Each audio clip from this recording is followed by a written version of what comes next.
The Red Badge of Courage by Stephen Crane. Chapter 1. The cold passed reluctantly from the earth, and the retiring fogs revealed an army stretched out on the hills, resting. As the landscape changed from brown to green, the army awakened and began to tremble with eagerness at the noise of rumors. It cast its eyes upon the roads, which were growing from long troughs of liquid mud to proper thoroughfares. A river, amber-tinted in the shadow of its banks, purled at the army's feet.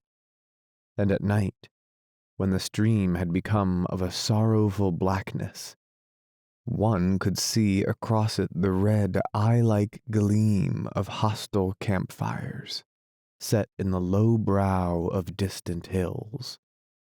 Once a certain tall soldier developed virtues, and went resolutely to wash a shirt. He came flying back from a brook, waving his garment banner-like. He was swelled with a tale he had heard from a reliable friend, who had heard it from a truthful cavalryman, who had heard it from his trustworthy brother, one of the orderlies at division headquarters. He adopted the important air of a herald in red and gold. "We're going to move tomorrow." "Sure," he said pompously to a group in the company street. "We're going way up the river, cut across and come around in behind them." To his attentive audience he drew a loud and elaborate plan of a very brilliant campaign. When he had finished, the blue-clothed men scattered into small, arguing groups between the rows of squat brown huts. A Negro teamster who had been dancing upon a cracker box with the hilarious encouragement of 20 soldiers was deserted. He sat mournfully down. Smoke drifted lazily from a multitude of quaint chimneys.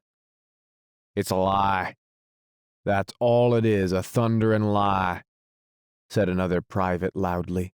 His smooth face was flushed, and his hands were thrust sulkily into his trousers pockets. He took the matter as an affront to him. "I don't believe the darned old army's ever gonna move. We're set. I've got ready to move 8 times in the last 2 weeks, and we ain't moved yet." The tall soldier felt called upon to defend the truth of a rumor he himself had introduced. He and the loud one came near to fighting over it. A corporal began to swear before the assemblage.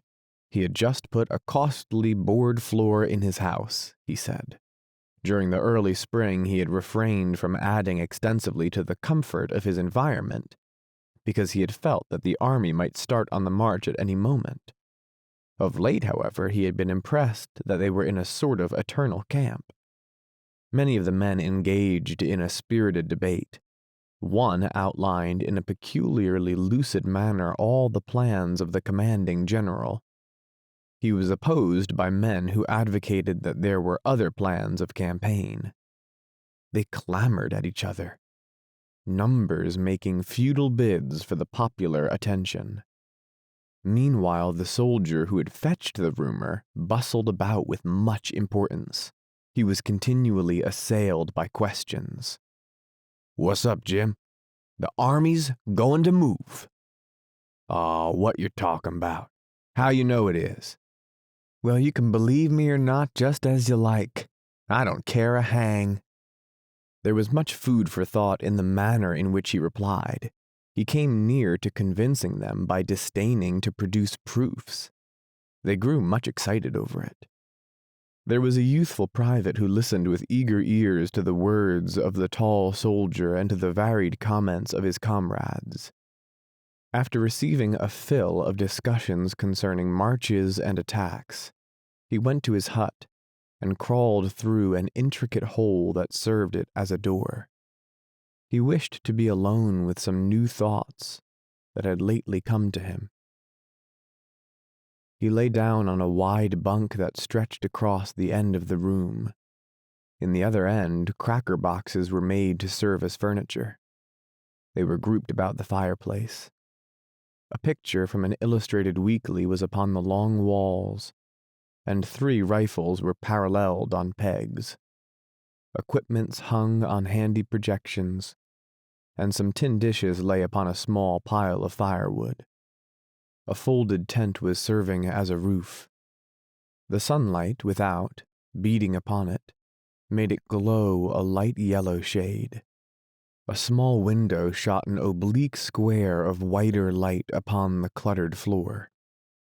The smoke from the fire at times neglected the clay chimney and wreathed into the room.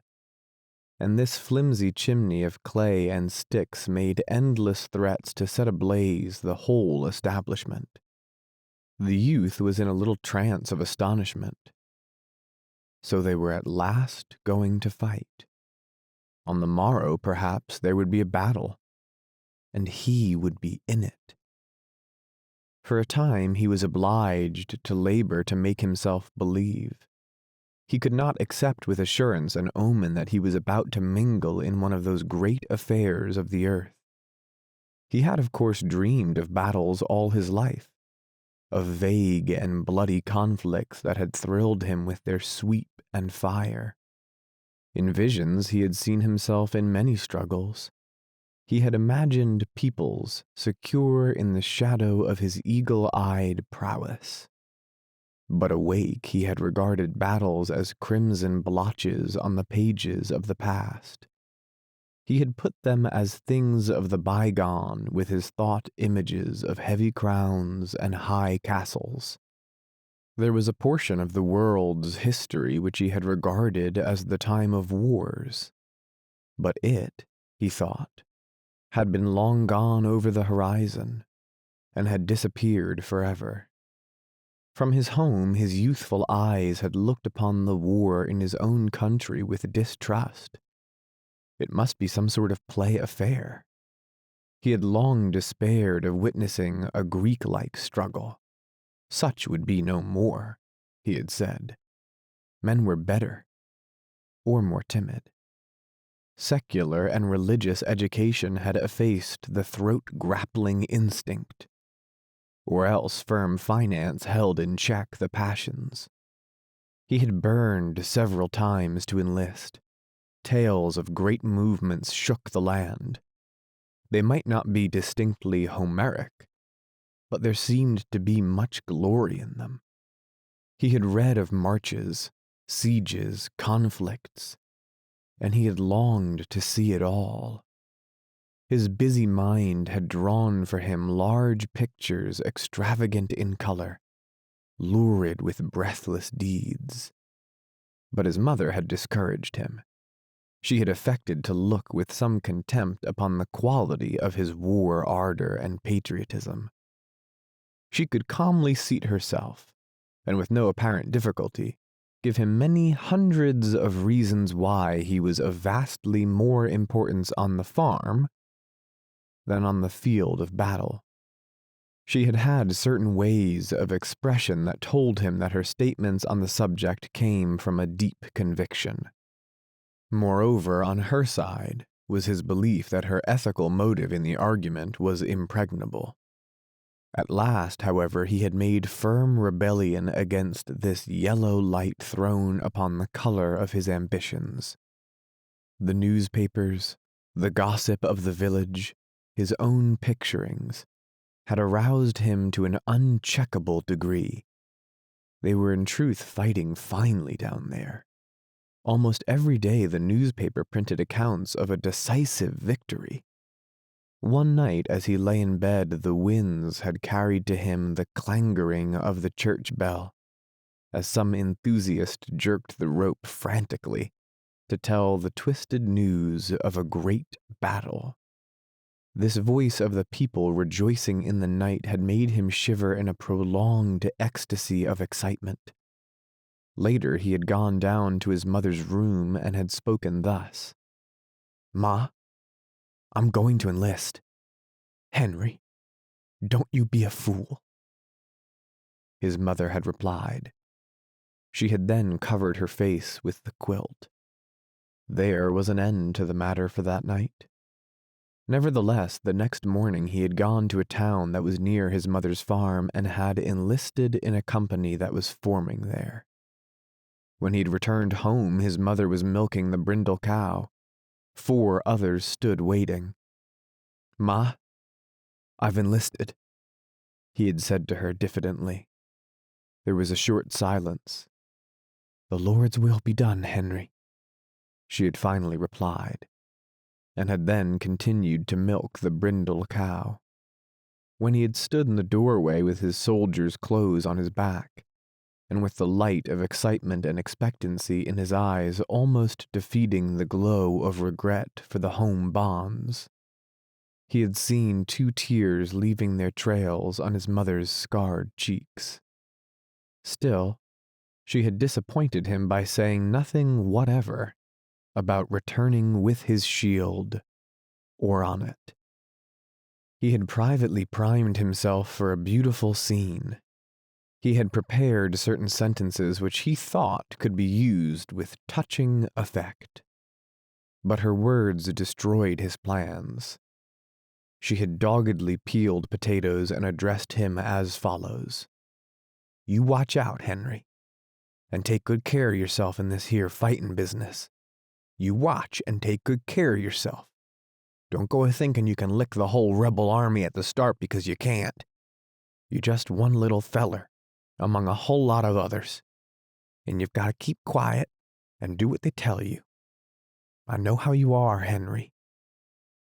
I've knit you 8 pair of socks, Henry, and I've put in all your best shirts because I want my boy to be just as warm and comfortable as anybody in the army. Whenever they get holes in them, I want you to send them right away back to me so I can darn them. And always be careful and choose your company. There's lots of bad men in the army, Henry. The army makes 'em wild, and they like nothing better than the job of leading off a young feller like you, as ain't never been away from home much and has always had a mother and a learning 'em to drink and swear. Keep clear of them folks, Henry. I don't want you to ever do anything, Henry, that you would be ashamed to let me know about. Just think as if I was watching you. If you keep that in your mind always, I guess you'll come out about right. You must always remember your father too, child. And remember he never drunk a drop of liquor in his life and seldom swore a cross oath. I don't know what else to tell you, Henry, excepting that you must never do no shirking, child, on my account.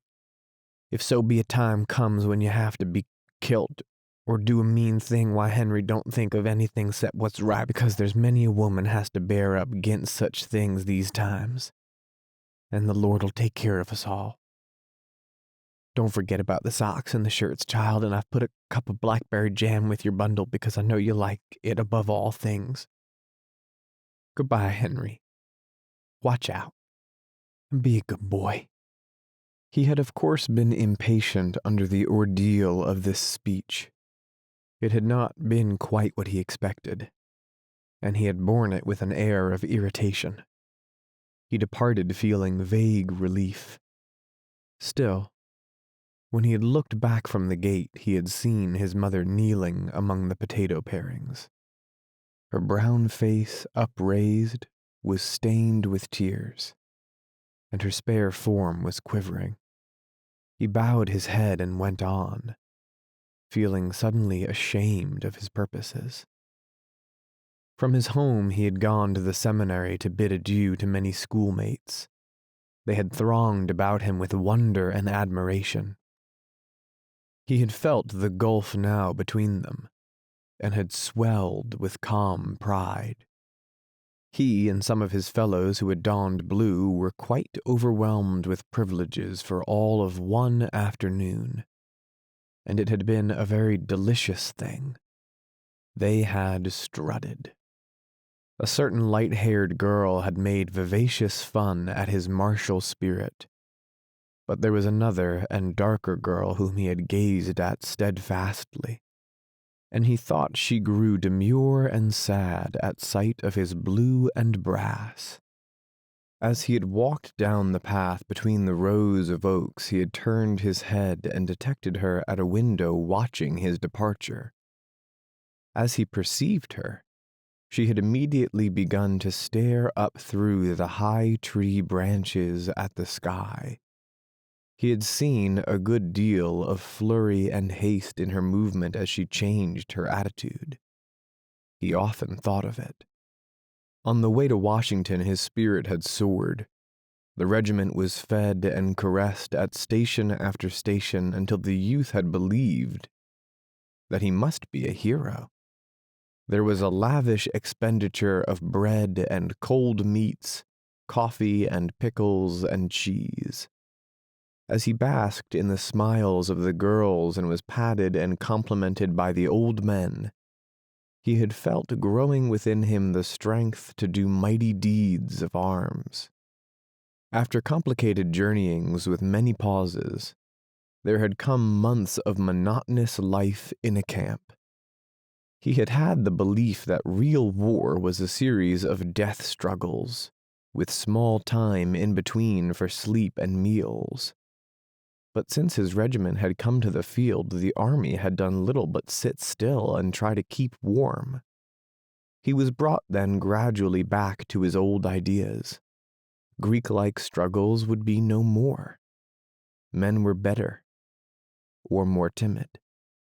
Secular and religious education had effaced the throat-grappling instinct, or else firm finance held in check the passions. He had grown to regard himself merely as a part of a vast blue demonstration. His province was to look out, as far as he could, for his personal comfort. For recreation, he could twiddle his thumbs and speculate on the thoughts which must agitate the minds of the generals. Also, he was drilled and drilled and reviewed and drilled and drilled and reviewed. The only foes he had seen were some pickets along the riverbank. They were a sun-tanned, philosophical lot, who sometimes shot reflectively at the blue pickets. When reproached for this afterward, they usually expressed sorrow, and swore by their gods that the guns had exploded without their permission. The youth on guard duty one night conversed across the stream with one of them. He was a slightly ragged man, who spat skillfully between his shoes and possessed a great fund of bland and infantile assurance. The youth liked him personally. "Yank," the other had informed him, "you're a right dumb good fella." This sentiment floating to him upon the still air had made him temporarily regret war. Various veterans had told him tales. Some talked of gray, bewhiskered hordes who were advancing with relentless curses and chewing tobacco, with unspeakable valor. Tremendous bodies of fierce soldiery who were sweeping along like the Huns. Others spoke of tattered and eternally hungry men who fired despondent powders. "They'll charge through hell's fire and brimstone to get a hold of a haversack, and such stomachs ain't a-lastin' long," he was told. From the stories, the youth imagined the red, live bones sticking out through slits in the faded uniforms. Still, he could not put a whole faith in veterans' tales, for recruits were their prey. They talked much of smoke, fire, and blood, but he could not tell how much might be lies. They persistently yelled, "Fresh fish," at him, and were nowise to be trusted. However, he perceived now that it did not greatly matter what kind of soldiers he was going to fight, so long as they fought, which fact no one disputed. There was a more serious problem. He lay in his bunk pondering upon it. He tried to mathematically prove to himself that he would not run from a battle. Previously, he had never felt obliged to wrestle too seriously with this question. In his life, he had taken certain things for granted, never challenging his belief in ultimate success, and bothering little about means and roads. But here he was confronted with a thing of moment. It had suddenly appeared to him that perhaps in a battle he might run. He was forced to admit that as far as war was concerned, he knew nothing of himself. A sufficient time before, he would have allowed the problem to kick its heels at the outer portals of his mind. but now he felt compelled to give serious attention to it. A little panic fear grew in his mind. As his imagination went forward to a fight, he saw hideous possibilities. He contemplated the lurking menaces of the future, and failed in an effort to see himself standing stoutly in the midst of them.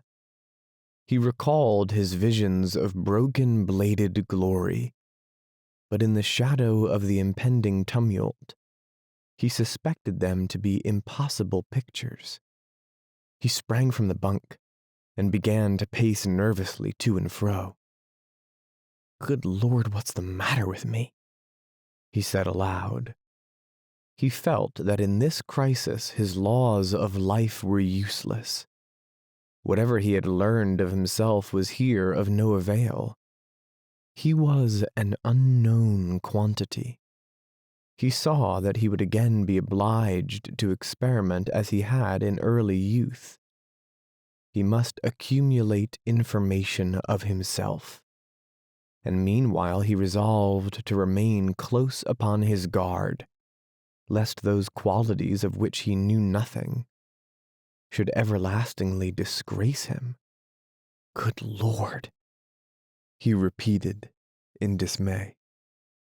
After a time, the tall soldier slid dexterously through the hole. The loud private followed.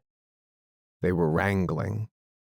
"That's all right," said the tall soldier as he entered. He waved his hand expressively. "You can believe me or not, just as you like. All you gotta do is sit down and wait as quiet as you can, and pretty soon you'll find out I was right." His comrade grunted stubbornly. For a moment he seemed to be searching for a formidable reply. Finally he said, "Well, you don't know everything in the world, do you?" "Didn't say I knew everything in the world," retorted the other sharply. He began to stow various articles snugly into his knapsack. The youth, pausing in his nervous walk, looked down at the busy figure. "Going to be a battle, sure. Is there, Jim?" he asked. "Of course there is," replied the tall soldier. "Of course there is. You just wait till tomorrow and you'll see one of the biggest battles ever was. You just wait." "Thunder," said the youth. "Oh, you'll see fighting this time, my boy. What'll be regular out-and-out fighting," added the tall soldier, with the air of a man who is about to exhibit a battle for the benefit of his friends.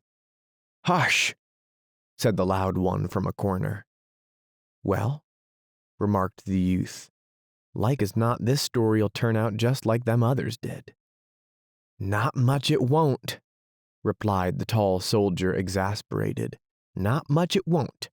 Didn't the cavalry all start this morning?" He glared about him.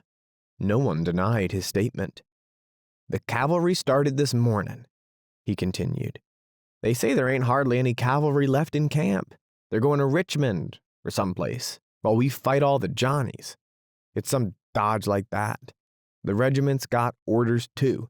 A feller what seen 'em go to headquarters told me a little while ago, and they're raising blazes all over camp. Anybody can see that." "Shucks," said the loud one. The youth remained silent for a time. At last he spoke to the tall soldier. "Jim." "What?" "How do you think the regiment'll do?" "Oh, they'll fight all right, I guess, after they once get into it," said the other with cold judgment. He made a fine use of the third person. "There's been heaps of fun poked at 'em because they're new, of course, and all that. But they'll fight all right, I guess." "Think any of the boys'll run?" persisted the youth. "Oh, there may be a few of 'em run, but there's them kind in every regiment, especially when they first goes under fire," said the other in a tolerant way. "Of course, it might happen that the whole kit and boodle might start and run, if some big fighting came first off, and then again they may stay and fight like fun. But you can't bet on nothing. Of course, they ain't never been under fire yet, and it ain't likely they'll lick the whole rebel army all to once at the first time. But I think they'll fight better than some, if worse than others. That's the way I figure.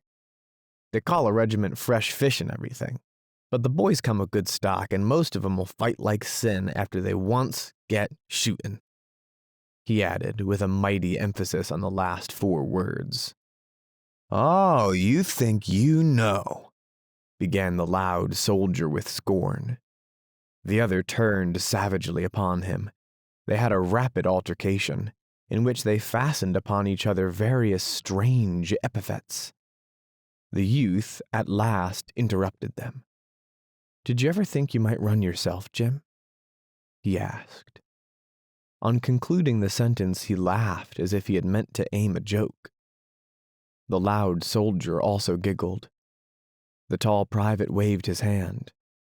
"Well," said he profoundly, "I've thought it might get too hot for Jim Conklin in some of them scrimmages. And if a whole lot of boys started and run, why, I suppose I'd start and run. And if I once started to run, I'd run like the devil. And no mistake.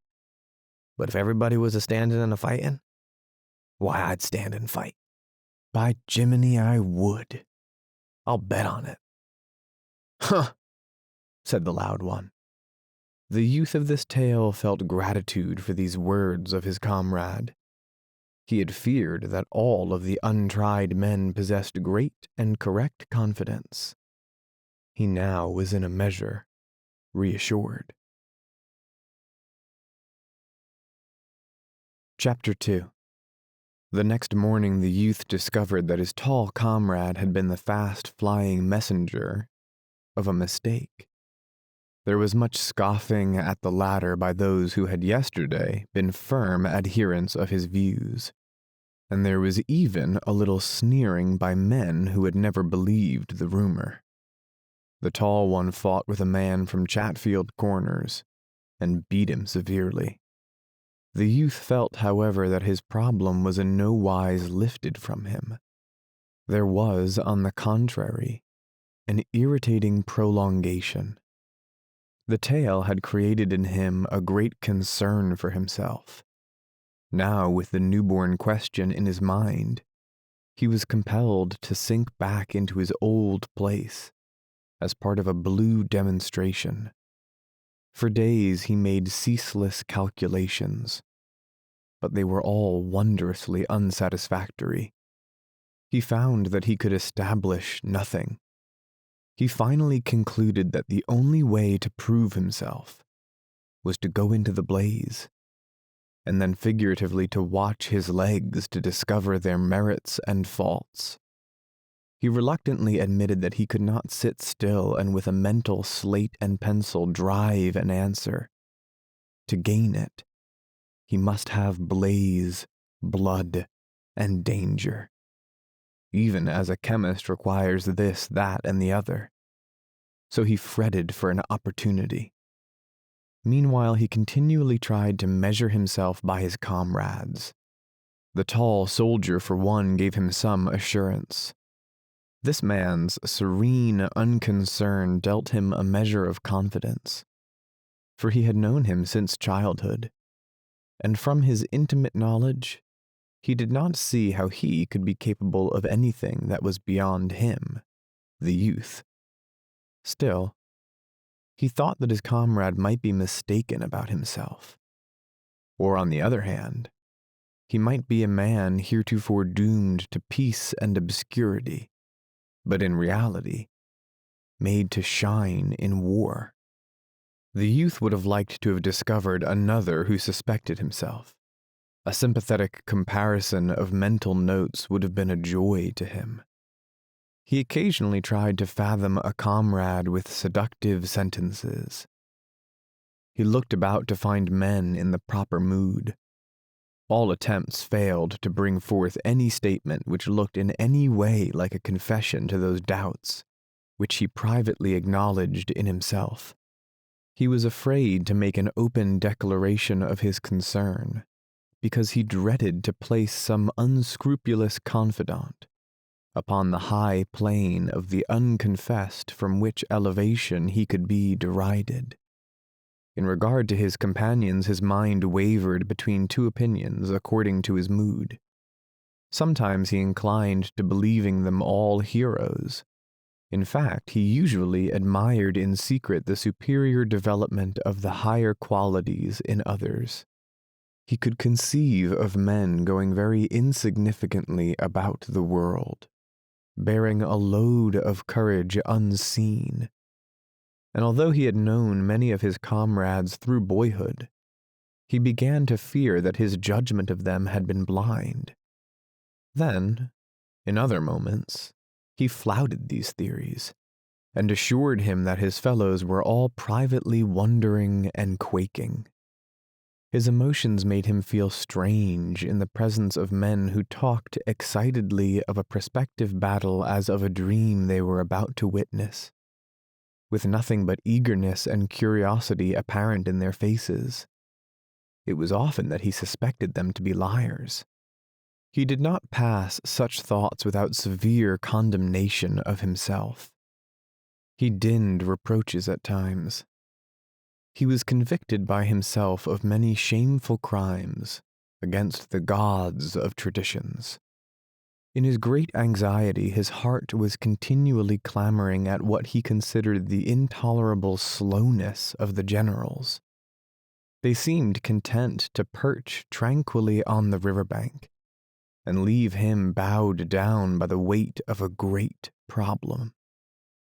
He wanted it settled forthwith. He could not long bear such a load, he said.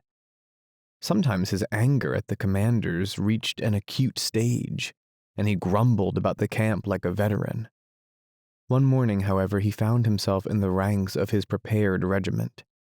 The men were whispering speculations and recounting the old rumors. In the gloom before the break of the day, their uniforms glowed a deep purple hue. From across the river, the red eyes were still peering. In the eastern sky, there was a yellow patch like a rug laid for the feet of the coming sun. And against it, black and pattern-like, loomed the gigantic figure of the colonel on a gigantic horse. From off in the darkness came the trampling of feet. The youth could occasionally see dark shadows that moved like monsters. The regiment stood at rest for what seemed a long time. The youth grew impatient. It was unendurable the way these affairs were managed. He wondered how long they were to be kept waiting. As he looked all about him and pondered upon the mystic gloom, he began to believe that at any moment the ominous distance might be aflare, and the rolling crashes of an engagement come to his ears.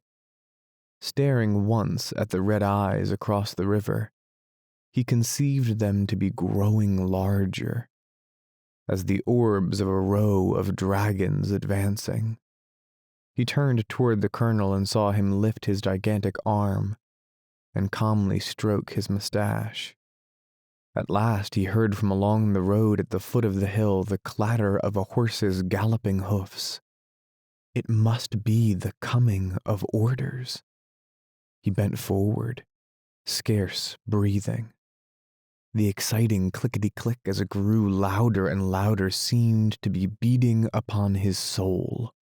Presently a horseman with jangling equipment drew rein before the colonel of the regiment. The two held a short, sharp-worded conversation. The men in the foremost ranks craned their necks.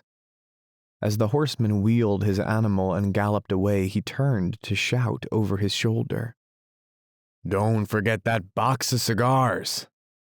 The colonel mumbled in reply. The youth wondered what a box of cigars had to do with war. A moment later, the regiment went swinging off into the darkness.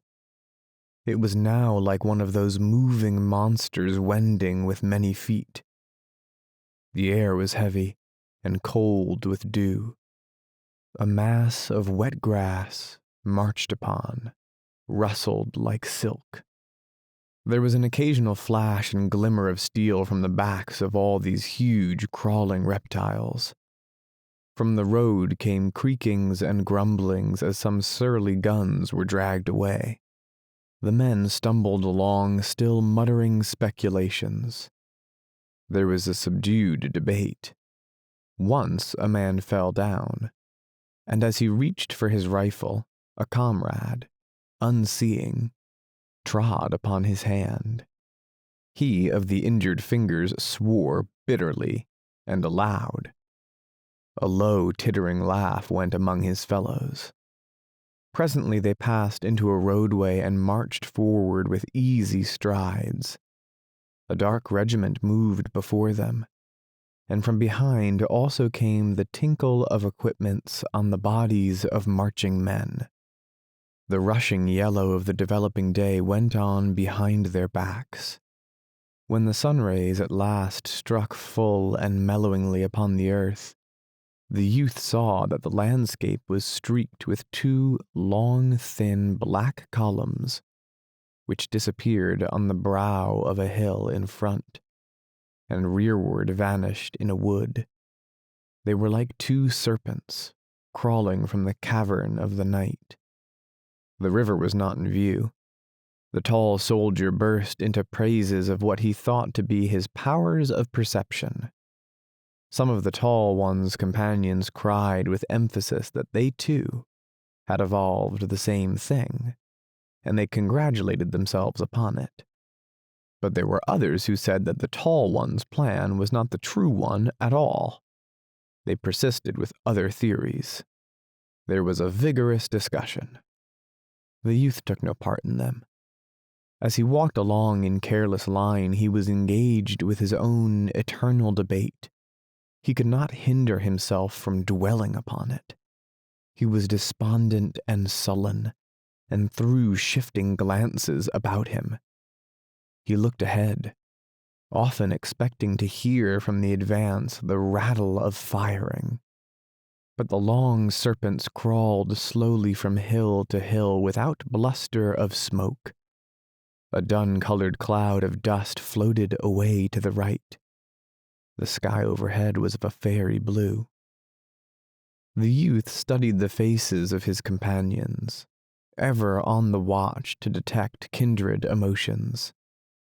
He suffered disappointment. Some ardor of the air which was causing the veteran commands to move with glee, almost with song, had infected the new regiment. The men began to speak of victory as of a thing they knew. Also, the tall soldier received his vindication. They were certainly going to come around in behind the enemy. They expressed commiseration for that part of the army which had been left upon the riverbank, felicitating themselves upon being a part of a blasting host. The youth, considering himself as separated from the others, was saddened by the blithe and merry speeches that went from rank to rank. The company wags all made their best endeavors. The regiment tramped to the tune of laughter. The blatant soldier often convulsed whole files by his biting sarcasms aimed at the tall one. And it was not long before all the men seemed to forget their mission. Whole brigades grinned in unison, and regiments laughed. A rather fat soldier attempted to pilfer a horse from a dooryard. He planned to load his knapsack upon it. He was escaping with his prize when a young girl rushed from the house and grabbed the animal's mane. There followed a wrangle. The young girl with pink cheeks and shining eyes stood like a dauntless statue. The observant regiment standing at rest in the roadway whooped at once, and entered whole-souled upon the side of the maiden. The men became so engrossed in this affair that they entirely ceased to remember their own large war. They jeered the piratical private, and called attention to various defects in his personal appearance, and they were wildly enthusiastic in support of the young girl. To her, from some distance, came bold advice.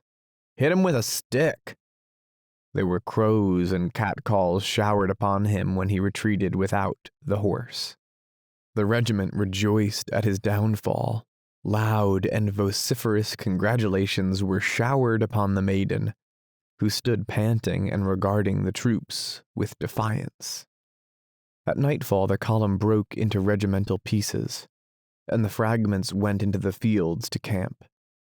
Tents sprang up like strange plants. Campfires like red and peculiar blossoms dotted the night. The youth kept from intercourse with his companions as much as circumstances would allow him. In the evening he wandered a few paces into the gloom. From this little distance the many fires, with the black forms of men passing to and fro before the crimson rays, made weird and satanic effects. He lay down in the grass, the blades pressed tenderly against his cheek. The moon had been lighted and was hung in a treetop. The liquid stillness of the night enveloping him made him feel vast pity for himself. There was a caress in the soft winds, and the whole mood of the darkness, he thought, was one of sympathy for himself in his distress. He wished, without reserve, that he was at home again, making the endless rounds from the house to the barn, from the barn to the fields, from the fields to the barn, from the barn to the house. He remembered he had so often cursed the brindle cow and her mates, and had sometimes flung milking stools. But from his present point of view, there was a halo of happiness about each of their heads, and he would have sacrificed all the brass buttons on the continent to have been able to return to them. He told himself that he was not formed for a soldier, and he mused seriously upon the radical differences between himself and those men who were dodging imp-like around the fires. As he mused thus, he heard the rustle of grass, and upon turning his head discovered the loud soldier. He called out, "Oh, Wilson!" The latter appeared and looked down. "Why, hello, Henry. Is it you? What are you doing here?" "Oh, thinking," said the youth. The other sat down and carefully lighted his pipe. "You're getting blue, my boy. You're looking thunderin' peaked. What the dickens is wrong with you?" "Oh, nothing," said the youth. The loud soldier launched then into the subject of the anticipated fight. "Oh, we've got him now." As he spoke, his boyish face was wreathed in a gleeful smile, and his voice had an exultant ring. "We've got 'em now. At last, by the eternal thunders. We'll lick 'em good. If the truth was known," he added, more soberly, "they've licked us about every clip up to now. But this time, we'll lick 'em good." "I thought you was objecting to this march a little while ago," said the youth coldly. "It wasn't that," explained the other. "I don't mind marching if there's going to be fighting at the end of it. What I hate is this getting moved here and moved there with no good coming of it, as far as I can see, except in sore feet and damned short rations." "Well, Jim Conklin says we'll get plenty of fighting this time." "He's right for once, I guess, though I can't see how it come. This time we're in for a big battle, and we've got the best end of it, certain sure. Gee, Rod, how we'll thump 'em." He rose and began to pace to and fro excitedly. The thrill of his enthusiasm made him walk with an elastic step. He was sprightly, vigorous, fiery in his belief in success. He looked into the future with clear, proud eye, and he swore with the air of an old soldier. The youth watched him for a moment in silence. When he finally spoke, his voice was as bitter as dregs. "Oh, you're going to do great things, I suppose." The loud soldier blew a thoughtful cloud of smoke from his pipe. "Oh, I don't know," he remarked with dignity. "I don't know. I suppose I'll do as well as the rest. I'm going to try like thunder. He evidently complimented himself upon the modesty of his statement. "How do you know you won't run when the time comes?" asked the youth. "Run?" said the loud one. "Run? Of course not." He laughed. "Well," continued the youth, "lots of good enough men have thought they were going to do great things before the fight, but when the time come, they skedaddled." "Oh, that's true, I suppose," replied the other. "But I'm not gonna skedaddle. The man that bets on my running will lose his money, that's all." He nodded confidently. "Aw, shucks," said the youth. "You ain't the bravest man in the world, are you?" "No, I ain't," exclaimed the loud soldier indignantly. "And I didn't say I was the bravest man in the world, neither. I said I was going to do my share of the fighting, that's what I said, and I am, too. Who are you anyhow? You talk as if you thought you was Napoleon Bonaparte." He glared at the youth for a moment, and then strode away. The youth called in a savage voice after his comrade. "Well, you needn't get mad about it." But the other continued on his way, and made no reply. He felt alone in space when his injured comrade had disappeared. His failure to discover any mite of resemblance in their viewpoints made him more miserable than before. No one seemed to be wrestling with such a terrific personal problem. He was a mental outcast. He went slowly to his tent and stretched himself on a blanket by the side of the snoring tall soldier. In the darkness, he saw visions of 1,000-tongued fear that would babble at his back and cause him to flee, while others were going coolly about their country's business. He admitted that he would not be able to cope with this monster. He felt that every nerve in his body would be an ear to hear the voices, while other men would remain stolid and deaf. And as he sweated with the pain of these thoughts, he could hear low, serene sentences. "I'll bid 5. Make it 6. 7. 7 goes." He stared at the red, shivering reflection of a fire on the white wall of his tent, until, exhausted and ill from the monotony of his suffering, he fell asleep. Chapter 3. When another night came, the columns, changed to purple streaks, filed across 2 pontoon bridges. A glaring fire wine-tinted the waters of the river, its rays shining upon the moving masses of troops brought forth here and there sudden gleams of silver or gold.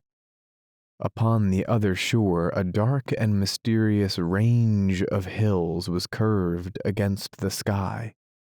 The insect voices of the night sang solemnly. After this crossing, the youth assured himself that at any moment they might be suddenly and fearfully assaulted from the caves of the lowering woods. He kept his eyes watchfully upon the darkness, but his regiment went unmolested to a camping place, and its soldiers slept the brave sleep of wearied men. In the morning they were routed out with early energy and hustled along a narrow road that led deep into the forest. It was during this rapid march that the regiment lost many of the marks of a new command. The men had begun to count the miles upon their fingers, and they grew tired. "Sore feet and damn short rations. That's all," said the loud soldier. There was perspiration and grumblings. After a time they began to shed their knapsacks. Some tossed them unconcernedly down. Others hid them carefully, asserting their plans to return for them at some convenient time. Men extricated themselves from thick shirts. Presently few carried anything but their necessary clothing, blankets, haversacks, canteens, and arms and ammunition. "You can now eat and shoot," said the tall soldier to the youth. "That's all you want to do."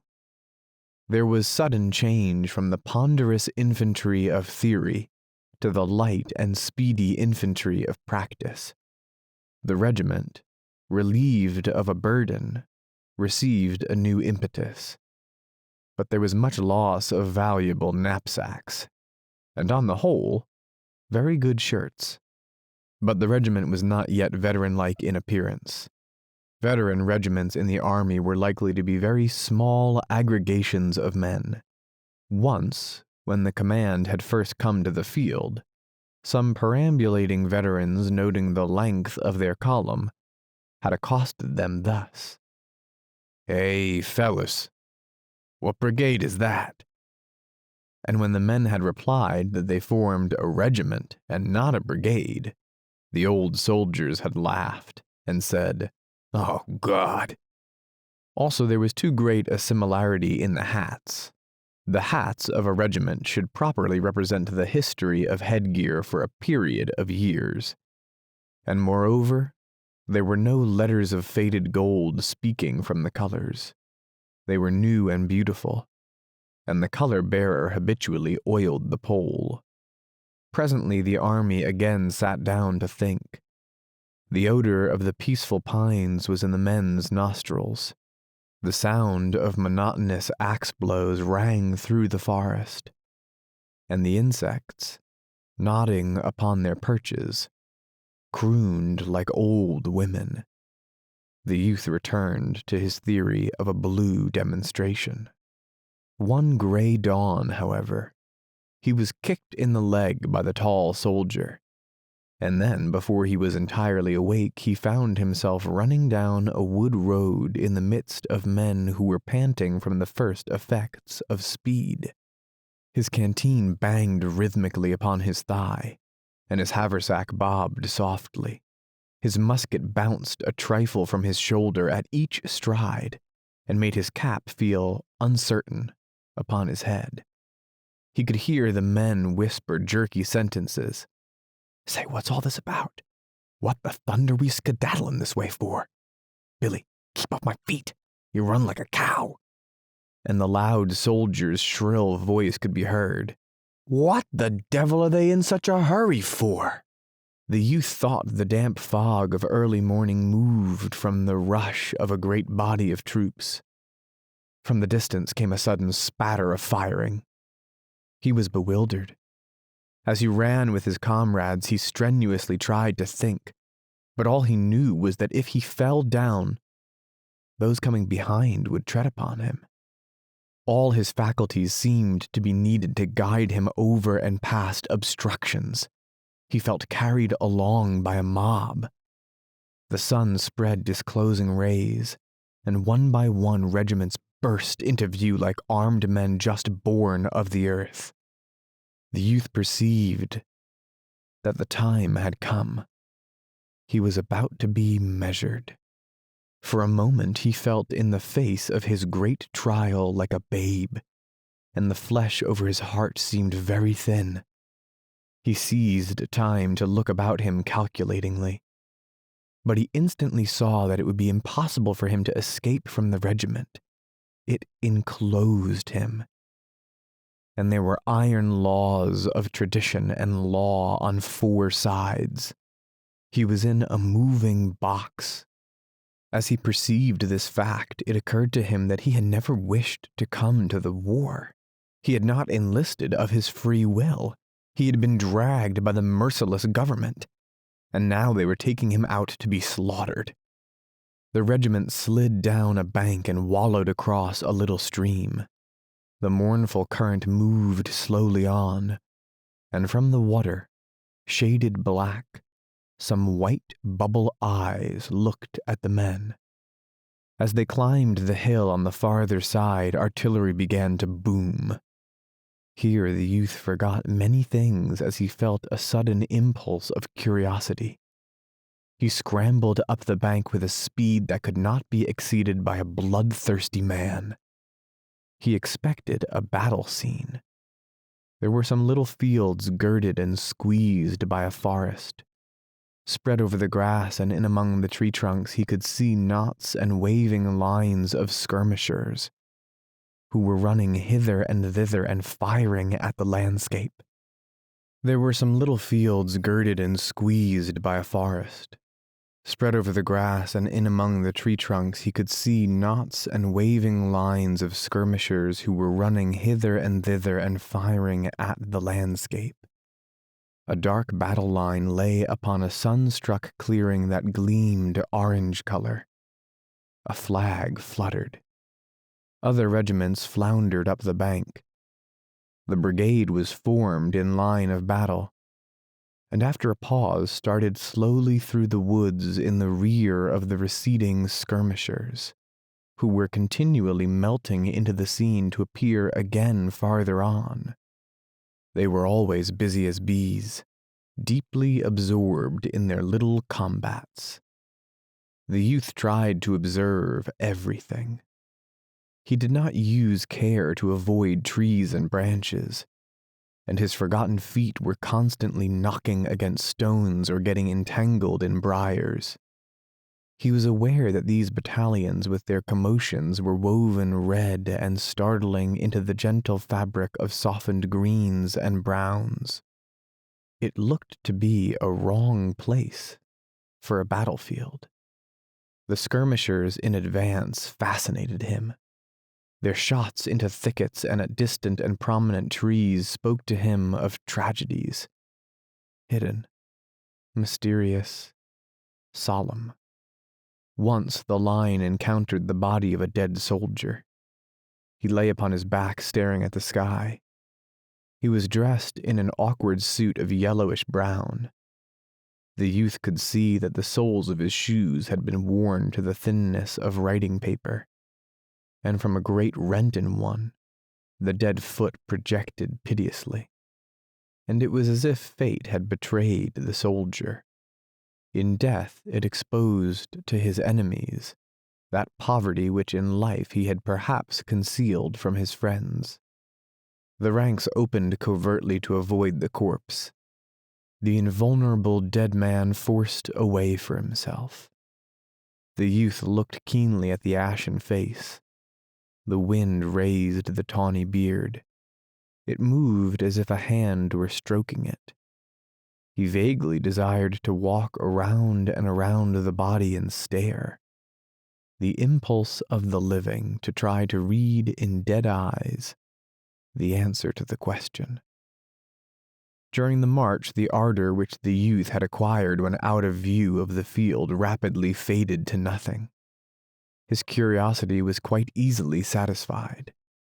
If an intense scene had caught him with its wild swing as he came to the top of the bank, he might have gone roaring on. This advance upon nature was too calm. He had opportunity to reflect. He had time in which to wonder about himself and to attempt to probe his sensations. Absurd ideas took hold upon him. He thought that he did not relish the landscape. It threatened him. A coldness swept over his back, and it is true that his trousers felt to him that they were no fit for his legs at all. A house standing placidly in distant fields had to him an ominous look. The shadows of the wood were formidable. He was certain that in this vista there lurked fierce-eyed hosts. The swift thought came to him that the generals did not know what they were about. It was all a trap. Suddenly those close forests would bristle with rifle barrels. Iron-like brigades would appear in the rear. They were all going to be sacrificed. The generals were stupids. The enemy would presently swallow the whole command. He glared about him, expecting to see the stealthy approach of his death. He thought that he must break from the ranks and harangue his comrades. They must not all be killed like pigs, and he was sure it would come to pass unless they were informed of these dangers. The generals were idiots to send them marching into a regular pen. There was but one pair of eyes in the corps. He would step forth and make a speech. Shrill and passionate words came to his lips. The line, broken into moving fragments by the ground, went calmly on through fields and woods. The youth looked at the men nearest him, and saw for the most part expressions of deep interest, as if they were investigating something that had fascinated them. One or two stepped with over-valiant airs as if they were already plunged into war. Others walked as upon thin ice. The greater part of the untested men appeared quiet and absorbed. They were going to look at war. The red animal. War. The blood-swollen god. And they were deeply engrossed in this march. As he looked, the youth gripped his outcry at his throat. He saw that even if the men were tottering with fear, they would laugh at his warning. They would jeer him, and if practicable, pelt him with missiles. Admitting that he might be wrong, a frenzied declamation of the kind would turn him into a worm. He assumed then the demeanor of one who knows that he is doomed alone to unwritten responsibilities. He lagged, with tragic glances at the sky. He was surprised presently by the young lieutenant of his company, who began heartily to beat him with a sword, calling out in a loud and insolent voice, "Come, young man, get up into ranks there. No skulking'll do here." He mended his pace with suitable haste, and he hated the lieutenant, who had no appreciation of fine minds. He was a mere brute. After a time, the brigade was halted in the cathedral light of a forest. The busy skirmishers were still popping. Through the aisles of the wood could be seen the floating smoke from their rifles. Sometimes it went up in little balls, white and compact. During this halt, many men in their regiment began erecting tiny hills in front of them. They used stone sticks, earth, and anything they thought might turn a bullet. Some built comparatively large ones, while others seemed content with little ones. This procedure caused a discussion among the men. Some wished to fight like duelists, believing it to be correct to stand erect and be from their feet to their foreheads a mark. They said they scorned the devices of the cautious, but the others scoffed in reply, and pointed to the veterans on the flanks who were digging at the ground like terriers. In a short time there was quite a barricade along the regimental fronts. Directly, however, they were ordered to withdraw from that place. This astonished the youth. He forgot his stewing over the advance movement. Well, then what did they march us out here for? He demanded of the tall soldier. The latter, with calm faith, began a heavy explanation, although he had been compelled to leave a little protection of stones and dirt to which he had devoted much care and skill.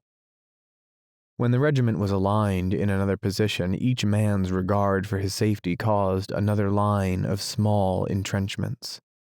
They ate their noon meal behind a third one. They were moved from this one also. They were marched from place to place with apparent aimlessness. The youth had been taught that a man became another thing in battle. He saw his salvation in such a change. Hence this waiting was an ordeal to him. He was in a fever of impatience. He considered that there was denoted a lack of purpose on the part of the generals. He began to complain to the tall soldier. "I can't stand this much longer," he cried. "I don't see what good it does to make us wear out our legs for nothing." He wished to return to camp, knowing that this affair was a blue demonstration. or else to go into a battle and discover that he had been a fool in his doubts and was, in truth, a man of traditional courage. The strain of present circumstances he felt to be intolerable. The philosophical tall soldier measured a sandwich of cracker and pork and swallowed it in a nonchalant manner. "Oh, I suppose we must go reconnoitering around the country just to keep 'em from getting too close, or to develop 'em, or something." "Huh," said the loud soldier. "Well," cried the youth, still fidgeting, "I'd rather do anything most than go tramping around the country all day doing no good to nobody and just tiring ourselves out." "So would I," said the loud soldier. "It ain't right. I tell you, if anyone with any sense was running this army, it'd—" "Oh, shut up," roared the tall private. "You little fool, you little damn cuss. You ain't had that there coat and them pants on for 6 months, and yet you talk as if—" "Well, I want to do some fighting anyway," interrupted the other. "I didn't come here to walk. I could have walked to home, round and round the barn if I just wanted to walk." The tall one, red-faced, swallowed another sandwich as if taking poison in despair. But gradually as he chewed, his face became again quiet and contented. He could not rage in fierce argument in the presence of such sandwiches. During his meals, he always wore an air of blissful contemplation of the food he had swallowed. His spirit seemed then to be communing with the viands. He accepted new environment and circumstances with great coolness, eating from his haversack at every opportunity. On the march, he went along with the stride of a hunter, objecting to neither gait nor distance, and he had not raised his voice when he had been ordered away from 3 little protective piles of earth and stone, each of which had been an engineering feat worthy of being made sacred to the name of his grandmother. In the afternoon, the regiment went out over the same ground it had taken in the morning. The landscape then ceased to threaten the youth. He had been close to it and become familiar with it. When, however, they began to pass into a new region, his old fears of stupidity and incompetence reassailed him. But this time he doggedly let them babble. He was occupied with his problem, and in his desperation, he concluded that the stupidity did not greatly matter. Once he thought he had concluded that it would be better to get killed directly and end his troubles. Regarding death thus out of the corner of his eye, he conceived it to be nothing but rest, and he was filled with a momentary astonishment that he should have made an extraordinary commotion over the mere matter of getting killed. He would die. He would go to some place where he would be understood. It was useless to expect appreciation of his profound and fine senses from such men as the lieutenant. He must look to the grave for comprehension. The skirmish fire increased to a long, clattering sound. With it was mingled far-away cheering. A battery spoke. Directly the youth could see the skirmishers running. They were pursued by the sound of musketry fire. After a time, the hot, dangerous flashes of the rifles were visible. Smoke clouds went slowly and insolently across the fields like observant phantoms. The din became crescendo, like the roar of an oncoming train. A brigade ahead of them and on the right went into action with a rending roar. It was as if it had exploded, and thereafter it lay stretched in the distance behind a long gray wall that one was obliged to look twice at to make sure that it was smoke. The youth, forgetting his neat plan of getting killed, gazed spellbound. His eyes grew wide and busy with the action of the scene. His mouth was a little ways open. Of a sudden he felt a heavy and sad hand laid upon his shoulder. Awakening from his trance of observation, he turned and beheld the loud soldier. "It's my first and last battle, old boy," said the latter, with intense gloom. He was quite pale and his girlish lip was trembling. "Huh?" murmured the youth in great astonishment. "It's my first and last battle, old boy," continued the loud soldier. "Something tells me." "What?" "I'm a gone coon this first time, and I want you to take these here things to my folks." He ended in a quavering sob of pity for himself. He handed the youth a little packet done up in a yellow envelope. "Why, what the devil?" began the youth again.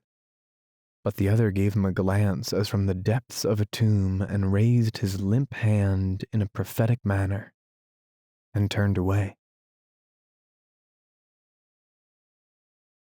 Chapter 4. The brigade was halted in the fringe of a grove. The men crouched among the trees and pointed their restless guns out at the fields. They tried to look beyond the smoke. Out of this haze they could see running men. Some shouted information and gestured as they hurried. The men of the new regiment watched and listened eagerly, while their tongues ran on in gossip of the battle. They mouthed rumors that had flown like birds out of the unknown. "They say Perry has been driving in with big loss." "Yes, Carrot went to the hospital. He said he was sick. That smart lieutenant is commanding G Company. The boys say they won't be under Carrot no more if they all have to desert. They always knew he was a Hansie's battery is took." "It ain't either. I saw Hansie's batteries off to the left not more than 15 minutes ago." "Well, the general, he says he's gonna take the whole command of the 304th when we get into action. And then he says we'll do such fighting as never another one regiment done. They say we're catching it over on the left. They say the enemy driving our line into a devil of a swamp and took Hansie's battery." "No such thing. Hansie's battery was long gone here about a minute ago." "That young Hasbrouck, he makes a good officer. He ain't afraid of nothing." "I met one of the 148th Maine boys, and he says his brigade fit the whole rebel army for hours over on the Turnpike Road and killed about 5,000 of them. He says one more such fight and that'll be the war over." Bill wasn't scared either. No, sir, it wasn't that. Bill ain't a-getting scared easy. He was just mad, that's what he was. When the feller trod on his hand, he up and said that he was willing to give his hand to the country, but he'd be dummed if he was going to have every dumb bushwhacker in the country walking around on it. So he went to the hospital disregardless of the fight. 3 fingers was crunched. The darn doctor wanted to amputate him, and Bill, he raised a hell of a row, I hear. He's a funny feller." The din in front swelled to a tremendous chorus.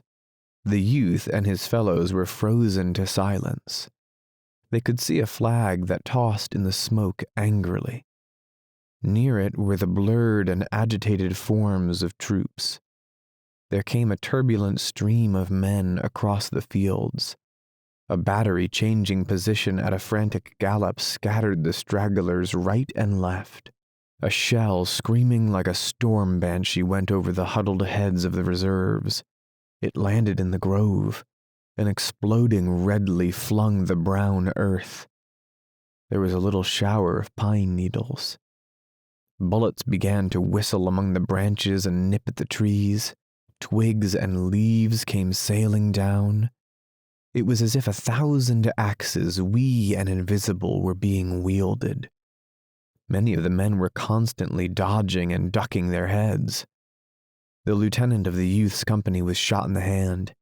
He began to swear so wondrously that a nervous laugh went along the regimental line. The officer's profanity sounded conventional. It relieved the tightened senses of the new men. It was as if he had hit his fingers with a tack hammer at home. He held the wounded member carefully away from his side, so that the blood would not drip upon his trousers. The captain of the company, tucking his sword under his arm, produced a handkerchief and began to bind with it the lieutenant's wound. and they disputed as to how the binding should be done. The battle flag in the distance jerked about madly. It seemed to be struggling to free itself from an agony. The billowing smoke was filled with horizontal flashes. Men, rushing, swiftly emerged from it. They grew in numbers until it was seen that the whole command was fleeing. The flag suddenly sank down as if dying. Its motion as it fell was a gesture of despair. Wild yells came from behind the walls of smoke. A sketch in gray and red dissolved into a mob-like body of men who galloped like wild horses. The veteran regiments on the right and left of the 304th immediately began to jeer. With the passionate song of the bullets and the banshee shriek of shells were mingled loud catcalls and bits of facetious advice concerning places of safety. But the new regiment was breathless with horror. "God, Saunders got crushed," whispered the man at the youth's elbow. They shrank back and crouched as if compelled to await a flood. The youth shot a swift glance along the blue ranks of the regiment.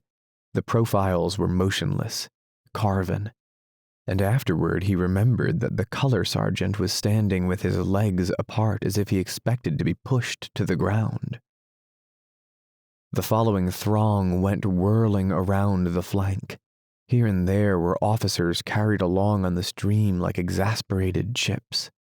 They were striking about them with their swords and with their left fists, punching every head they could reach. They cursed like highwaymen. A mounted officer displayed the furious anger of a spoiled child. He raged with his head, his arms, and his legs. Another, the commander of the brigade, was galloping about, bawling. His hat was gone and his clothes were awry. He resembled a man who has come from bed to go to a fire. The hoofs of his horse often threatened the heads of the running men, but they scampered with singular fortune. In this rush they were apparently all deaf and blind. They heeded not the largest and longest of the oaths that were thrown at them from all directions.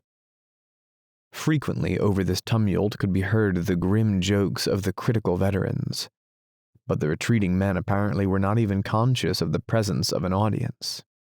The battle reflection that shone for an instant in the faces on the mad current made the youth feel that forceful hands from heaven would not have been able to have held him in place if he could have got intelligent control of his legs. There was an appalling imprint upon these faces. The struggle in the smoke had pictured an exaggeration of itself on the bleached cheeks and in the eyes, wild with one desire.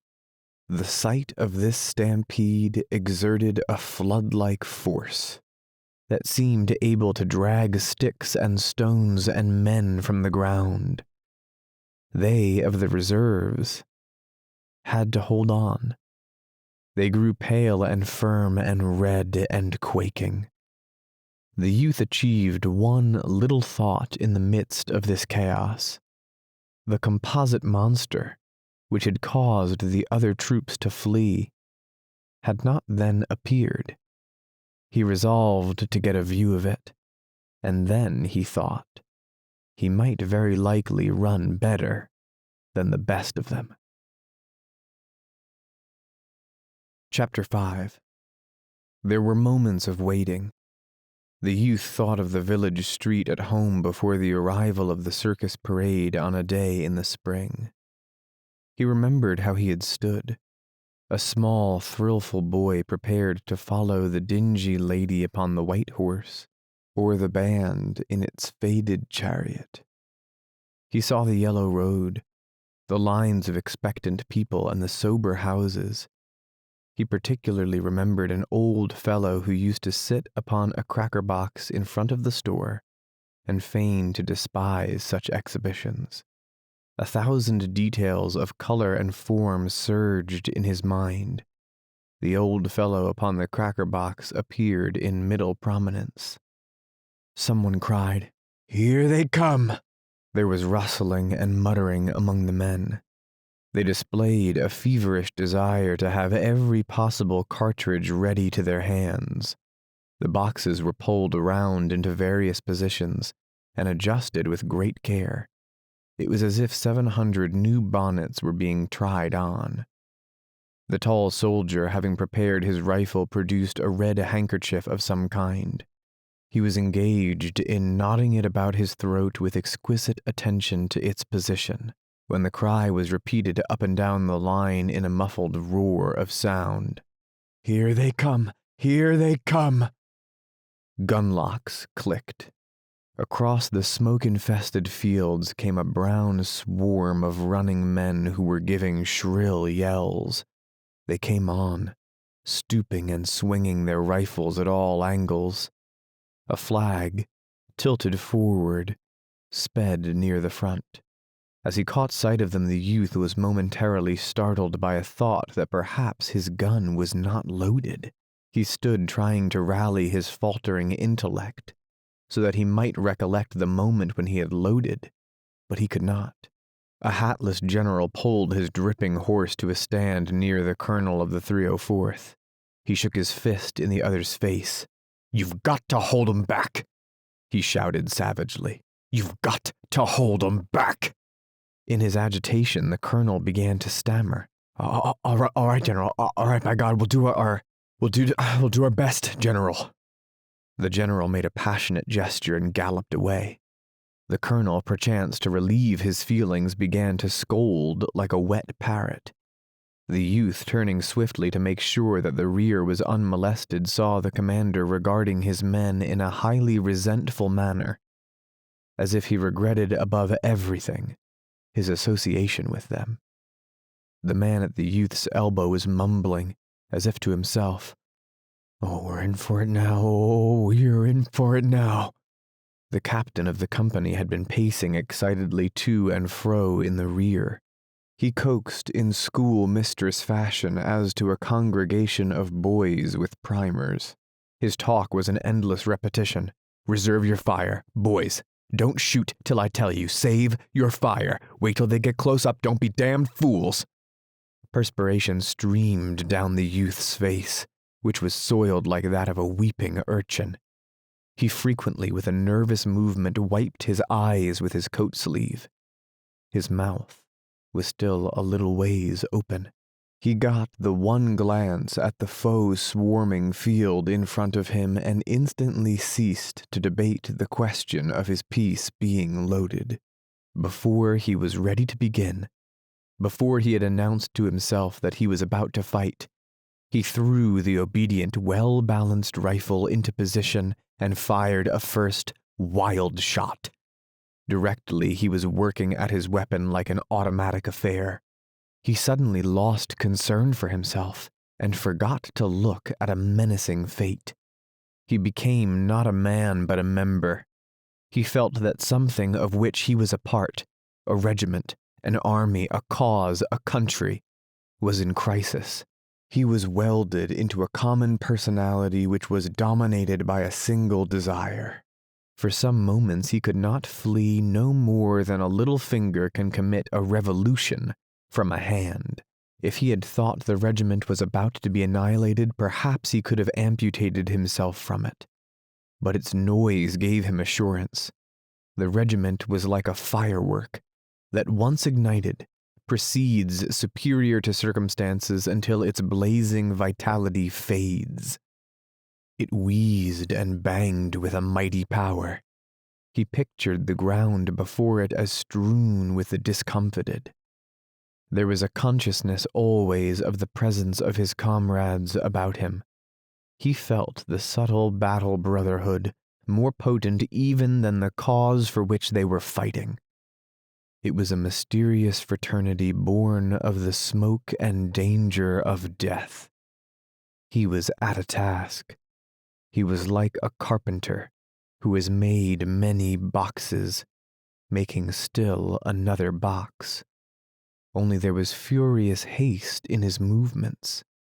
He, in his thoughts, was careering off in other places, even as the carpenter who as he works whistles and thinks of his friend or his enemy, his home or a saloon. And these jolted dreams were never perfect to him afterward, but remained a mass of blurred shapes. Presently he began to feel the effects of the war atmosphere. A blistering sweat, a sensation that his eyeballs were about to crack like hot stones. A burning roar filled his ears. Following this came a red rage. He developed the acute exasperation of a pestered animal, a well-meaning cow worried by dogs. He had a mad feeling against his rifle, which could only be used against one life at a time. He wished to rush forward and strangle with his fingers. He craved a power that would enable him to make a world-sweeping gesture and brush all back. His impotency appeared to him and made his rage into that of a driven beast. Buried in the smoke of many rifles, his anger was directed not so much against the men who he knew were rushing toward him, as against the swirling battle phantoms which were choking him, stuffing their smoke robes down his parched throat. He fought frantically for respite for his senses, for air, as a babe being smothered attacks the deadly blankets. There was a blare of heated rage mingled with a certain expression of intentness on all faces. Many of the men were making low-toned noises with their mouths, and these subdued cheers, snarls, imprecations, players, made a wild, barbaric song that went as an undercurrent of sound, strange and chant-like, with the resounding chords of the war march. The man at the youth's elbow was babbling. In it there was something soft and tender, like the monologue of a babe. The tall soldier was swearing in a loud voice. From his lips came a black procession of curious oaths. Of a sudden, another broke out into a querulous way like a man who had mislaid his hat. "Why the hell won't they support us? Why don't they send supports? Do they think—" The youth in his battle sleep heard this as one who dozes hears. There was a singular absence of heroic poses.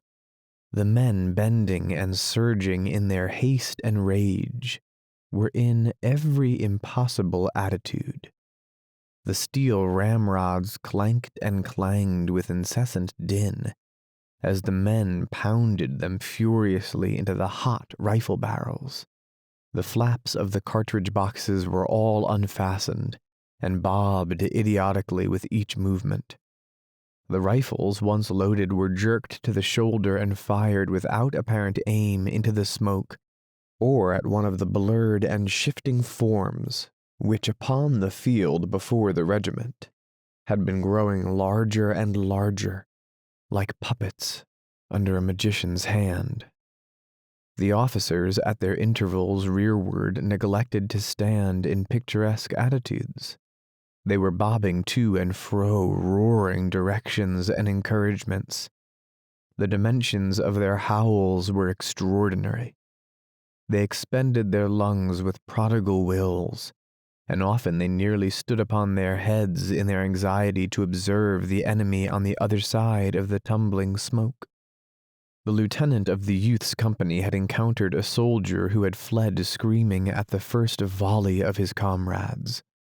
Behind the lines, these two were acting a little isolated scene.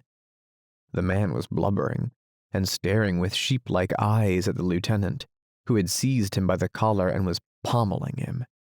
He drove him back into the ranks with many blows. The soldier went mechanically, dully, with his animal-like eyes upon the officer. Perhaps there was to him a divinity expressed in the voice of the other, stern, hard, with no reflection of fear in it. He tried to reload his gun, but his shaking hands prevented it. The lieutenant was obliged to assist him. The men dropped here and there like bundles. The captain of the youth's company had been killed in an early part of the action. His body lay stretched out in the position of a tired man resting. But upon his face there was an astonished and sorrowful look, as if he thought some friend had done him an ill turn. The babbling man was grazed by a shot that made the blood stream widely down his face. He clapped both hands to his head. "Oh," he said, and ran. Another grunted suddenly as if he had been struck by a club in the stomach. He sat down and gazed ruefully. In his eyes there was mute, indefinite reproach. Farther up the line, a man standing behind a tree had had his knee joint splintered by a ball. Immediately he had dropped his rifle and gripped the tree with both arms. And there he remained, clinging desperately and crying for assistance, that he might withdraw his hold upon the tree. At last an exultant yell went along the quivering line. The firing dwindled from an uproar to a last vindictive popping. As the smoke slowly eddied away, the youth saw that the charge had been repulsed. The enemy were scattered into reluctant groups. He saw a man climb to the top of the fence, straddle the rail, and fire a parting shot. The waves had receded, leaving bits of dark debris upon the ground. Some in the regiment began to whoop frenziedly. Many were silent. Apparently they were trying to contemplate themselves. After the fever had left his veins, the youth thought that at last he was going to suffocate. He became aware of the foul atmosphere in which he had been struggling. He was grimy and dripping like a laborer in a foundry. He grasped his canteen and took a long swallow of the warmed water. The sentence with variations went up and down the line. "Well, we've helt 'em back. We've helt 'em back, darned if we haven't." The men said it blissfully, leering at each other with dirty smiles. The youth turned to look behind him, and off to the right, and off to the left. He experienced the joy of a man who at last finds leisure in which to look about him. Underfoot there were a few ghastly forms, motionless. They lay twisted in fantastic contortions. Arms were bent and heads were turned in incredible ways. It seemed that the dead men must have fallen from some great height to get into such positions. They looked to be dumped out upon the ground from the sky. From a position in the rear of the grove, a battery was throwing shells over it. The flash of the guns startled the youth at first. He thought they were aimed directly at him. Through the trees he watched the black figures of the gunners as they worked swiftly and intently. Their labor seemed a complicated thing. He wondered how they could remember its formula in the midst of confusion. The guns squatted in a row like savage chiefs. They argued with abrupt violence. It was a grim powwow. Their busy servants ran hither and thither. A small procession of wounded men were going drearily toward the rear. It was a flow of blood from the torn body of the brigade. To the right and to the left were the dark lines of other troops. Far in front he thought he could see lighter masses protruding in points from the forest. They were suggestive of unnumbered thousands. Once he saw a tiny battery go dashing along the line of the horizon. The tiny riders were beating their tiny horses. From a sloping hill came the sound of cheerings and clashes. Smoke welled slowly through the leaves. Batteries were speaking with thunderous oratorical effort. Here and there were flags, the red in the stripes dominating. They splashed bits of warm color upon the dark lines of troops. The youth felt the old thrill at the sight of the emblems. They were like beautiful birds. strangely undaunted in a storm. As he listened to the din from the hillside, to a deep pulsating thunder that came from afar to the left and to the lesser clamors which came from many directions, it occurred to him that they were fighting too, over there, and over there, and over there. Heretofore he had supposed that all the battle was directly under his nose. As he gazed around him, the youth felt a flash of astonishment at the blue, pure sky and the sun gleamings on the trees and fields. It was surprising that nature had gone tranquilly on with her golden process in the midst of so much devilment. Chapter 6.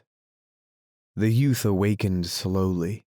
He came gradually back to a position from which he could regard himself. For moments he had been scrutinizing his person in a dazed way, as if he had never before seen himself. Then he picked up his cap from the ground. He wriggled in his jacket to make a more comfortable fit, and kneeling, replaced his shoe.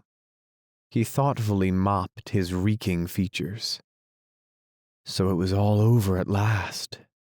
The supreme trial had been passed. The red, formidable difficulties of war had been vanquished.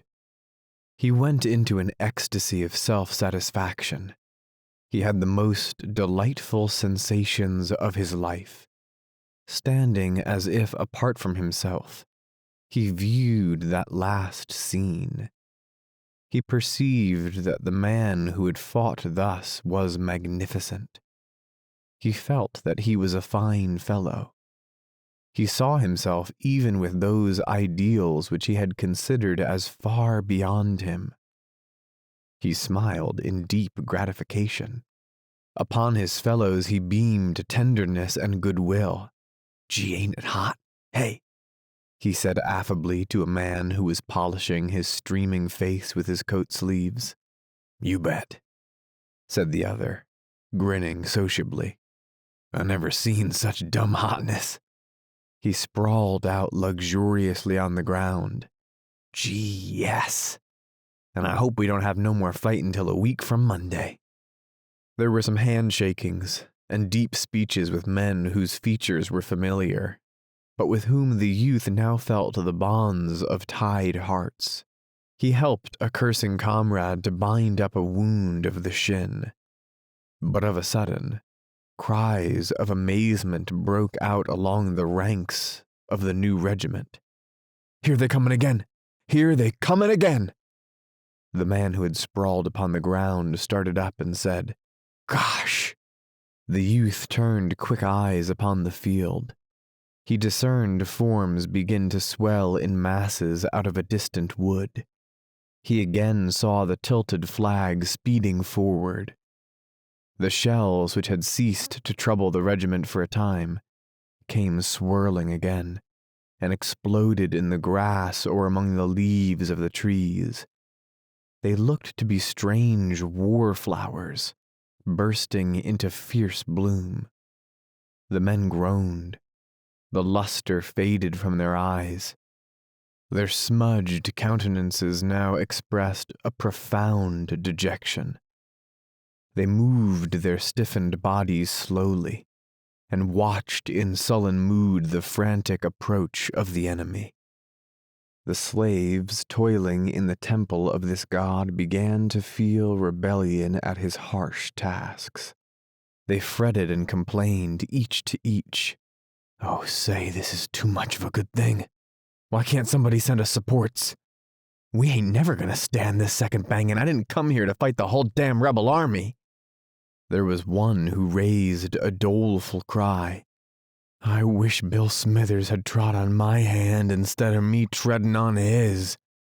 The sore joints of the regiment creaked as it painfully floundered into position to repulse. The youth stared. Surely he thought this impossible thing was not about to happen. He waited as if he expected the enemy to suddenly stop. apologize, and retire, bowing. It was all a mistake. But the firing began somewhere on the regimental line and ripped along in both directions. The level sheets of flame developed great clouds of smoke that tumbled and tossed in the mild wind, near the ground for a moment, and then rolled through the ranks as through a gate. The clouds were tinged an earth-like yellow in the sun rays, and in the shadow were a sorry blue. The flag was sometimes eaten and lost in the mass of vapor, but more often it projected, sun-touched, resplendent. Into the youth's eyes there came a look that one can see in the orbs of a jaded horse. His neck was quivering with nervous weakness, and the muscles of his arms felt numb and bloodless. His hands, too, seemed large and awkward, as if he was wearing invisible mittens. And there was a great uncertainty about his knee joints. The words that comrades had uttered previous to the firing began to recur to him. "Oh, say, this is too much of a good thing. What do they take us for? Why don't they send us supports? I didn't come here to fight the whole damned rebel army." He began to exaggerate the endurance, the skill, and the valor of those who were coming. Himself reeling from exhaustion, he was astonished beyond measure at such persistency. They must be machines of steel. It was very gloomy struggling against such affairs, wound up perhaps to fight until sundown. He slowly lifted his rifle, and catching a glimpse of the thick-spread field, he blazed at a cantering cluster. He stopped then and began to peer as best as he could through the smoke. He caught changing views of the ground covered with men who were all running like pursued imps, and yelling. To the youth it was an onslaught of redoubtable dragons. He became like the man who lost his legs at the approach of the red and green monster. He waited, in a sort of a horrified, listening attitude. He seemed to shut his eyes and wait to be gobbled. A man near him, who up to this time had been working feverishly at his rifle, suddenly stopped and ran with howls. A lad whose face had borne an expression of exalted courage, the majesty of he who dares give his life, was, at an instant, smitten abject. He blanched like one who has come to the edge of a cliff at midnight, and is suddenly made aware. There was a revelation. He, too, threw down his gun and fled. There was no shame in his face. He ran like a rabbit. Others began to scamper away through the smoke. The youth turned his head, shaken from his trance by this movement as if the regiment was leaving him behind. He saw the few fleeting forms. He yelled then with fright and swung about. For a moment, in the great clamor, he was like a proverbial chicken. He lost the direction of safety. Destruction threatened him from all points. Directly he began to speed toward the rear in great leaps. His rifle and cap were gone. His unbuttoned coat bulged in the wind. The flap of his cartridge box bobbed wildly, and his canteen, by its slender cord, swung out behind. On his face was all the horror of those things which he imagined. The lieutenant sprang forward, bawling. The youth saw his features wrathfully red, and saw him make a dab with his sword. His one thought of the incident was that the lieutenant was a peculiar creature to feel interested in such matters upon this occasion. He ran like a blind man. 2 or 3 times he fell down. Once he knocked his shoulder so heavily against a tree that he went headlong, Since he had turned his back upon the fight, his fears had been wondrously magnified. Death, about to thrust him between the shoulder blades, was far more dreadful than death about to smite him between the eyes. When he thought of it later, he conceived the impression that it is better to view the appalling than to be merely within hearing. The noises of the battle were like stones. He believed himself liable to be crushed. As he ran on, he mingled with the others. He dimly saw men on his right and on his left, and he heard footsteps behind him. He thought that all the regiment was fleeing, pursued by those ominous crashes. In his flight, the sound of these following footsteps gave him his one meager relief. He felt vaguely that death must make a first choice of the men who were nearest. The initial morsels for the dragons would be then those who were following him, so he displayed the zeal of an insane sprinter in his purpose to keep them in the rear. There was a race. As he, leading, went across a little field, he found himself in a region of shells. They hurtled over his head with long, wild screams. As he listened, he imagined them to have rows of cruel teeth that grinned at him. Once one lit before him, and the livid lightning of the explosion effectually barred the way in his chosen direction. He groveled on the ground, and then springing up went careering off through some bushes. He experienced a thrill of amazement when he came within view of a battery in action. The men there seemed to be in conventional moods, altogether unaware of the impending annihilation.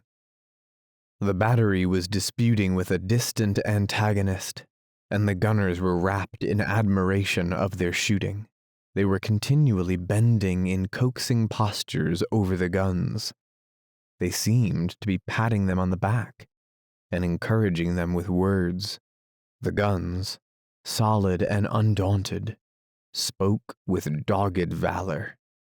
The precise gunners were coolly enthusiastic. They lifted their eyes every chance to the smoke-wreathed hillock from whence the hostile battery addressed them. The youth pitied them as he ran.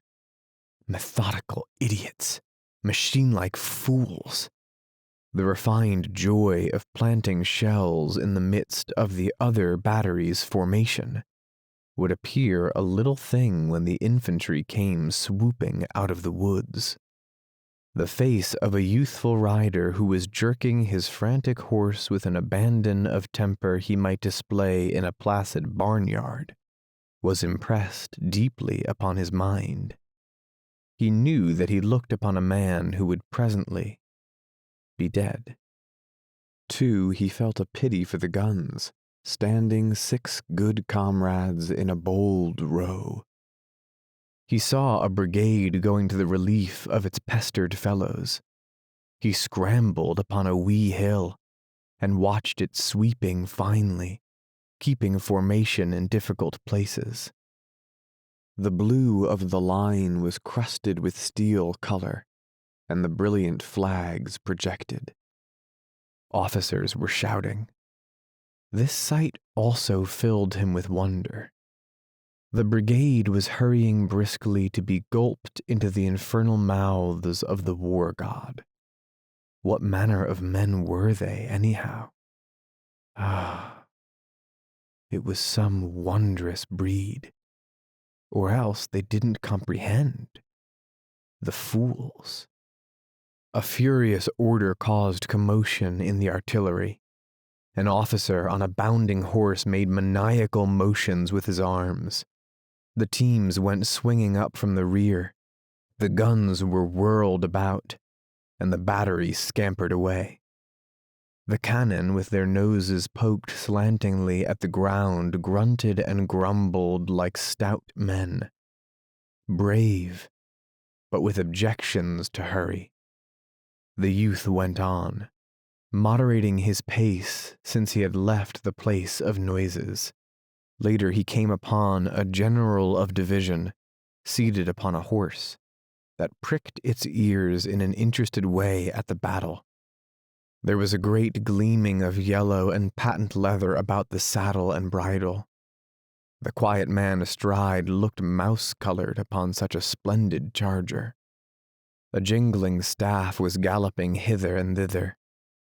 Sometimes the general was surrounded by horsemen, and at other times he was quite alone. He looked to be much harassed. He had the appearance of a businessman whose market is swinging up and down.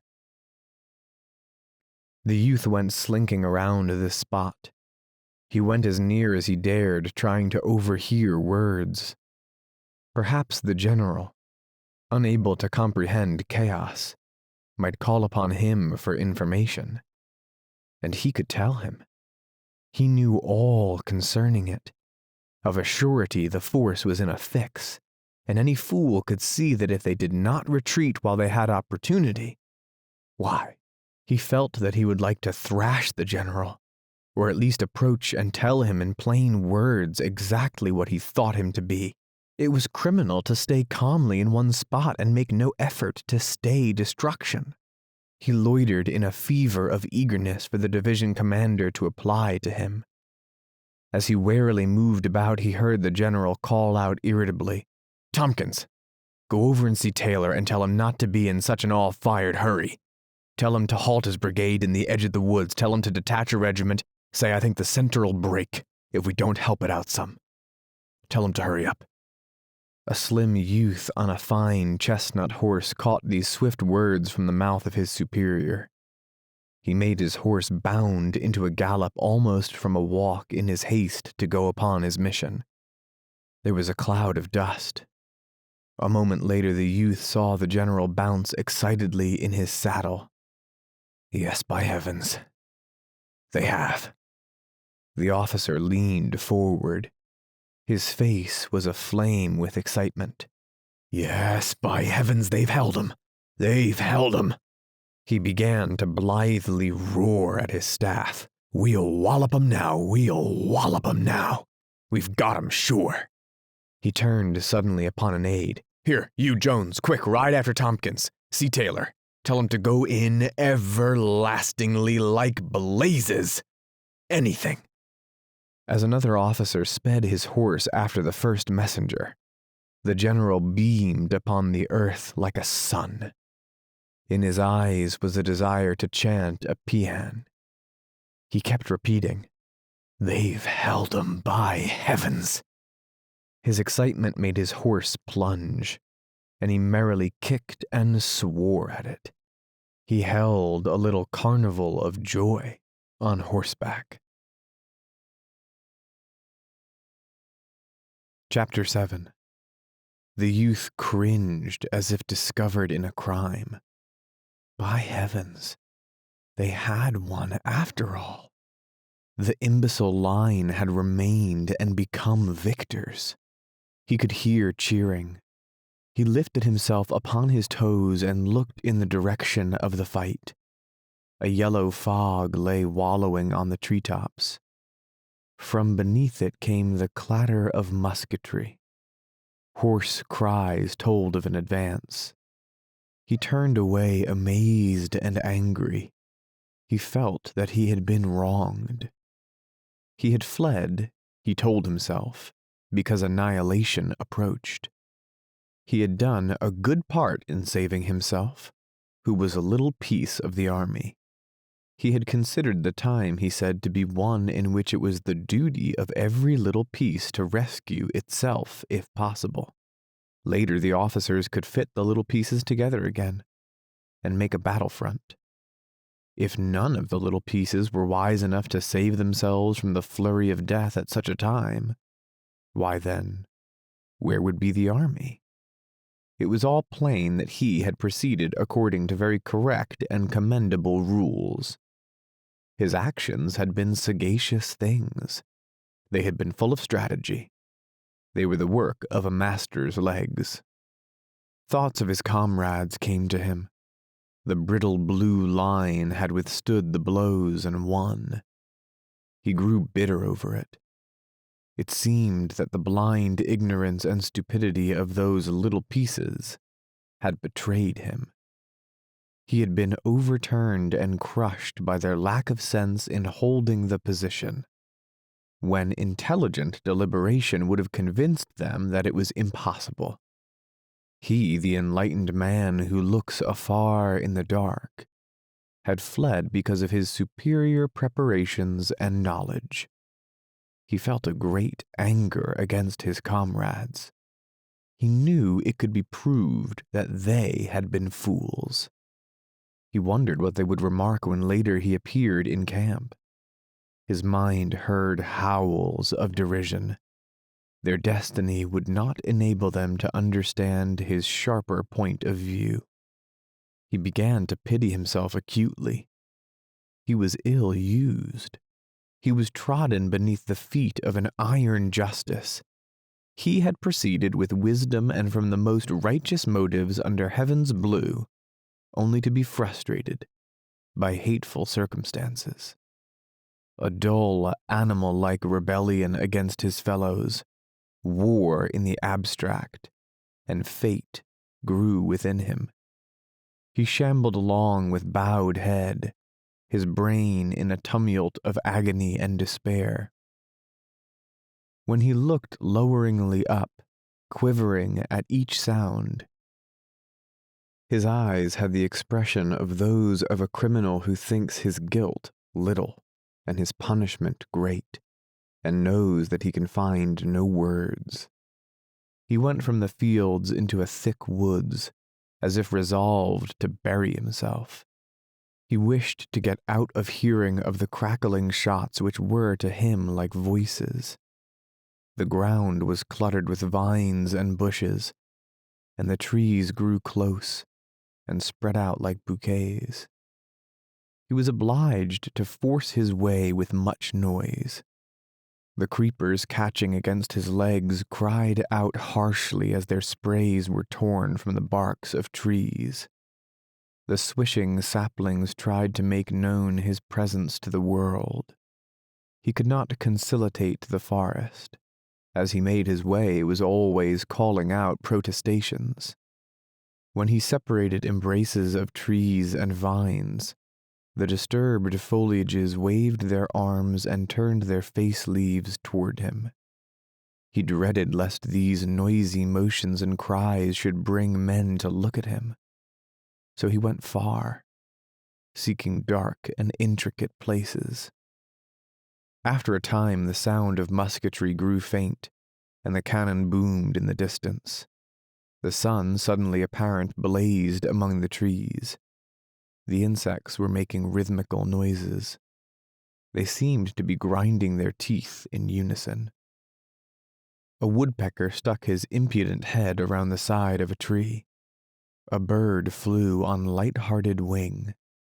Off was the rumble of death. It seemed now that nature had no ears. This landscape gave him assurance. A fair field holding life. It was the religion of peace. It would die if its timid eyes were compelled to see blood. He conceived nature to be a woman with a deep aversion to tragedy. He threw a pine cone at a jovial squirrel and he ran with chattering fear. High in a treetop he stopped, and poking his head cautiously from behind a branch, looked down with an air of trepidation. The youth felt triumphant at this expedition. There was the law, he said. Nature had given him a sign. The squirrel, immediately upon recognizing danger, had taken to his legs without ado. He did not stand stolidly baring his furry belly to the missile, and die with an upward glance at the sympathetic heavens. On the contrary, he had fled as fast as his legs could carry him, and he was but an ordinary squirrel too, doubtless no philosopher of his race. The youth wended, feeling that nature was of his mind. She reinforced his argument with proofs that lived where the sun shone. Once he found himself almost into a swamp. He was obliged to walk upon bog tufts and watch his feet to keep from the oily mire. Pausing at one time to look about him, he saw out at some black water a small animal pounce in and emerge directly with a gleaming fish. The youth went again into the deep thickets. The brushed branches made a noise that drowned the sounds of cannon.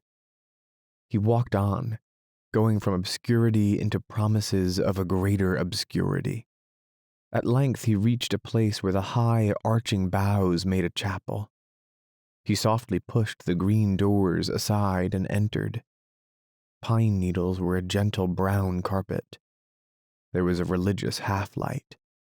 Near the threshold he stopped, horror-stricken at the sight of a thing. He was being looked at by a dead man who was seated with his back against a column-like tree. The corpse was dressed in a uniform that had once been blue, but was now faded to a melancholy shade of green. The eyes staring at the youth had changed to the dull hue to be seen on the side of a dead fish. The mouth was open. Its red had changed to an appalling yellow. Over the gray skin of the face ran little ants. One was trundling some sort of bundle along the upper lip. The youth gave a shriek as he confronted the thing. He was for moments turned to stone before it. He remained staring into the liquid-looking eyes. The dead man and the living man exchanged a long look. Then the youth cautiously put one hand behind him and brought it against a tree. Leaning upon this, he retreated, step by step, with his face still toward the thing. He feared that if he turned his back, the body might spring up and stealthily pursue him. The branches pushing against him threatened to throw him over upon it. His unguided feet, too, caught aggravatingly in brambles. And with it all he received a subtle suggestion to touch the corpse. As he thought of his hand upon it, he shuddered profoundly. At last he burst the bonds which had fastened him to the spot and fled, unheeding the underbrush. He was pursued by the sight of black ants swarming greedily upon the gray face, and venturing horribly near to the eyes. After a time he paused, and breathless and panting, listened. He imagined some strange voice would come from the dead throat and squawk after him in horrible menaces. The trees about the portal of the chapel moved soughingly in a soft wind. A sad silence was upon the little guarding edifice. Chapter 8. The trees began softly to sing a hymn of twilight. The sun sank until slanted bronze rays struck the forest. There was a lull in the noises of insects as if they had bowed their beaks and were making a devotional pause. There was silence save for the chanted chorus of the trees. Then, upon this stillness, there suddenly broke a tremendous clangor of sounds. A crimson roar came from the distance. The youth stopped. He was transfixed by this terrific medley of all noises. It was as if worlds were being rended. There was the ripping sound of musketry and the breaking crash of the artillery. His mind flew in all directions. He conceived the two armies to be at each other panther fashion. He listened for a time. Then he began to run in the direction of the battle. He saw that it was an ironical thing for him to be running thus toward that which he had been at such pains to avoid. But he said in substance to himself that if the earth and the moon were about to clash, many persons would doubtless plan to get upon the roofs to witness the collision. As he ran, he became aware that the forest had stopped its music, as if at last becoming capable of hearing the foreign sounds. The trees hushed and stood motionless. Everything seemed to be listening to the crackle and clatter of earth-shaking thunder. The chorus peaked over the still earth. It suddenly occurred to the youth that the fight in which he had been was, after all, but perfunctory popping. In the hearing of this present din, he was doubtful if he had seen real battle scenes. This uproar explained a celestial battle. It was tumbling hordes, a struggle in the air. Reflecting, he saw a sort of a humor in the point of view of himself and his fellows during the late encounter. They had taken themselves and the enemy very seriously, and had imagined that they were deciding the war. Individuals must have supposed that they were cutting the letters of their names deep into everlasting tablets of brass, or enshrining their reputations forever in the hearts of their countrymen, while, as to fact, the affair would appear in printed reports under a meek and immaterial title. But he saw that it was good. Else, he said, in battle everyone would surely run, save forlorn hopes and their ilk. He went rapidly on. He wished to come to the edge of the forest that he might peer out. As he hastened, there passed through his mind pictures of stupendous conflicts. His accumulated thought upon such subjects was used to form scenes. The noise was as the voice of an eloquent being describing. Sometimes the brambles formed chains and tried to hold him back. Trees confronting him stretched out their arms and forbade him to pass. After its previous hostility, this new resistance of the forest filled him with a fine bitterness. It seemed that nature could not be quite ready to kill him, but he obstinately took roundabout ways, and presently he was where he could see long gray walls of vapor, where lay battle lines. The voices of cannon shook him. The musketry sounded in long, irregular surges that played havoc with his ears. He stood regardant for a moment. His eyes had an awe-struck expression. He gawked in the direction of the fight. Presently he proceeded again on his forward way. The battle was like the grinding of an immense and terrible machine to him. Its complexities and powers, its grim processes fascinated him. He must go close and see it produce corpses.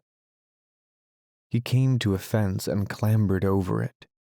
On the far side, the ground was littered with clothes and guns. A newspaper folded up lay in the dirt. A dead soldier was stretched with his face hidden in his arm. Farther off, there was a group of 4 or 5 corpses keeping mournful company. A hot sun had blazed upon this spot. In this place, the youth felt that he was an invader. This forgotten part of the battleground was owned by the dead men, and he hurried in the vague apprehension that one of the swollen forms would rise and tell him to be gone. He came finally to a road from which he could see in the distance dark and agitated bodies of troops, smoke-fringed. In the lane was a blood-stained crowd streaming to the rear. The wounded men were cursing, groaning and wailing. In the air always was a mighty swell of sound that it seemed could sway the earth. With the courageous words of the artillery and the spiteful sentences of the musketry mingled red cheers. And from this region of noises came the steady current of the maimed. One of the wounded men had a shoeful of blood. He hopped like a schoolboy in a game. He was laughing hysterically. One was swearing that he had been shot in the arm through the commanding general's mismanagement of the army. One was marching with an air imitative of some sublime drum major. Upon his features was an unholy mixture of merriment and agony. As he marched, he sang a bit of doggerel in a high and quavering voice. Sing a song of victory, a pocket full of bullets, 25 dead men baked into a pie. Parts of the procession limped and staggered to this tune. Another had the gray seal of death already upon his face. His lips were curled in hard lines, and his teeth were clenched. His hands were bloody from where he had pressed them upon his wound.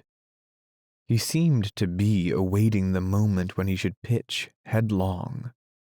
He stalked like the specter of a soldier, his eyes burning with the power of a stare into the unknown.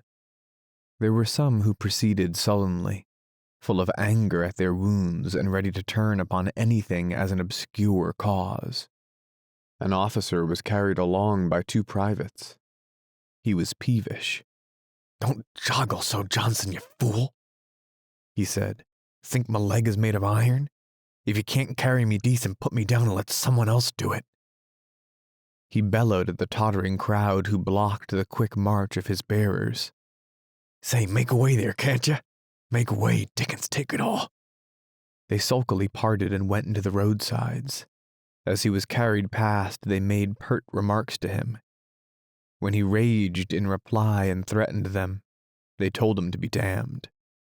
The shoulder of one of the tramping bearers knocked heavily against the spectral soldier who was staring into the unknown. The youth joined this crowd and marched along with it. The torn bodies expressed the awful machinery in which the men had been entangled. Orderlies and couriers occasionally broke through the throng in the roadway, scattering wounded men right and left, galloping on followed by howls. The melancholy march was continually disturbed by the messengers, and sometimes by bustling batteries that came swinging and thumping down upon them, the officers shouting orders to clear the way. There was a tattered man, fouled with dust, blood and powder stain from hair to shoes, who trudged quietly at the youth's side. He was listening with eagerness and much humility to the lurid descriptions of a bearded sergeant. His lean features wore an expression of awe and admiration. He was like a listener in a country store to wondrous tales told among the sugar barrels. He eyed the storyteller with unspeakable wonder. His mouth was agape in yokel fashion. The sergeant, taking note of this, gave pause to his elaborate history when he administered a sardonic comment. "Be careful, honey. You'll be a-catchin' flies," he said. The tattered man shrank back abashed. After a time he began to sidle near to the youth, and in a different way try to make him a friend. His voice was gentle as a girl's voice, and his eyes were pleading. The youth saw with surprise that the soldier had 2 wounds, one in the head bound with a blood-soaked rag, and the other in the arm, making that member dangle like a broken bough. After they had walked together for some time, the tattered man mustered sufficient courage to speak. "Was a pretty good fight, wasn't it?" he timidly said.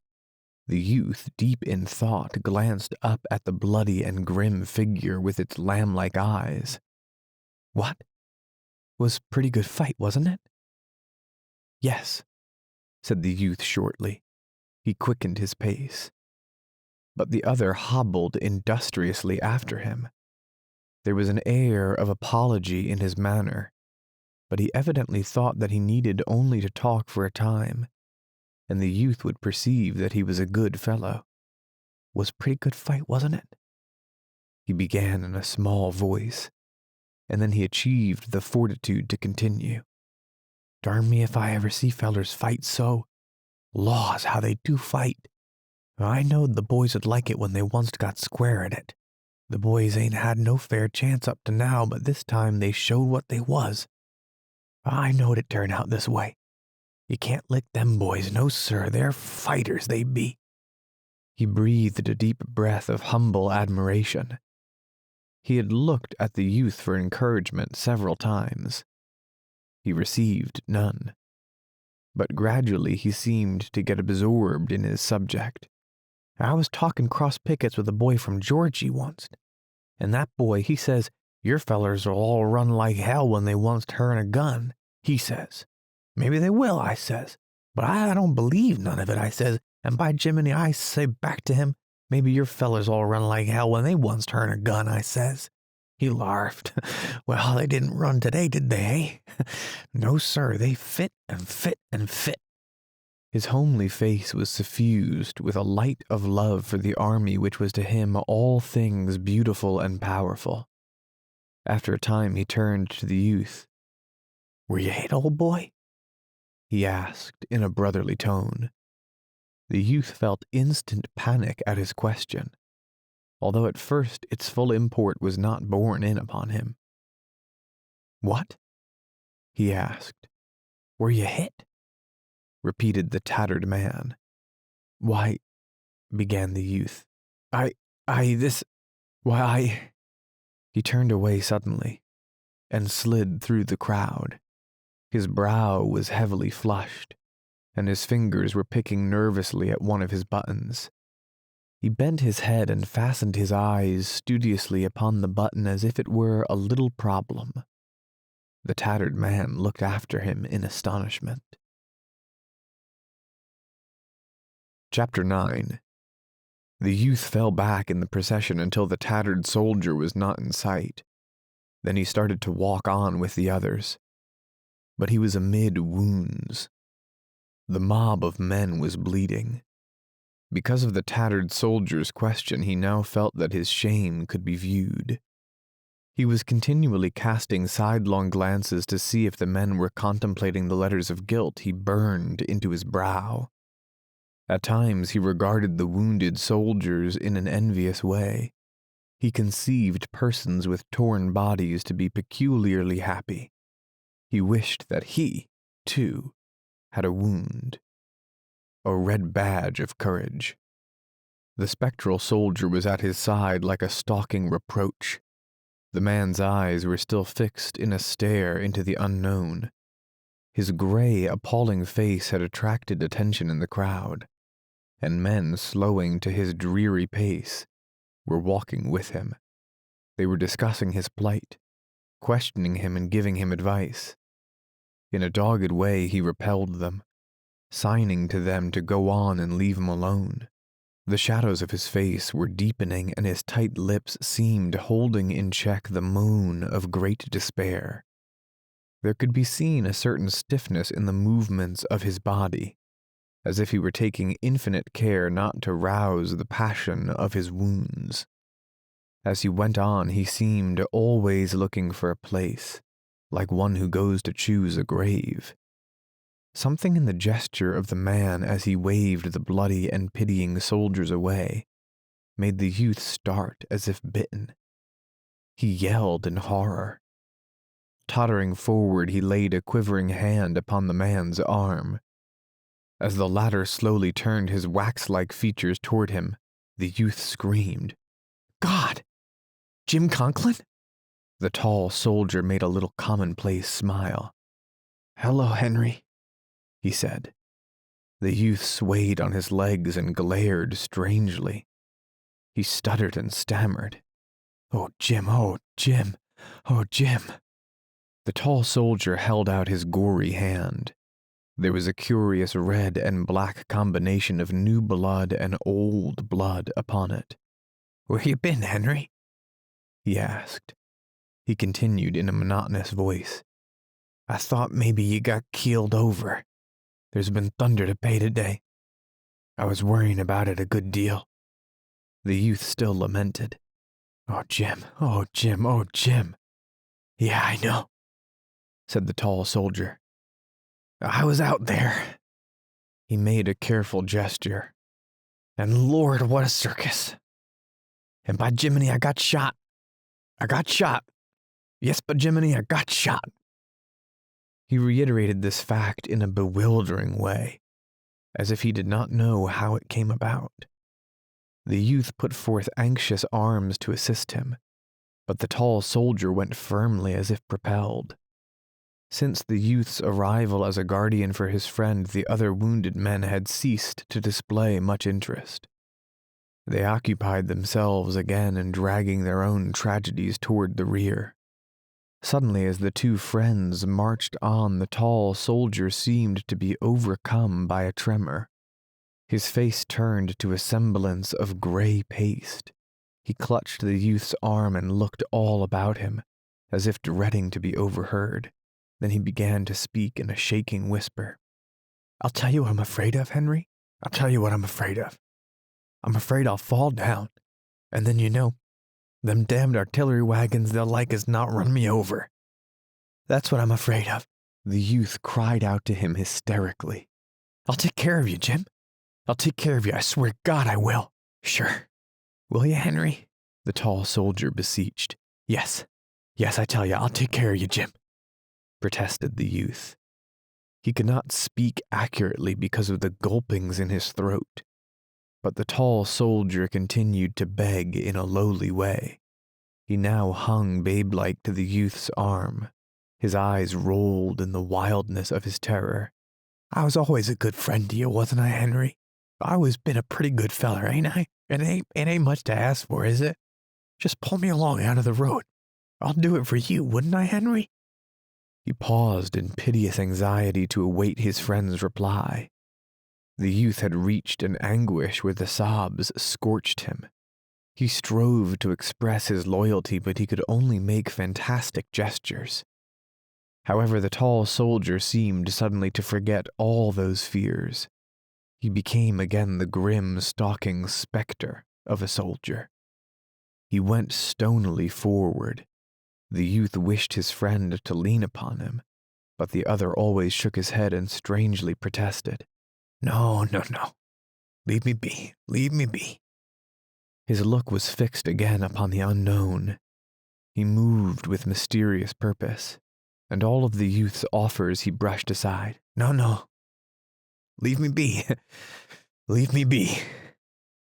The youth had to follow. Presently the latter heard a voice talking softly near his shoulder. Turning, he saw that it belonged to the tattered soldier.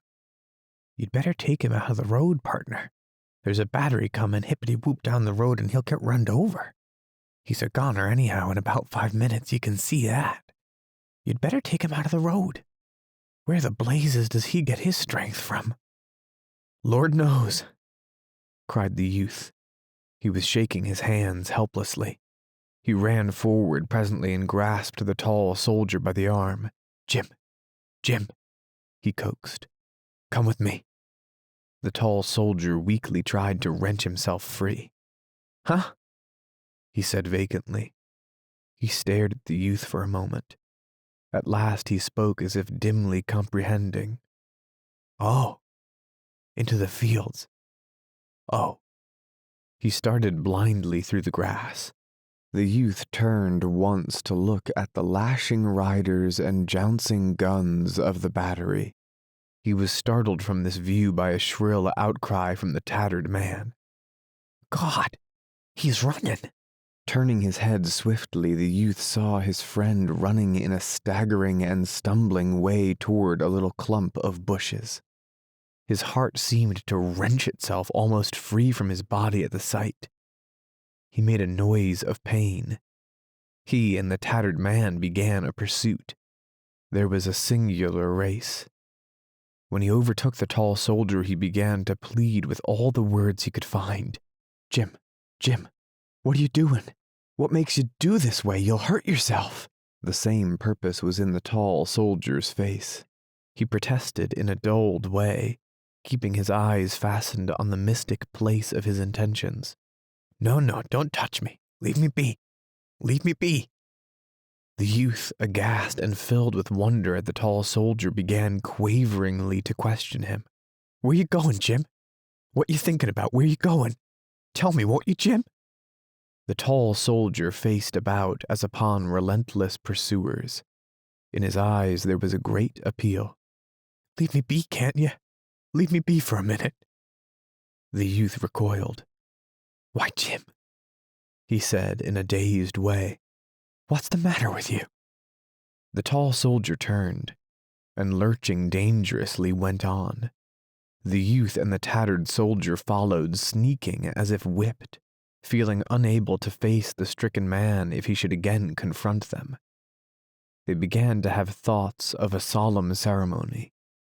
There was something rite-like in these movements of a doomed soldier, and there was a resemblance in him to a devotee of a mad religion, blood-sucking, muscle-wrenching, bone-crunching. They were awed and afraid.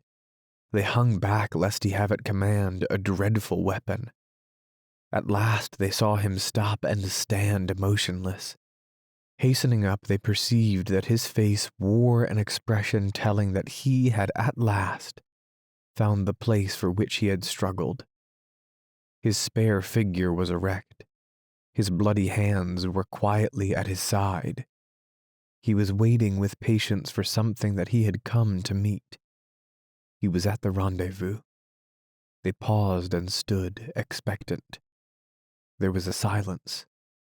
Finally, the chest of the doomed soldier began to heave with a strained motion. It increased in violence until it was as if an animal was within, and was kicking and tumbling furiously to be free. The spectacle of gradual strangulation made the youth writhe, and once as his friend rolled his eyes, he saw something in them that made him sink wailing to the ground. He raised his voice in a last supreme call. "Jim! Jim! Jim!" The tall soldier opened his lips and spoke. He made a gesture. "Leave me be. Don't touch me. Leave me be." There was another silence while he waited. Suddenly his form stiffened and straightened. Then it was shaken by a prolonged ague. He stared into space. To the two watchers there was a curious and profound dignity in the firm lines of his awful face. He was invaded by a creeping strangeness that slowly enveloped him.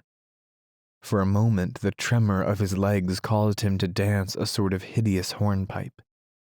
His arms beat wildly about his head in expression of imp-like enthusiasm. His tall figure stretched itself to its full height. There was a slight rending sound.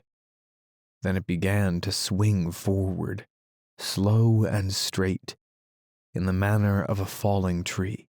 A swift, muscular contortion made the left shoulder strike the ground first. The body seemed to bounce a little way from the earth. "God," said the tattered soldier. The youth had watched spellbound this ceremony at the place of meeting. His face had been twisted into an expression of every agony he had imagined for his friend. He now sprang to his feet, and going closer gazed upon the paste-like face. The mouth was open, and the teeth showed it in a laugh. As the flap of the blue jacket fell away from the body, he could see that the side looked as if it had been chewed by wolves. The youth turned with sudden, livid rage toward the battlefield. He shook his fist. He seemed about to deliver a philippic. Hell! The red sun was pasted in the sky like a wafer. Chapter 10. The tattered man stood musing. "Well, he was a regular Jim Dandy for nerve, wasn't he?" said he finally in a little awestruck voice. "A regular Jim Dandy." He thoughtfully poked one of the docile hands with his foot. "I wonder where he got his strength from. I never seen a man do like that before. It was a funny thing. Well, he was a regular Jim Dandy." The youth desired to screech out his grief. He was stabbed, but his tongue lay dead in the tomb of his mouth. He threw himself again upon the ground and began to brood. The tattered man stood musing. "Look here, partner," he said after a time. He regarded the corpse as he spoke. "He's up and gone. Ain't he?" and we might as well be getting to look out for old number one. This here thing is all over. He's up and gone, ain't he? And he's all right here. Nobody won't bother him, and I must say I ain't enjoying any great health myself these days." The youth, awakened by the tattered soldier's tone, looked quickly up. He saw that he was swinging uncertainly on his legs, and that his face had turned a shade of blue. "Good Lord," he cried. "You ain't going too. Not you too." The tattered man waved his hand. "Nary die," he said. "All I want is some pea soup and a good bed. Some pea soup," he repeated dreamfully.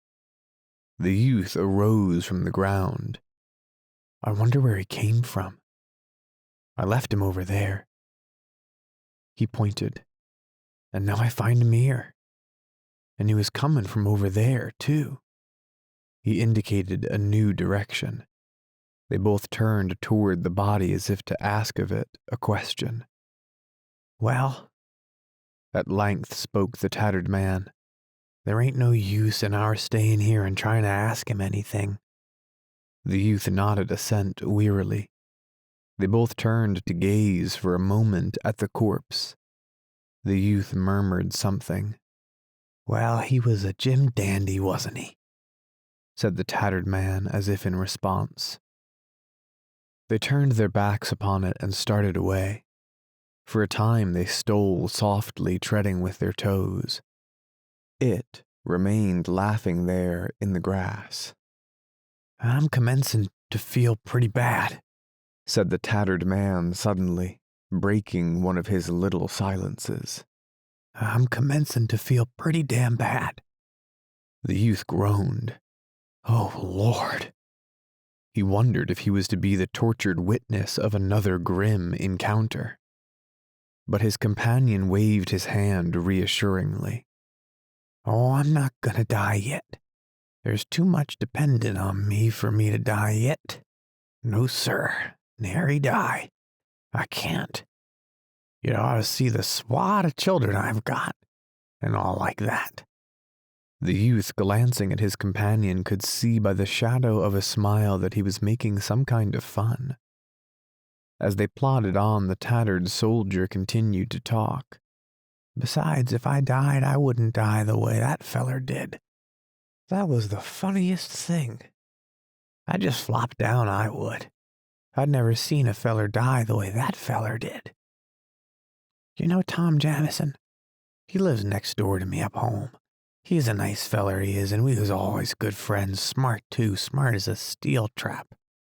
Well, when we was a-fighting this afternoon, all of a sudden he began to rip up and cuss and beller at me.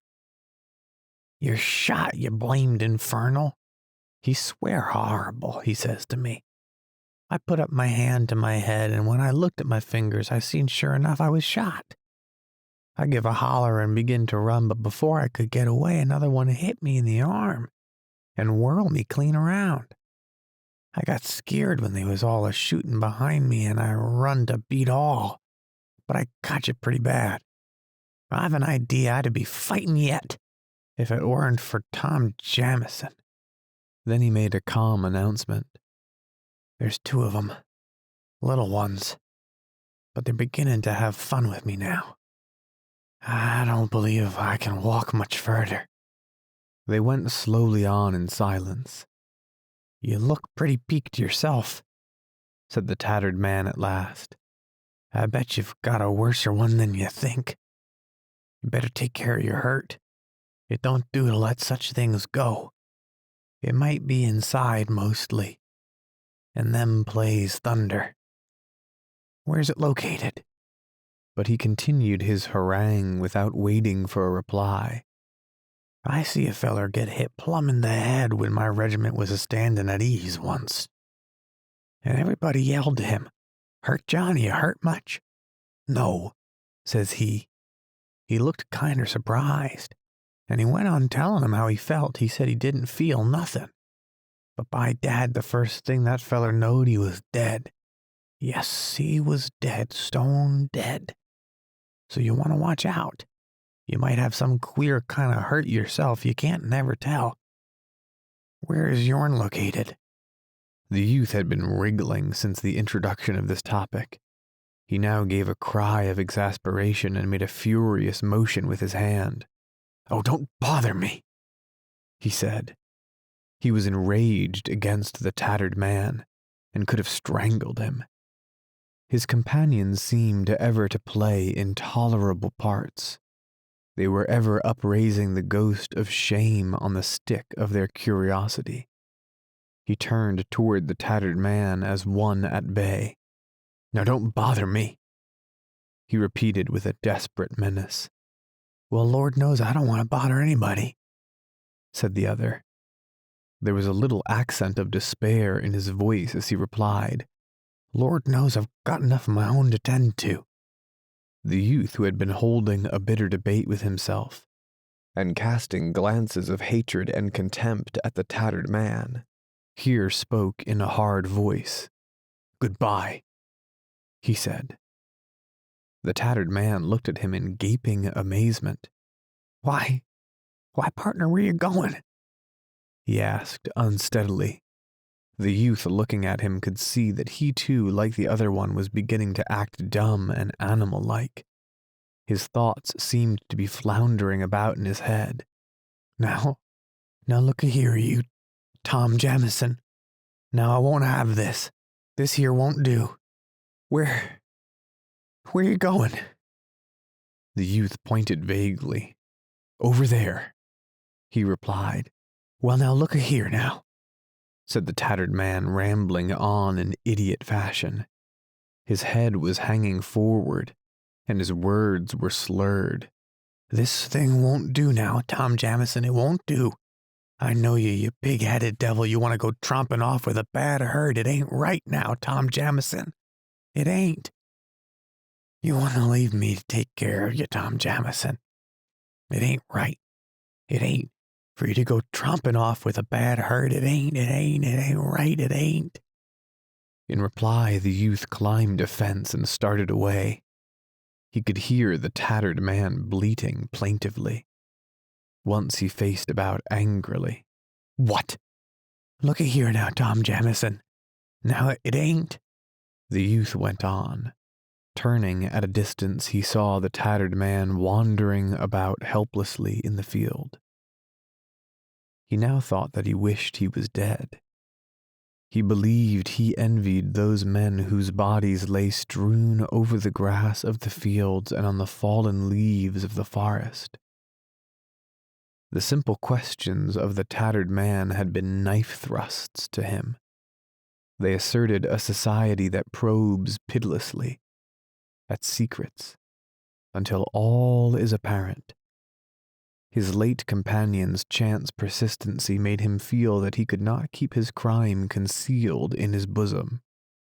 It was sure to be brought plain by one of those arrows which cloud the air and are constantly pricking, discovering, proclaiming those things which are willed to be forever hidden. He admitted that he could not defend himself against this agency. It was not within the power of vigilance.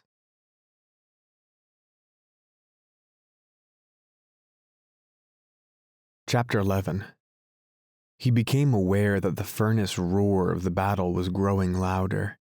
Great blown clouds had floated to the still heights of air before him. The noise, too, was approaching. The woods filtered men and the fields became dotted. As he rounded a hillock, he perceived that the roadway was now a crying mass of wagons, teams, and men. From the heaving tangle issued exhortations, commands, imprecations. Fear was sweeping it all along. The cracking whips bit and horses plunged and tugged. The white-topped wagons strained and stumbled in their exertions like fat sheep. The youth felt comforted in a measure by this sight. They were all retreating. Perhaps then he was not so bad after all. He seated himself and watched the terror-stricken wagons. They fled like soft, ungainly animals. All the roarers and lashers served to help him to magnify the dangers and horrors of the engagement, that he might try to prove to himself that the thing with which men could charge him was in truth a symmetrical act. There was an amount of pleasure to him in watching the wild march of this vindication. Presently the calm head of a forward-going column of infantry appeared in the road. It came swiftly on.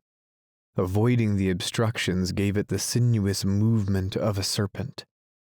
The men at the head butted mules with their musket stocks. They prodded teamsters indifferent to all howls.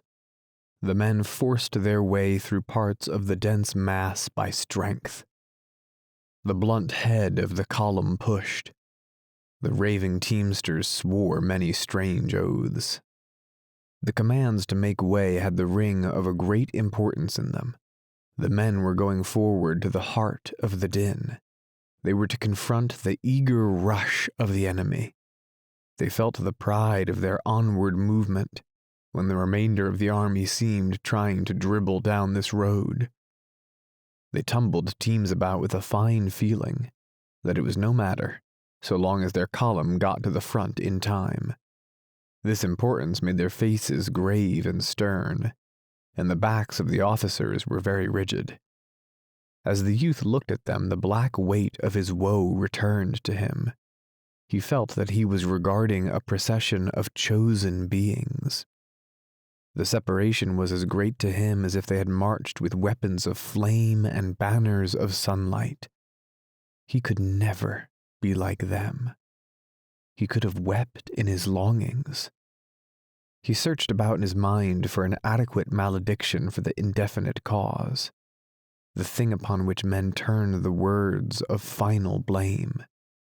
It, whatever it was responsible for him, he said. There lay the fault. The haste of the column to reach the battle seemed to the forlorn young man to be something much finer than stout fighting. Heroes, he thought, could find excuses in that long, seething lane. They could retire with perfect self-respect and make excuses to the stars. He wondered what those men had eaten that they could be in such haste to force their way to grim chances of death. As he watched, his envy grew, until he thought that he wished to change lives with one of them. He would have liked to have used a tremendous force, he said, throw off himself and become a better. Swift pictures of himself apart, yet in himself, came to him. A blue, desperate figure leading lurid charges with one knee forward and a broken blade high. A blue, determined figure standing before a crimson and steel assault, getting calmly killed on a high place before the eyes of all. He thought of the magnificent pathos of his dead body. These thoughts uplifted him. He felt the quiver of war desire. In his ears he heard the ring of victory. He knew the frenzy of a rapid, successful charge, the music of the trampling feet, the sharp voices, the clanking arms of the columns near him made him soar on the red wings of war. For a few moments he was sublime. He thought that he was about to start for the front. Indeed, he saw a picture of himself, dust-stained, haggard, panting, flying to the front, at the proper moment to seize and throttle the dark, leering witch of calamity. Then the difficulties of the thing began to drag at him. He hesitated, balancing awkwardly on one foot. He had no rifle. He could not fight with his hands, said he resentfully to his plan. Well, rifles could be had for the picking. They were extraordinarily profuse. Also, he continued, it would be a miracle if he found his regiment. Well, he could fight with any regiment. He started forward slowly. He stepped as if he expected to tread upon some explosive thing. Doubts and he were struggling. He would truly be a worm if any of his comrades should see him returning thus, the marks of his flight upon him.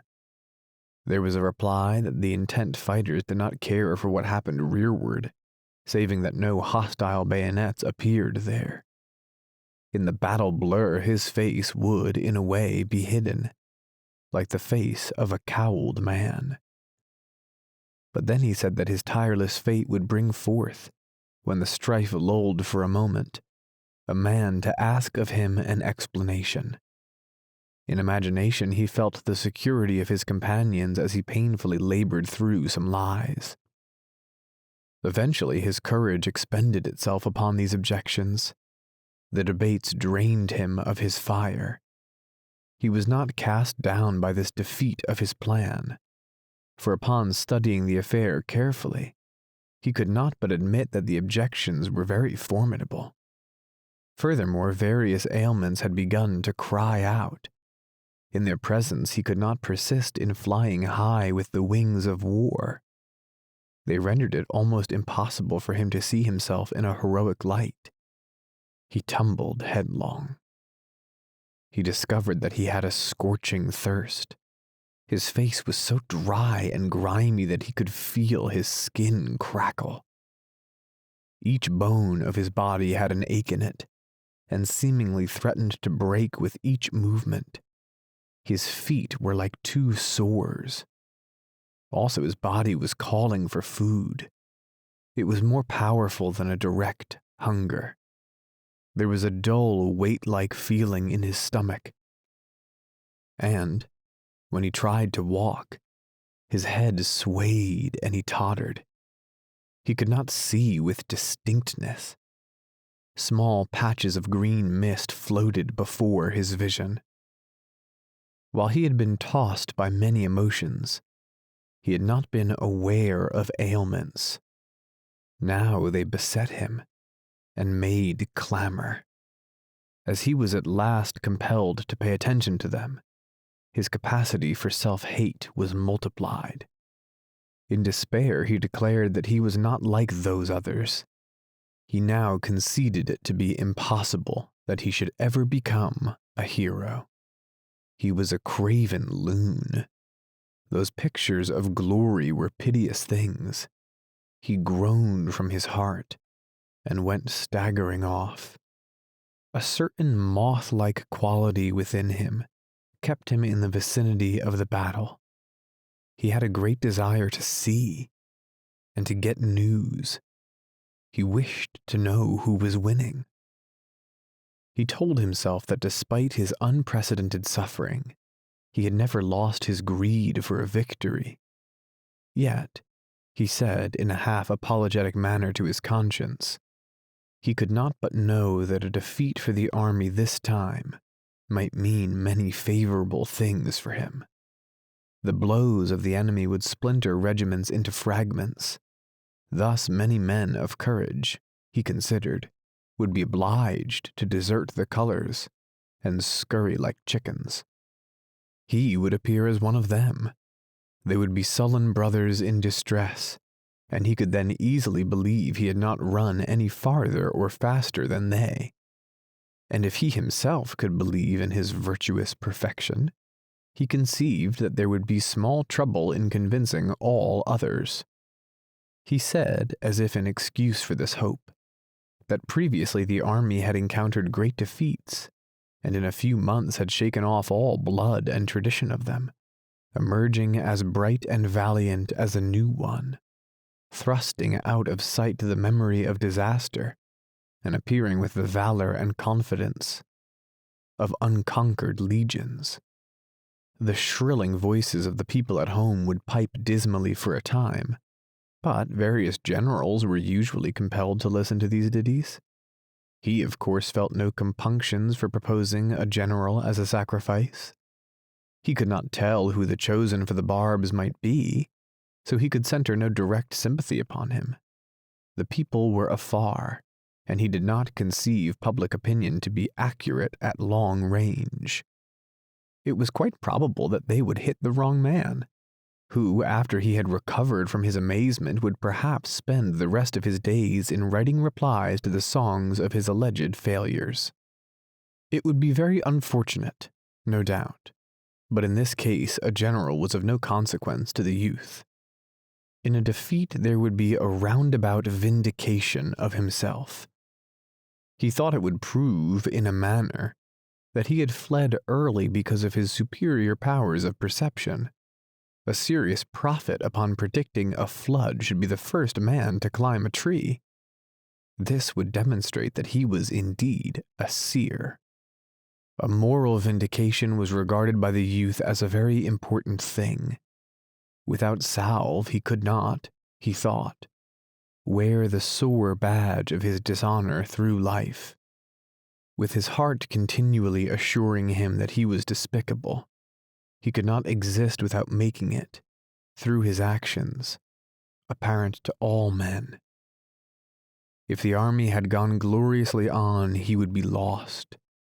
If the din meant that now his army's flags were tilted forward, he was a condemned wretch. He would be compelled to doom himself to isolation. If the men were advancing, their indifferent feet were trampling upon his chances for a successful life. As these thoughts went rapidly through his mind, he turned upon them and tried to thrust them away. He denounced himself as a villain. He said that he was the most unutterably selfish man in existence. His mind pictured the soldiers who would place their defiant bodies before the spear of the yelling battle fiend.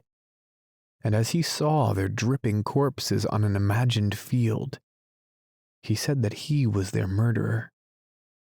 Again he thought that he wished he was dead. He believed that he envied a corpse. Thinking of the slain, he achieved a great contempt for some of them, as if they were guilty for thus becoming lifeless. They might have been killed by lucky chances, he said, before they had had opportunities to flee, or before they had been really tested. Yet they would receive laurels from tradition. He cried out bitterly that their crowns were stolen, and their robes of glorious memories were shams. However, he still said that it was a great pity he was not as they. A defeat of the army had suggested itself to him as a means of escape from the consequences of his fall. He considered now, however, that it was useless to think of such a possibility. His education had been that success for the mighty blue machine was certain, that it would make victories as a contrivance turns out buttons. He presently discarded all his speculations in the other direction. He returned to the creed of soldiers. When he perceived again that it was not possible for the army to be defeated, he tried to bethink him of a fine tale which he could take back to his regiment, and with it turn the expected shafts of derision. But as he mortally feared these shafts, it became impossible for him to invent a tale he felt he could trust. He experimented with many schemes, but threw them aside one by one as flimsy. He was quick to see vulnerable places in them all. Furthermore, he was much afraid that some arrow of scorn might lay him mentally low before he could raise his protecting tale. He imagined the whole regiment saying, "Where's Henry Fleming? He run, didn't he? Oh my." He recalled various persons who would be quite sure to leave him no peace about it. They would doubtless question him with sneers and laugh at his stammering hesitation. In the next engagement, they would try to keep watch of him to discover when he would run. Wherever he went in camp, he would encounter insolent and lingeringly cruel stares. As he imagined himself passing near a crowd of comrades, he could hear one say, "There he goes."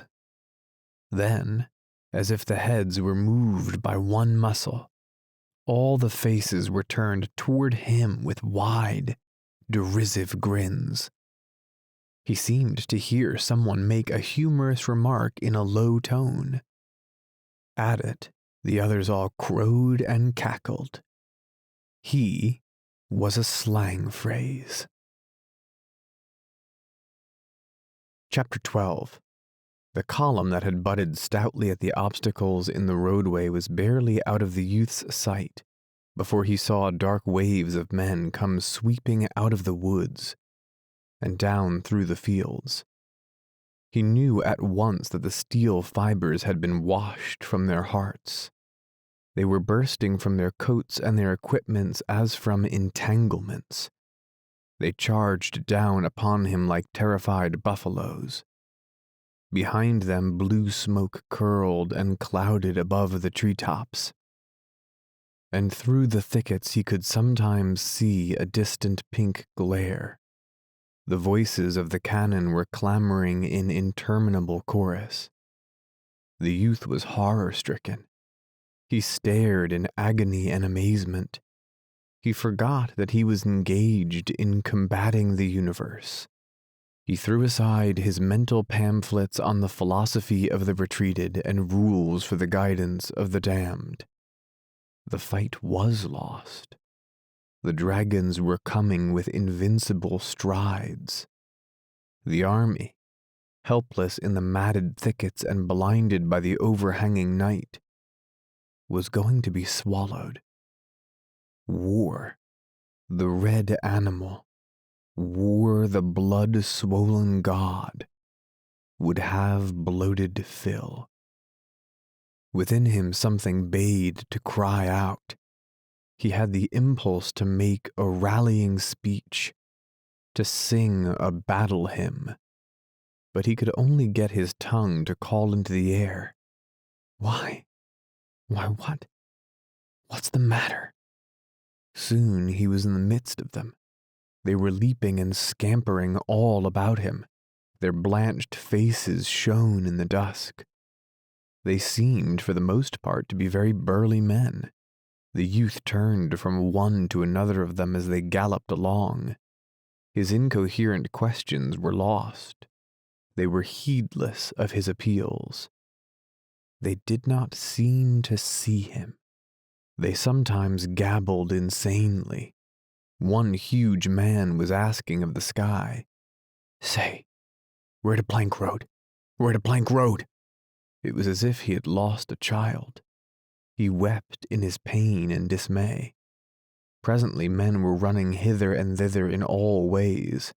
The artillery, booming forward, rearward, and on the flanks, made jumble of ideas of direction. Landmarks had vanished into the gathered gloom. The youth began to imagine that he had got into the center of the tremendous quarrel, and he could perceive no way out of it. From the mouths of the fleeing men came 1,000 wild questions, but no one made answers. The youth, after rushing about and throwing interrogations at the heedless bands of retreating infantry, finally clutched a man by the arm. They swung around face to face. Why? Stammered the youth, struggling with his balking tongue. The man screamed, "Let go me! Let go me!" His face was livid and his eyes were rolling uncontrolled. He was heaving and panting. He still grasped his rifle, perhaps having forgotten to release his hold upon it. He tugged frantically, and the youth, being compelled to lean forward, was dragged several paces. "Let go me! Let go me!" Why? Stuttered the youth. "Well then," bawled the man in a lurid rage. He adroitly and fiercely swung his rifle. It crushed upon the youth's head. The man ran on. The youth's fingers had turned to paste upon the other's arm. The energy was smitten from his muscles. He saw the flaming wings of lightning flash before his vision. There was a deafening rumble of thunder within his head. Suddenly his legs seemed to die. He sank writhing to the ground. He tried to arise. In his efforts against the numbing pain, he was like a man wrestling with a creature of the air. There was a sinister struggle. Sometimes he would achieve a position half erect, battle with the air for a moment, and then fall again, grabbing at the grass. His face was of a clammy pallor. Deep groans were wrenched from him. At last, with a twisting movement, he got upon his hands and knees, and from thence, like a babe trying to walk, to his feet. Pressing his hands to his temples, he went lurching over the grass. He fought an intense battle with his body, his dulled senses wishing him to swoon, and he opposed them stubbornly, his mind portraying unknown dangers and mutilations if he should fall upon the field. He went tall soldier fashion. He imagined secluded spots where he could fall and be unmolested. To search for one, he strove against the tide of pain. Once he put his hand to the top of his head and timidly touched the wound. The scratching pain of the contact made him draw a long breath through his clenched teeth. His fingers were dabbled with blood. He regarded them with a fixed stare.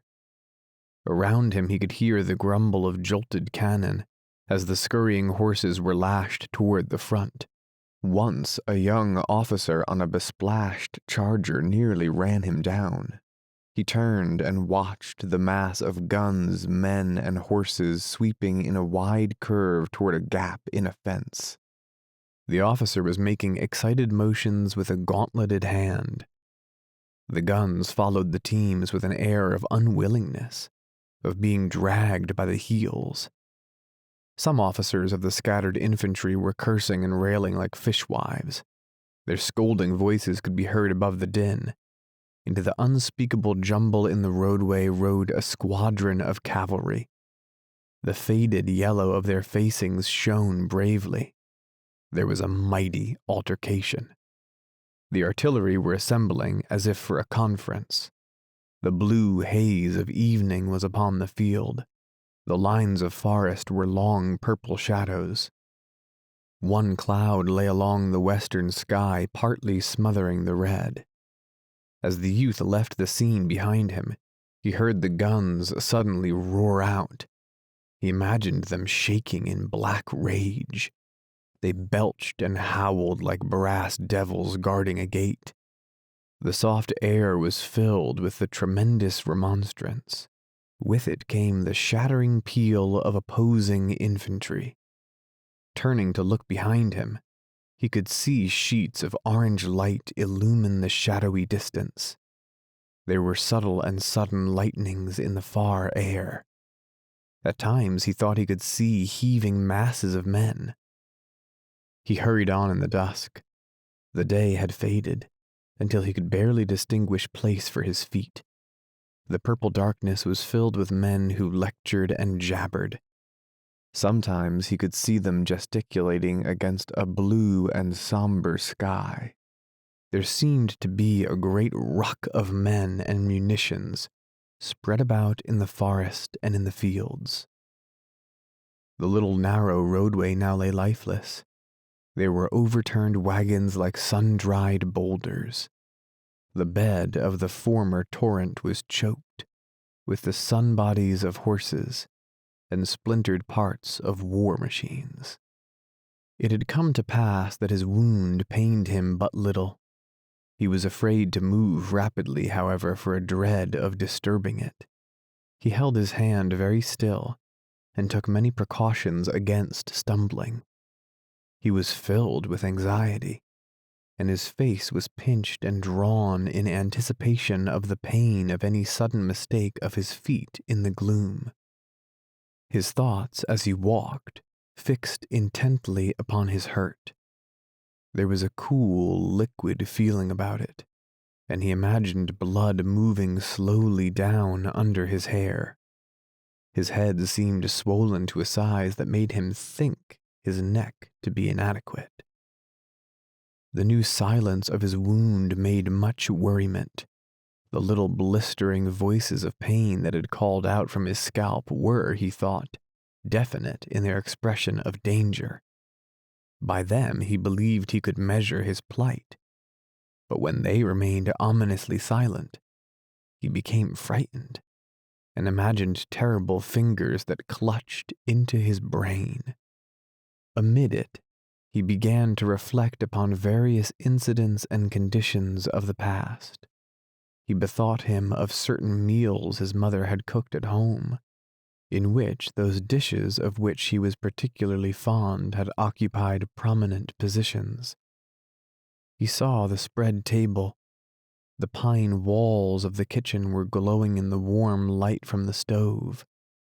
Too, he remembered how he and his companions used to go from the schoolhouse to the bank of a shaded pool.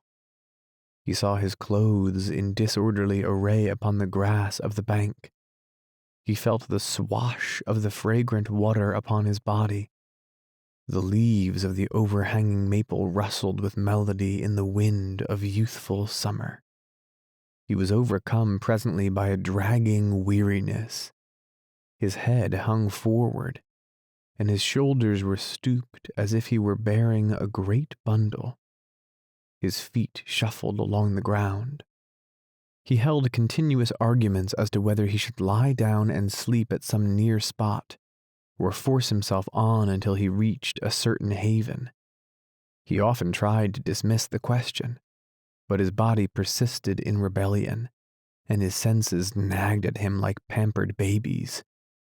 At last he heard a cheery voice near his shoulder. "You seem to be in a pretty bad way. Boy." The youth did not look up, but he assented with thick tongue. "Ugh." The owner of the cheery voice took him firmly by the arm.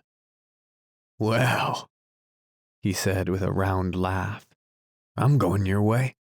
The whole gang is going your way, and I guess I can give you a lift." They began to walk like a drunken man and his friend. As they went along, the man questioned the youth and assisted him with the replies like one manipulating the mind of a child. Sometimes he interjected anecdotes. "What regiment do you belong to, eh? What's that? The 304th in New York. Well, what corps is that in? Oh, it is. Why, I thought they weren't engaged today. They were way over in the center. Oh, they was, eh?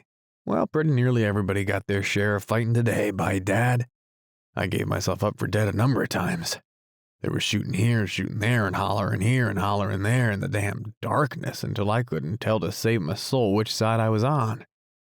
Sometimes I thought I was sure enough from Ohio, and other times I could have swore I was from the bitter end of Florida. It was the most mixed up darn thing I ever see. And these here whole woods is a regular mess. It'll be a miracle if we find our regiments tonight. Pretty soon, though, we'll meet a plenty of guards and provost guards and one thing and another. Oh, there they go with an officer, I guess. Look at his hand a dragging.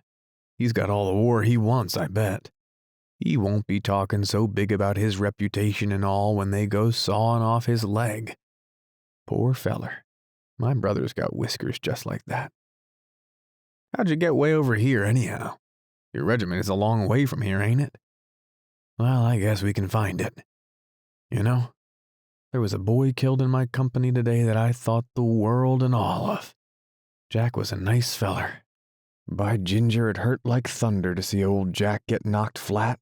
We was a-standin' pretty peaceable for a spell, though there was men running every way all around us. And while we was a-standin' like that, long comes a big fat feller. He began to peck at Jack's elbow, and he says, "Say, where's the road to the river?" And Jack, he never paid no attention. And the feller kept on a-pecking at his elbow and saying, "Say, where's the road to the river?" Jack was a-looking ahead all the time trying to see the Johnnies coming through the woods. And he never paid no attention to this big fat feller for a long time. But at last he turned round and he says, "Go to hell and find the road to the river." And just then a shot slapped him bang on the side of the head. He was a sergeant, too. Them was his last words. Thunder. I wish we was sure of finding our regiments tonight. It's going to be a long hunting, but I guess we can do it. In the search which followed, the man of the cheery voice seemed to the youth to possess a wand of a magic kind. He threaded the mazes of the tangled forest with a strange fortune. In encounters with guards and patrols, he displayed the keenness of a detective and the valor of a gamin. Obstacles fell before him and became of assistance. The youth, with his chin still on his breast, stood woodenly by, while his companion beat ways and means out of sullen things. The forest seemed a vast hive of men buzzing about in frantic circles, but the cheery man conducted the youth without mistakes, until at last he began to chuckle with glee and self-satisfaction. Ah, there you are. See that fire? The youth nodded stupidly. Well, there's where your regiment is. And now goodbye, old boy. Good luck to you. A warm and strong hand clasped the youth's languid fingers for an instant, and then he heard a cheerful and audacious whistling as the man strode away. As he who had so befriended him was thus passing out of his life, it suddenly occurred to the youth that he had not once seen his face. Chapter 13. The youth went slowly toward the fire indicated by his departed friend. As he reeled, he bethought him of the welcome his comrades would give him. He had a conviction that he would soon feel in his sore heart the barbed missiles of ridicule. He had no strength to invent a tale. He would be a soft target. He made vague plans to go off into the deeper darkness and hide, but they were all destroyed by the voices of exhaustion and pain from his body. His ailments, clamoring, forced him to seek the place of food and rest, at whatever cost. He swung unsteadily toward the fire. He could see the forms of men throwing black shadows in the red light, and as he went nearer, it became known to him in some way that the ground was strewn with sleeping men. Of a sudden, he confronted a black and monstrous figure. A rifle barrel caught some glinting beams. Halt! Halt! He was dismayed for a moment, but he presently thought that he recognized the nervous voice. As he stood tottering before the rifle barrel, he called out, "Why, hello, Wilson. You here?" The rifle was lowered to a position of caution, and the loud soldier came slowly forward. He peered into the youth's face. That you, Henry? Yes, it's me. Well, well, old boy, said the other. By ginger, I'm glad to see you. I give you up for a goner. I thought you was dead, sure enough. There was husky emotion in his voice. The youth found that now he could barely stand upon his feet. There was a sudden sinking of his forces. He thought he must hasten to produce his tale to protect him from the missiles already on the lips of his redoubtable comrades. So staggering before the loud soldier, he began. Yes, I've had an awful time. I've been all over, way over on the right, terrible fighting over there. I had an awful time. I got separated from the regiment. Over on the right, I got shot in the head. I never see such fighting. Awful time. I don't see how I got separated from the regiment. I got shot, too. His friend had stepped forward quickly. What? Got shot? Why didn't you say so first? Poor old boy. We must... Hold on a minute. What am I doing? I'll call Simpson. Another figure at that moment loomed in the gloom. They could see that it was the corporal. Who are you talking to, Wilson? He demanded. His voice was anger-toned. Who you talking to? You're the darnest sentinel. Hello, Henry. You here? Why, I thought you was dead 4 hours ago. Great Jerusalem, they keep turning up every 10 minutes or so.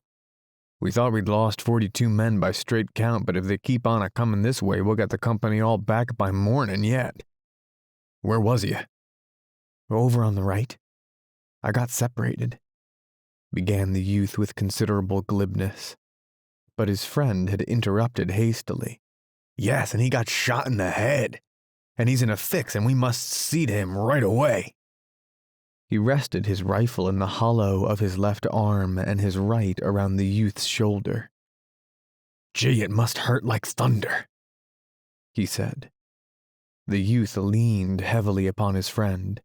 Yeah, it hurts. Hurts a good deal, he replied. There was a faltering in his voice. Oh, said the corporal.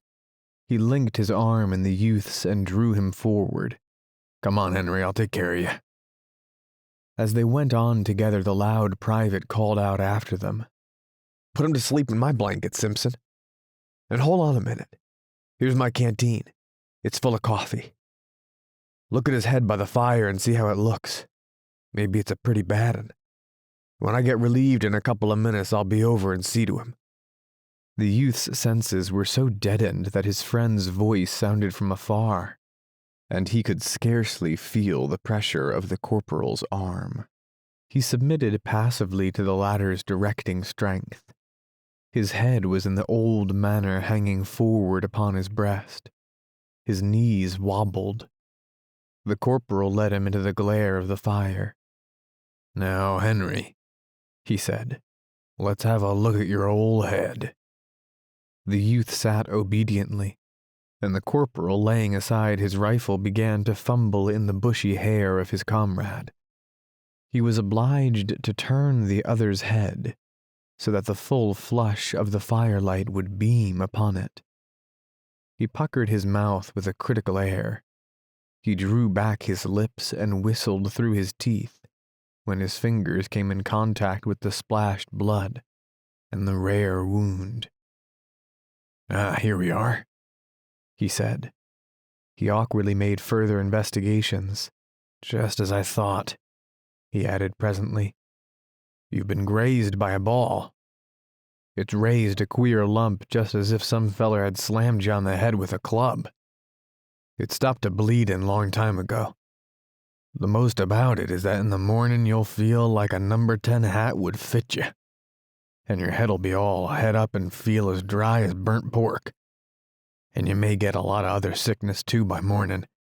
You can't never tell. Still, I don't much think so.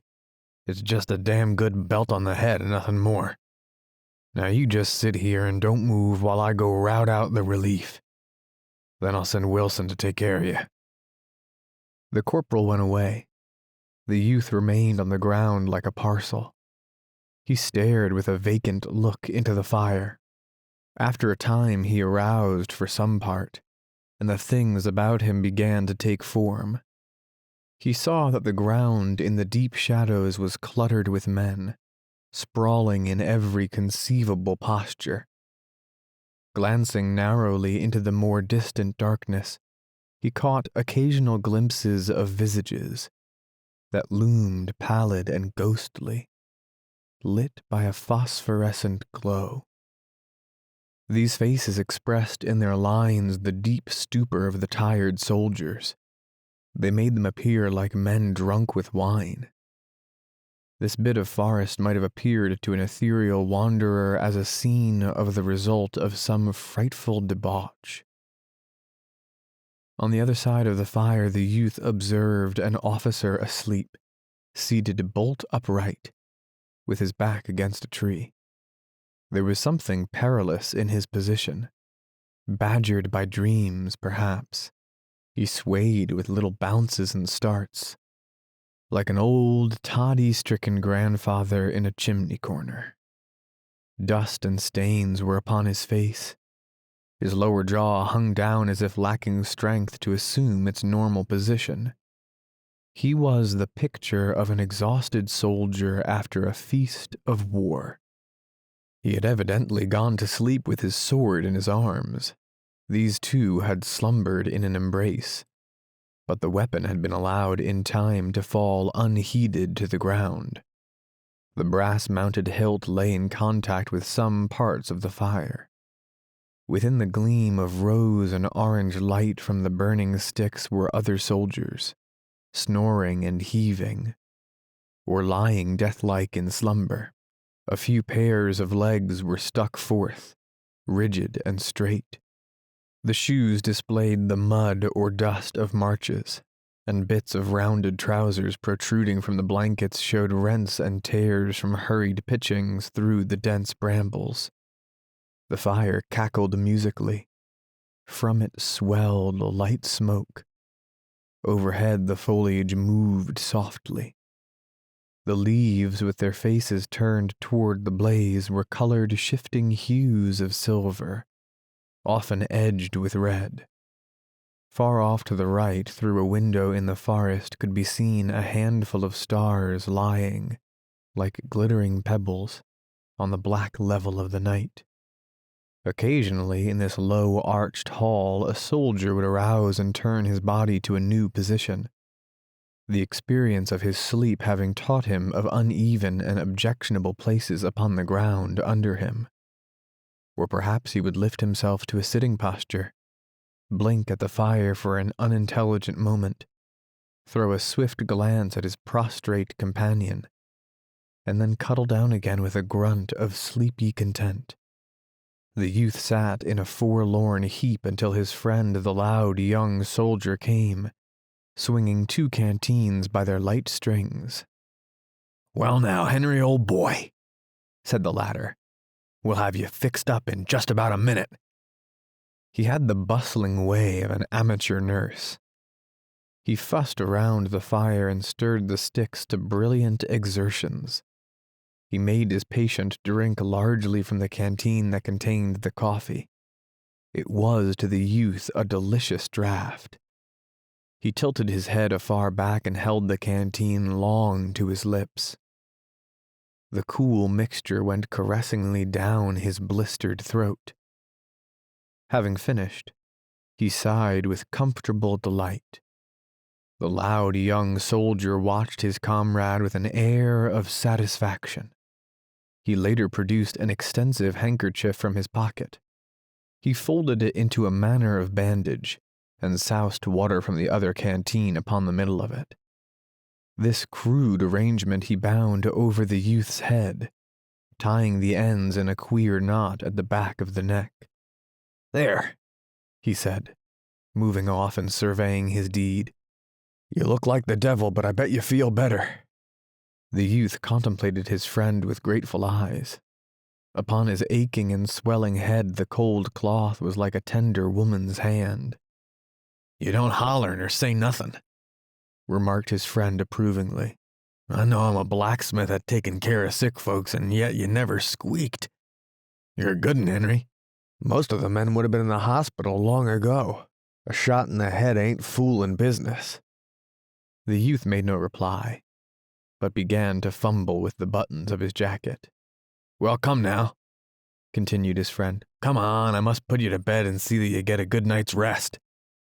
The other got carefully erect, and the loud young soldier led him among the sleeping forms lying in groups and rows. Presently he stooped and picked up his blankets. He spread the rubber one upon the ground and placed the woolen one about the youth's shoulders. "There now," he said. "Lie down and get some sleep." The youth, with his manner of dog-like obedience, got carefully down like a crone stooping. He stretched out with a murmur of relief and comfort. The ground felt like the softest couch. But of a sudden he ejaculated, "Hold on a minute. Where are you going to sleep?" His friend waved his hand impatiently. "Right down there by you." "Well, hold on a minute," continued the youth. "What you going to sleep in? I've got your—" The loud young soldier snarled, "Shut up and go on to sleep. Don't be making a damn fool of yourself," he said severely. After the reproof, the youth said no more. An exquisite drowsiness had spread through him. The warm comfort of the blanket enveloped him and made a gentle languor. His head fell forward on his crooked arm, and his weighted lids went softly down over his eyes. Hearing a splatter of musketry from the distance, he wondered indifferently if those men sometimes slept. He gave a long sigh, snuggled down into his blanket, and in a moment was like his comrades. Chapter 14.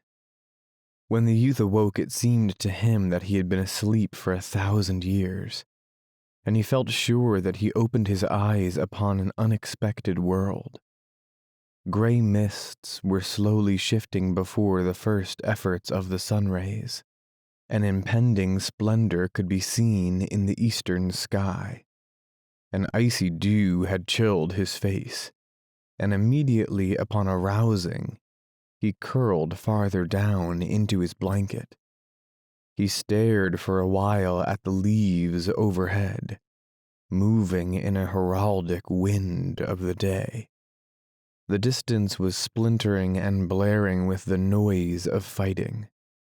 There was in the sound an expression of a deadly persistency, as if it had not began, and was not to cease. About him were the rows and groups of men that he had dimly seen the previous night. They were getting a last draught of sleep before the awakening. The gaunt, careworn features and dusty figures were made plain by this quaint light at the dawning, but it dressed the skin of the men in corpse-like hues, and made the tangled limbs appear pulseless and dead. The youth started up with a little cry when his eyes first swept over this motionless mass of men, thick spread upon the ground, pallid, and in strange postures. His disordered mind interpreted the hall of the forest as a charnel place. He believed for an instant that he was in the house of the dead, and he did not dare to move, lest these corpses start up, squalling and squawking. In a second, however, he achieved his proper mind. He swore a complicated oath at himself. He saw that this somber picture was not a fact of the present, but a mere prophecy. He heard then the noise of a fire, crackling briskly in the cold air, and turning his head, he saw his friend pottering busily about a small blaze. A few other figures moved in the fog, and he heard the hard cracking of axe blows. Suddenly there was a hollow rumble of drums. A distant bugle sang faintly. Similar sounds, varying in strength, came from near and far over the forest. The bugles called to each other like brazen gamecocks. The near thunder of the regimental drums rolled. The body of men in the woods rustled. There was a general uplifting of heads. A murmuring of voices broke upon the air.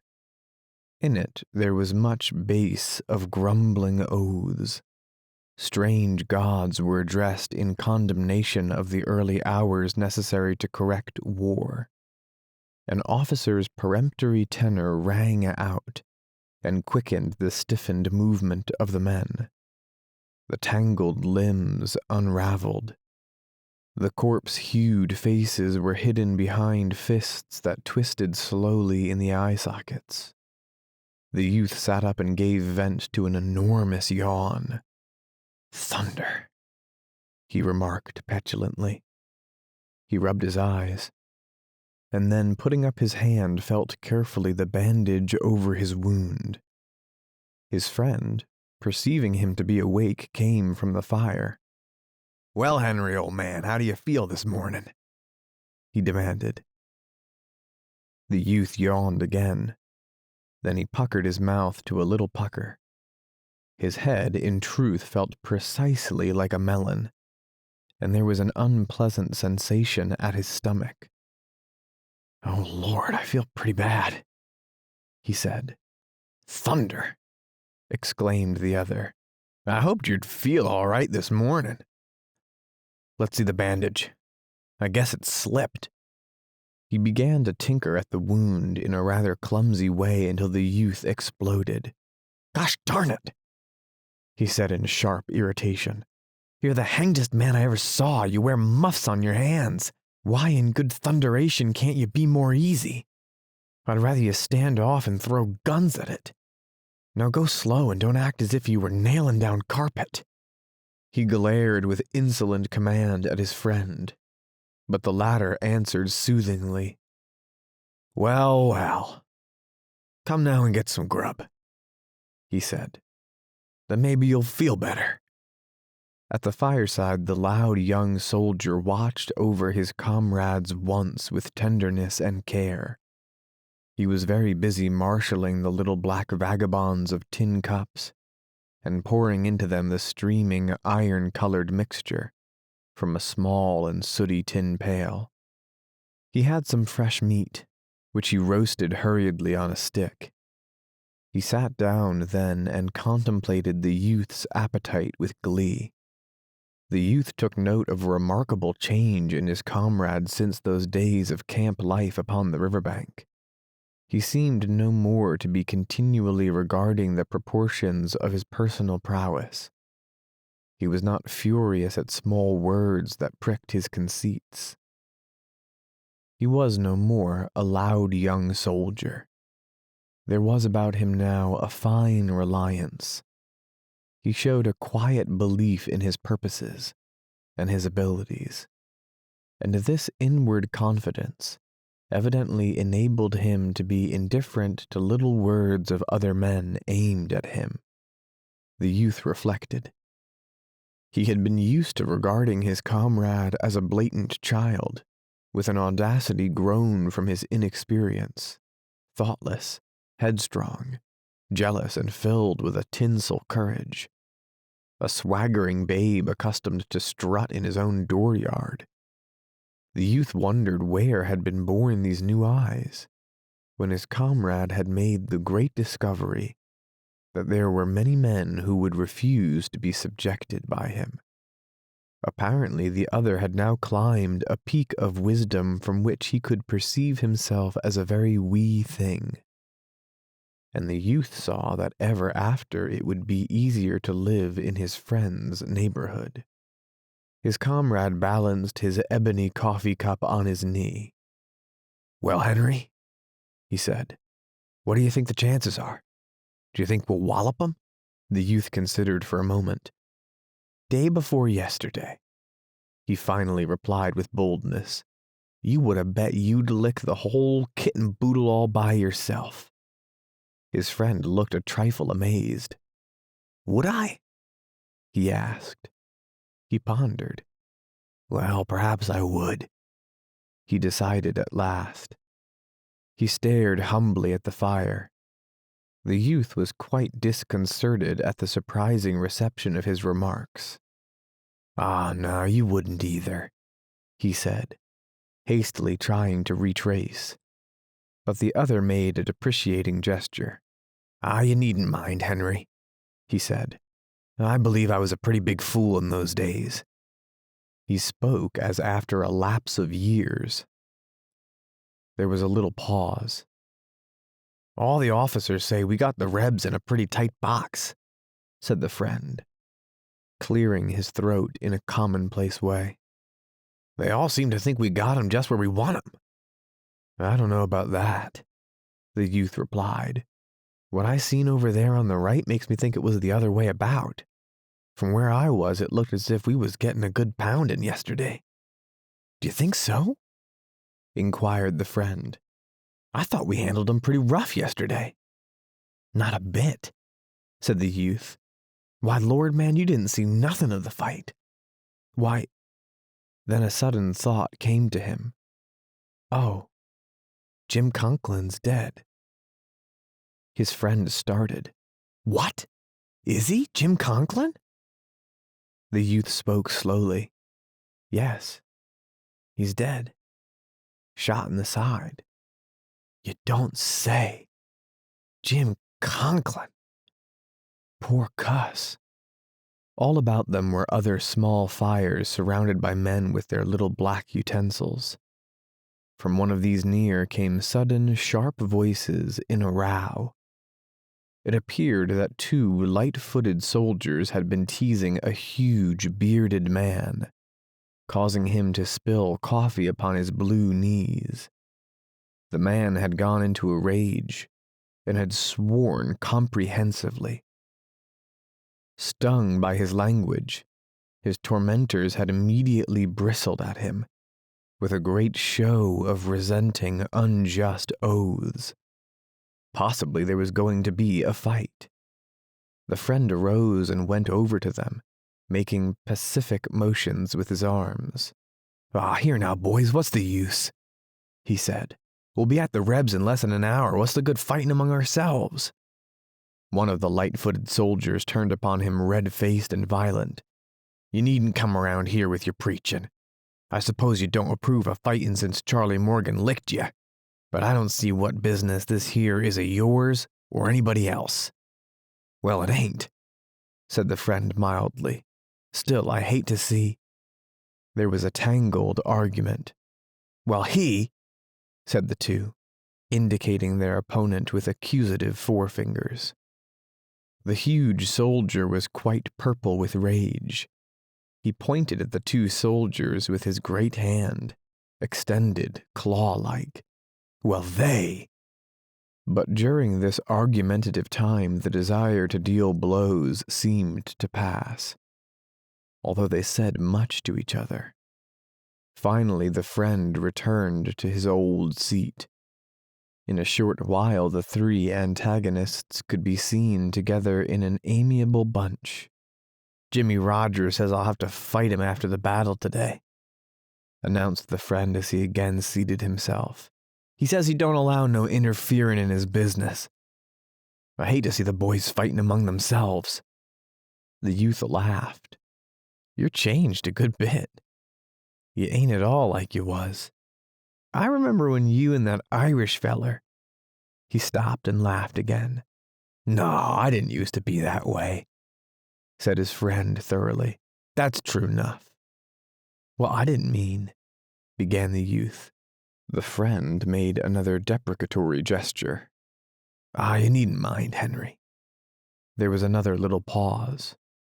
The regiment lost over half the men yesterday, remarked the friend eventually. I thought of course they was all dead. But laws, they kept coming back last night until it seems after all we didn't lose but a few. They'd been scattered all over, wandering around in the woods, fighting with other regiments and everything. Just like you done. So?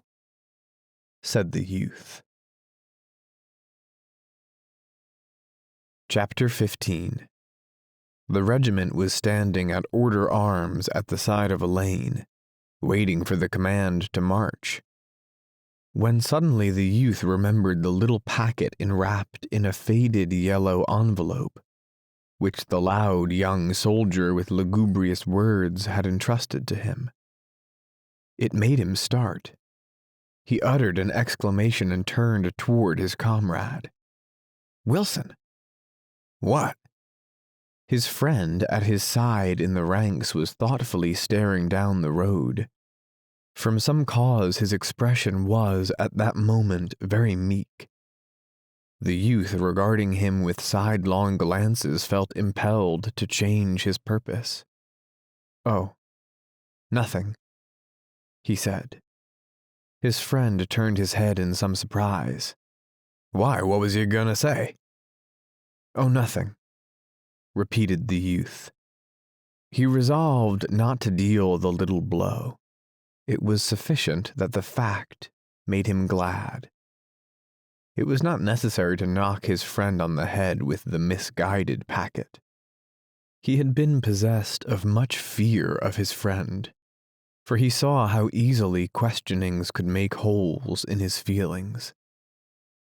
Lately he had assured himself that the altered comrade would not tantalize him with a persistent curiosity.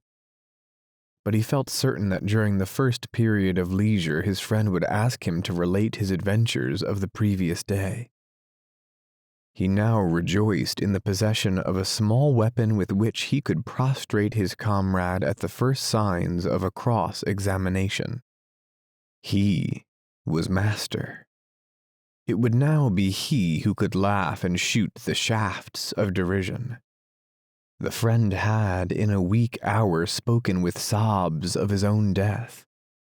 He had delivered a melancholy oration previous to his funeral, and had doubtless, in the packet of letters, presented various keepsakes to relatives. But he had not died, and thus he had delivered himself into the hands of the youth.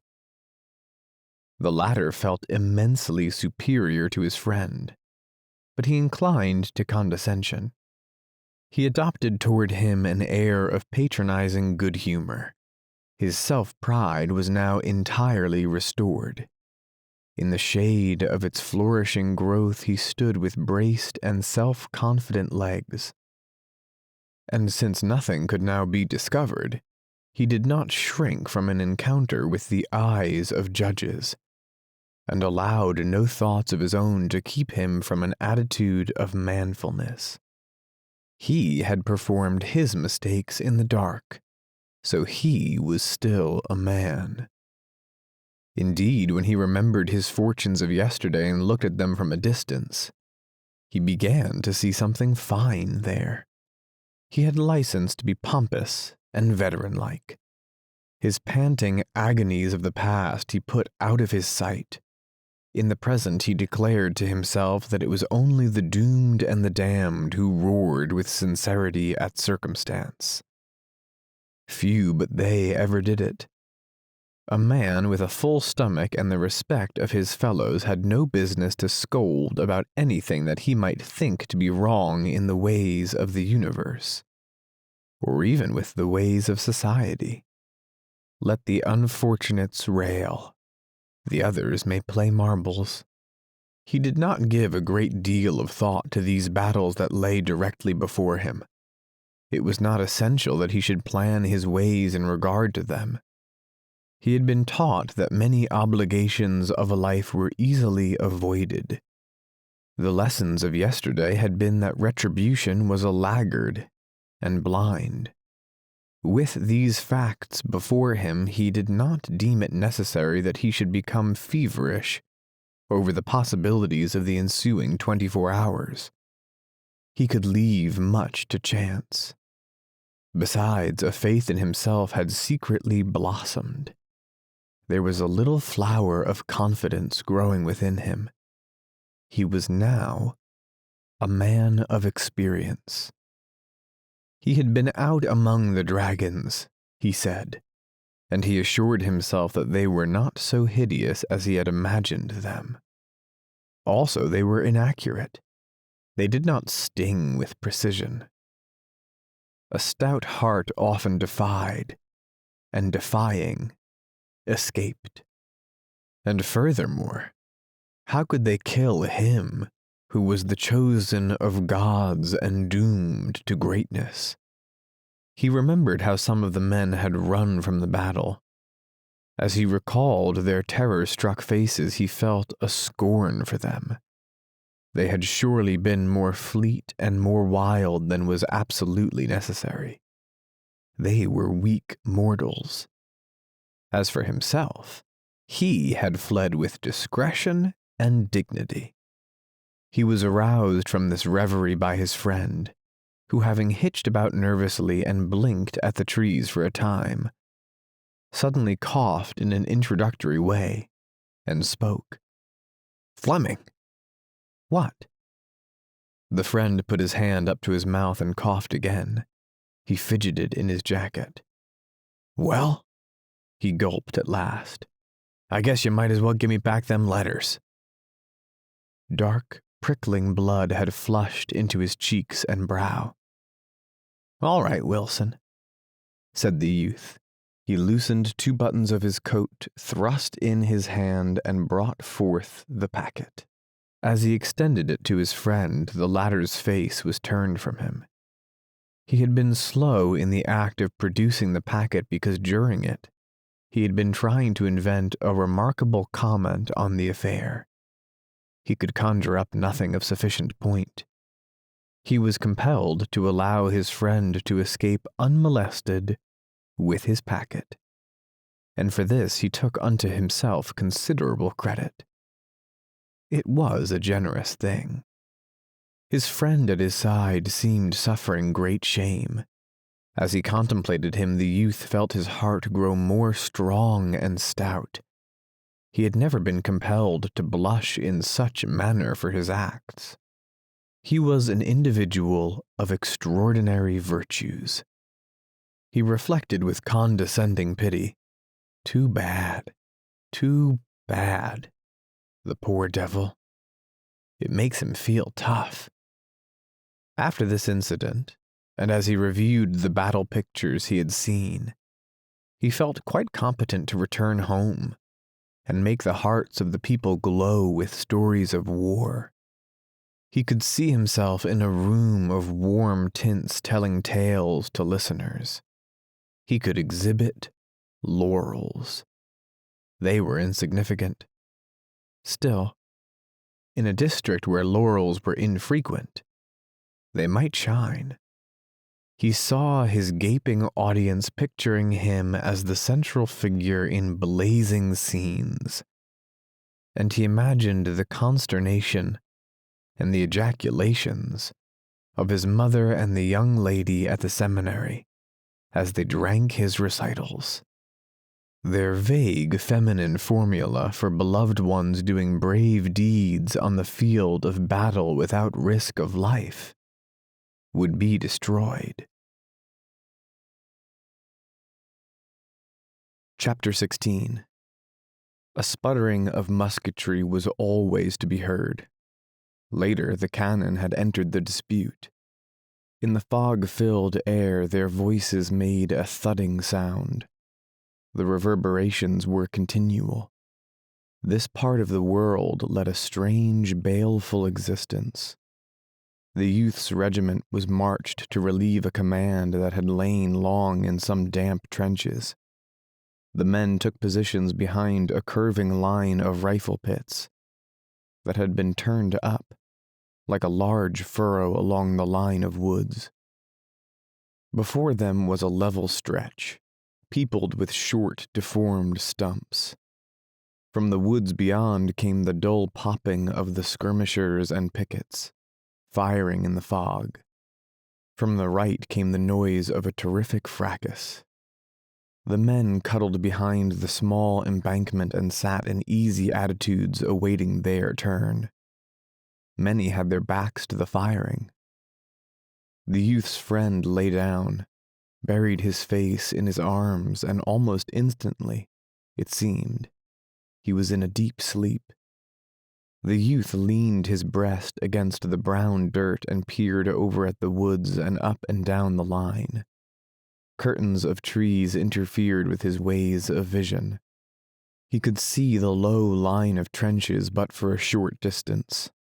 A few idle flags were perched on the dirt hills. Behind them were rows of dark bodies with a few heads sticking curiously over the top.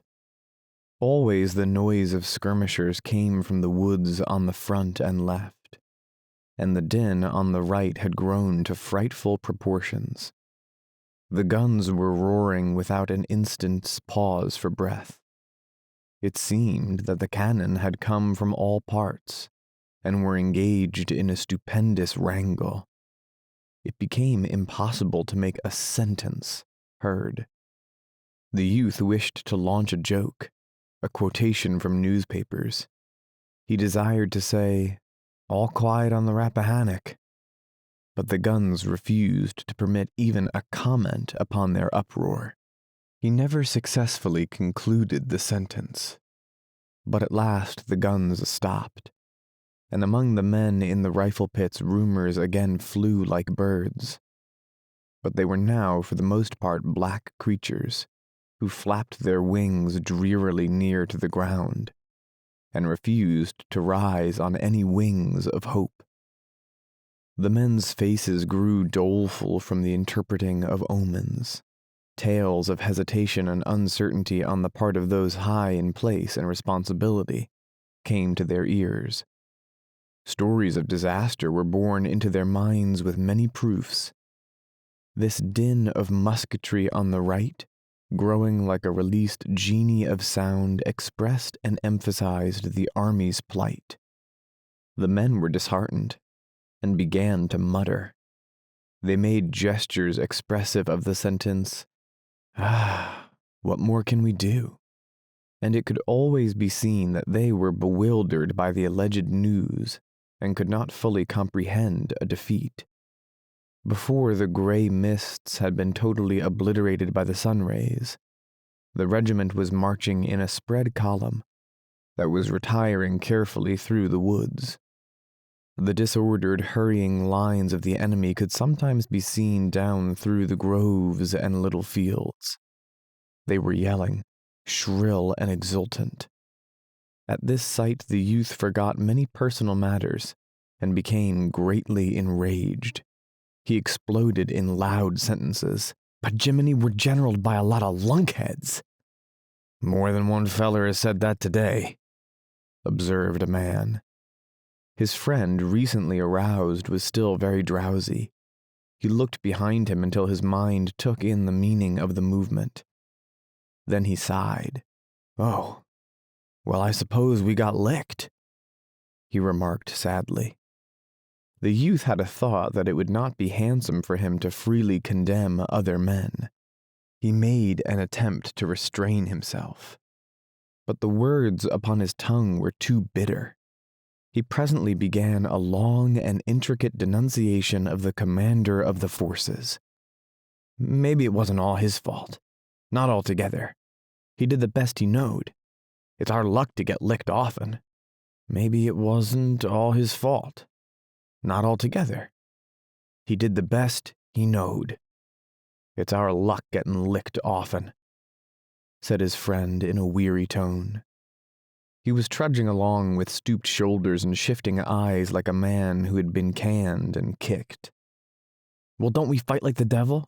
Don't we do all that men can?" demanded the youth loudly. He was secretly dumbfounded at this sentiment when it came from his lips. For a moment his face lost its valor, and he looked guiltily about him. But no one questioned his right to deal in such words, and presently he recovered his air of courage. He went on to repeat a statement he had heard going from group to group at the camp that morning. "The brigadier said he never saw a new regiment fight the way we fought yesterday, didn't he? And we didn't do better than many another regiment, did we? Well then, you can't say it's the army's fault, can you?" In his reply, the friend's voice was stern. "Of course not," he said. "No man dare say we don't fight like the devil. No man will ever dare say it. The boys fight like hell roosters. But still, we don't have no luck. Well then, if we fight like the devil and don't ever whip, it must be the general's fault," said the youth grandly and decisively. "And I don't see any sense in fighting and fighting and fighting, yet always losing through some darn old lunkhead of a general." A sarcastic man who was tramping at the youth's side then spoke lazily. "Maybe you think you fought the whole battle yesterday, Fleming," he remarked. The speech pierced the youth. Inwardly, he was reduced to an abject pulp by these chance words. His legs quaked privately. He cast a frightened glance at the sarcastic man. "Why, no," he hastened to say in a conciliating voice. "I don't think I fought the whole battle yesterday." But the other seemed innocent of any deeper meaning. Apparently, he had no information. It was merely his habit. "Oh," he replied in the same tone of calm derision. The youth nevertheless felt a threat. His mind shrank from going near to the danger, and thereafter he was silent. The significance of the sarcastic man's words took from him all loud moods that would make him appear prominent. He became, suddenly, a modest person. There was low-toned talk among the troops. The officers were impatient and snappy, their countenances clouded with the tales of misfortune. The troops sifting through the forest were sullen. In the youth's company, one man's laugh rang out. A dozen soldiers turned their faces quickly toward him and frowned with vague displeasure. The noise of firing dogged their footsteps. Sometimes it seemed to be driven a little way, but it always returned again with increased insolence. The men muttered and cursed, throwing black looks in its direction.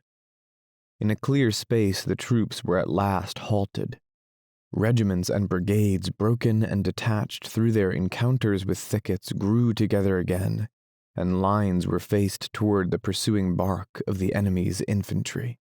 This noise, following like the yelpings of eager metallic hounds, increased to a loud and joyous burst. And then, as the sun went serenely up the sky, throwing illuminating rays into the gloomy thickets, it broke forth into prolonged pealings. The woods began to crackle as if afire. "Whoop-a-da-dee," said a man. "Here we are, everybody fighting, blood and destruction." "I was willing to bet they'd attack as soon as the sun got fairly up," savagely asserted the lieutenant who commanded the youth's company. He jerked without mercy at his little mustache.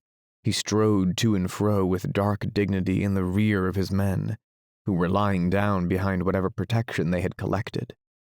A battery had trundled into position in the rear and was thoughtfully shelling the distance. The regiment, unmolested as yet, awaited the moment when the gray shadows of the woods before them should be slashed by the lines of flame. There was much growling and swearing. "Good God," the youth grumbled. "We're always being chased around like rats. It makes me sick. Nobody seems to know where we go or why we go. We just get fired around from pillar to post and get licked here and get licked there. And nobody knows what it's done for. It makes a man feel like a damn kitten in a bag. Now I'd like to know what the eternal thunders we was marched into these woods for anyhow, unless it was to give the Rebs a regular pot shot at us. We came in here and got our legs all tangled up in these cussed briars, and then we begin to fight and the Rebs had an easy time of it. Don't tell me it's just luck. I know better. It's this darned old—" The friend seemed jaded, but he interrupted his comrade with a voice of calm confidence. "It'll turn out all right in the end," he said. "Oh, the devil it will. You always talk like a dog-hanged parson. Don't tell me, I know—" At this time there was an interposition by the savage-minded lieutenant, who was obliged to vent some of his inward dissatisfaction upon his men. "You boys shut right up. There's no need of you wasting your breath in long-winded arguments about this and that and the other. You've been jawing like a lot of old hens. All you've got to do is to fight, and you'll get plenty of that to do in about 10 minutes. Less talking and more fighting. It's what's best for you boys. I never saw such gabbling jackasses." He paused, ready to pounce upon any man who might have the temerity to reply. No words being said, he resumed his dignified pacing. "There's too much chin music and too little fighting in this war anyhow," he said to them, turning his head for a final remark. The day had grown more white, until the sun shed his full radiance upon the thronged forest. A sort of a gust of battle came sweeping toward that part of the line where lay the youth's regiment. The front shifted a trifle to meet it squarely. There was a wait. In this part of the field there passed slowly the intense moments that precede the tempest. A single rifle flashed in a thicket before the regiment. In an instant it was joined by many others. There was a mighty song of clashes and crashes that went sweeping through the woods. The guns in the rear, aroused and enraged by shells that had been thrown burr-like at them, suddenly involved themselves in a hideous altercation with another band of guns. The battle roar settled to a rolling thunder, which was a single, long explosion. In the regiment there was a peculiar kind of hesitation denoted in the attitudes of the men. They were worn, exhausted, having slept but little and labored much. They rolled their eyes toward the advancing battle as they stood awaiting the shock. Some shrank and flinched. They stood as men tied to stakes.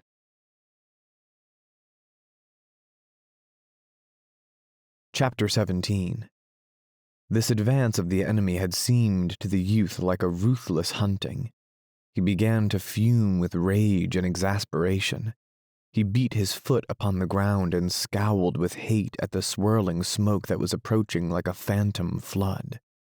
There was a maddening quality in this seeming resolution of the foe to give him no rest, to give him no time to sit down and think. Yesterday he had fought and he had fled rapidly. There had been many adventures. For today he felt that he had earned opportunities for contemplative repose.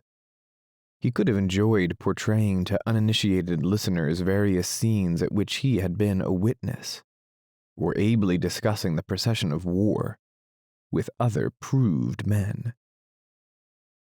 Too, it was important that he should have time for physical recuperation. He was sore and stiff from his experiences. He had received his fill of all exertions, and he wished to rest. But those other men seemed never to grow weary. They were fighting with their old speed. He had a wild hate for the relentless foe.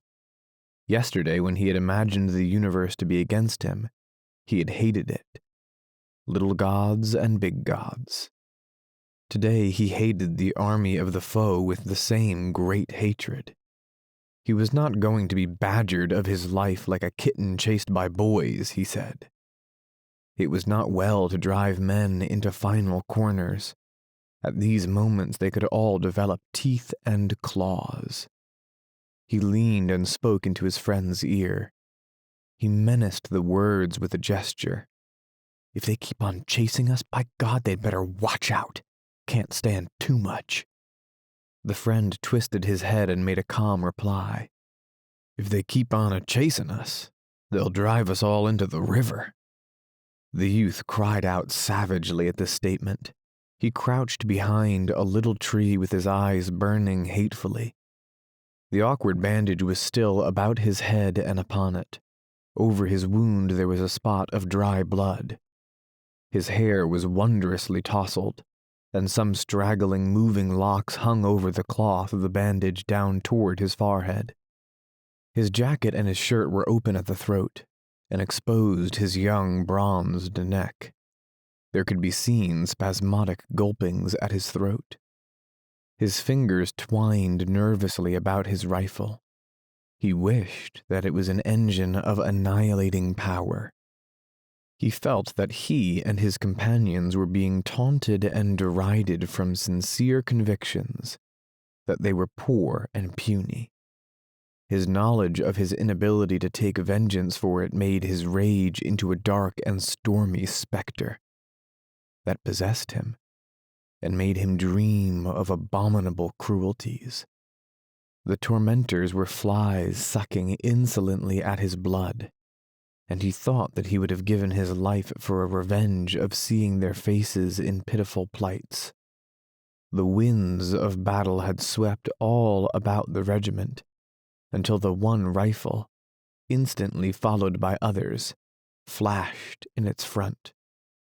A moment later the regiment roared forth its sudden and valiant retort. A dense wall of smoke settled down.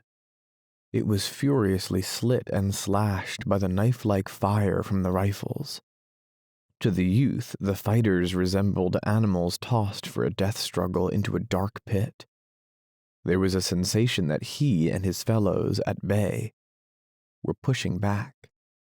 always pushing fierce onslaughts of creatures who were slippery.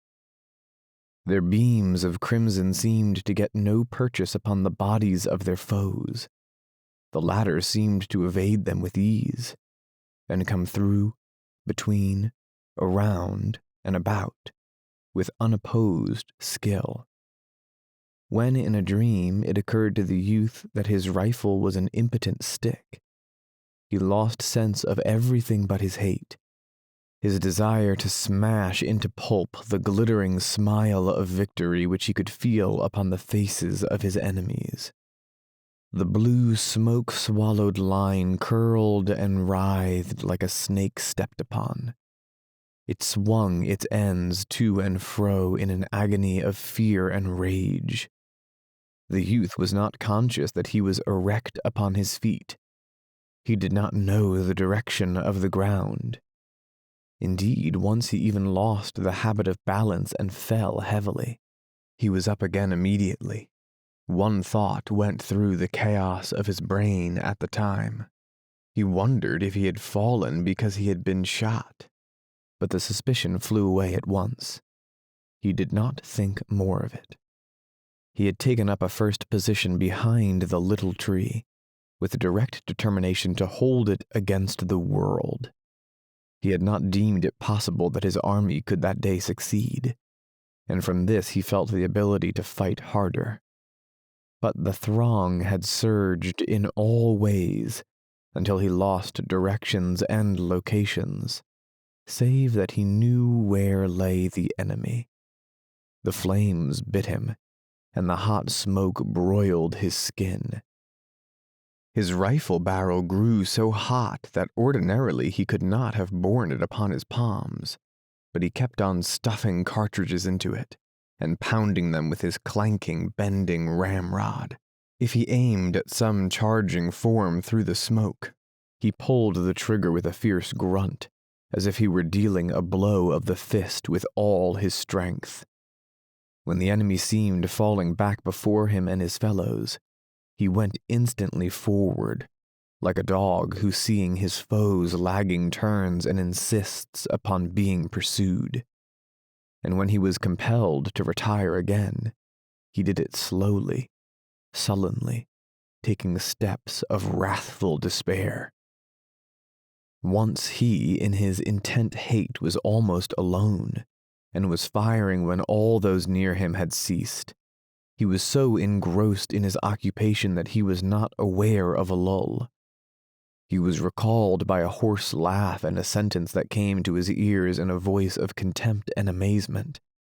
"You eternal fool! Don't you know enough to quit when there ain't anything to shoot at? Good God!" He turned then, and pausing with his rifle thrown half into position, looked at the blue line of his comrades. During this movement of leisure they seemed all to be engaged in staring with astonishment at him. They had become spectators.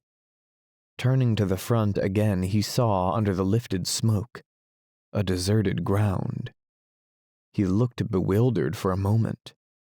Then there appeared upon the glazed vacancy of his eyes a diamond point of intelligence. "Oh," he said, comprehending. He returned to his comrades and threw himself upon the ground.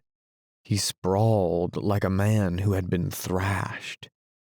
His flesh seemed strangely on fire, and the sounds of the battle continued in his ears. He groped blindly for his canteen. The lieutenant was crowing. He seemed drunk with fighting. He called out to the youth, "By heavens! If I had 10,000 wildcats like you, I could tear the stomach out of this war in less than a week." He puffed out his chest with large dignity as he said it. Some of the men muttered and looked at the youth in awestruck ways. It was plain that as he had gone on loading and firing and cursing without proper intermission, they had found time to regard him, and they now looked upon him as a war devil. The friend came staggering to him. There was some fright and dismay in his voice. "Are you all right, Fleming? Do you feel all right? There ain't nothing the matter with you, Henry, is there? No, said the youth with difficulty. His throat seemed full of knobs and burrs. These incidents made the youth ponder. It was revealed to him that he had been a barbarian, a beast. He had fought like a pagan who defends his religion. Regarding it, he saw that it was fine, wild, and in some ways easy. He had been a tremendous figure, no doubt.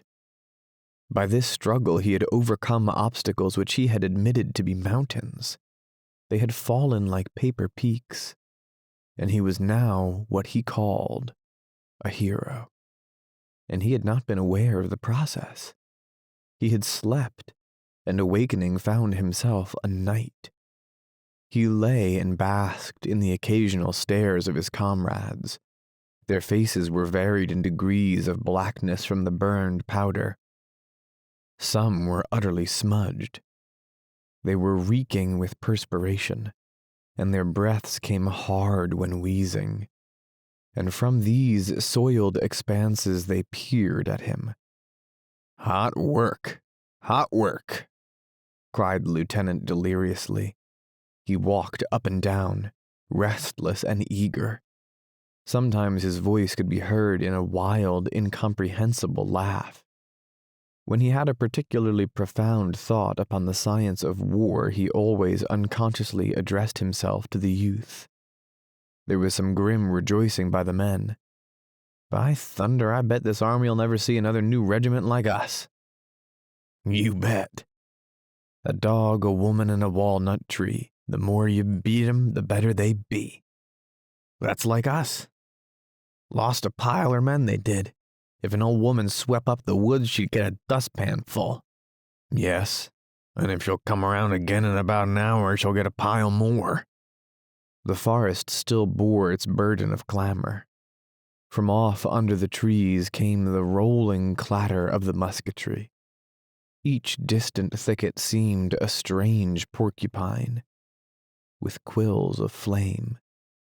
A cloud of dark smoke, as from smoldering ruins, went up toward the sun, now bright and gay in the blue enameled sky. Chapter 18. The ragged line had respite for some minutes. But during its pause, the struggle in the forest became magnified, until the trees seemed to quiver from the firing, and the ground to shake from the rushing of men. The voices of the cannon were mingled in a long and interminable row. It seemed difficult to live in such an atmosphere. The chests of the men strained for a bit of freshness, and their throats craved water. There was one shot through the body, who raised a cry of bitter lamentation when came this lull. Perhaps he had been calling out during the fighting also, but at that time no one had heard him. But now the men turned at the woeful complaints of him upon the ground. Who is it? Who is it? It's Jimmy Rogers. Jimmy Rogers. When their eyes first encountered him, there was a sudden halt, as if they feared to go near. He was thrashing about in the grass, twisting his shuddering body into many strange postures. He was screaming loudly.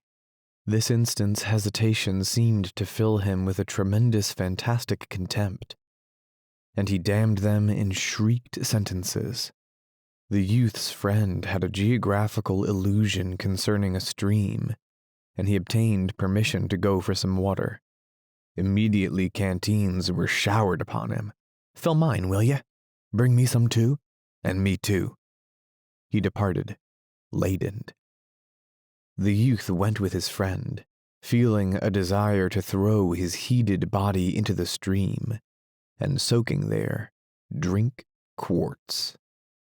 They made a hurried search for the supposed stream, but did not find it. No water here, said the youth.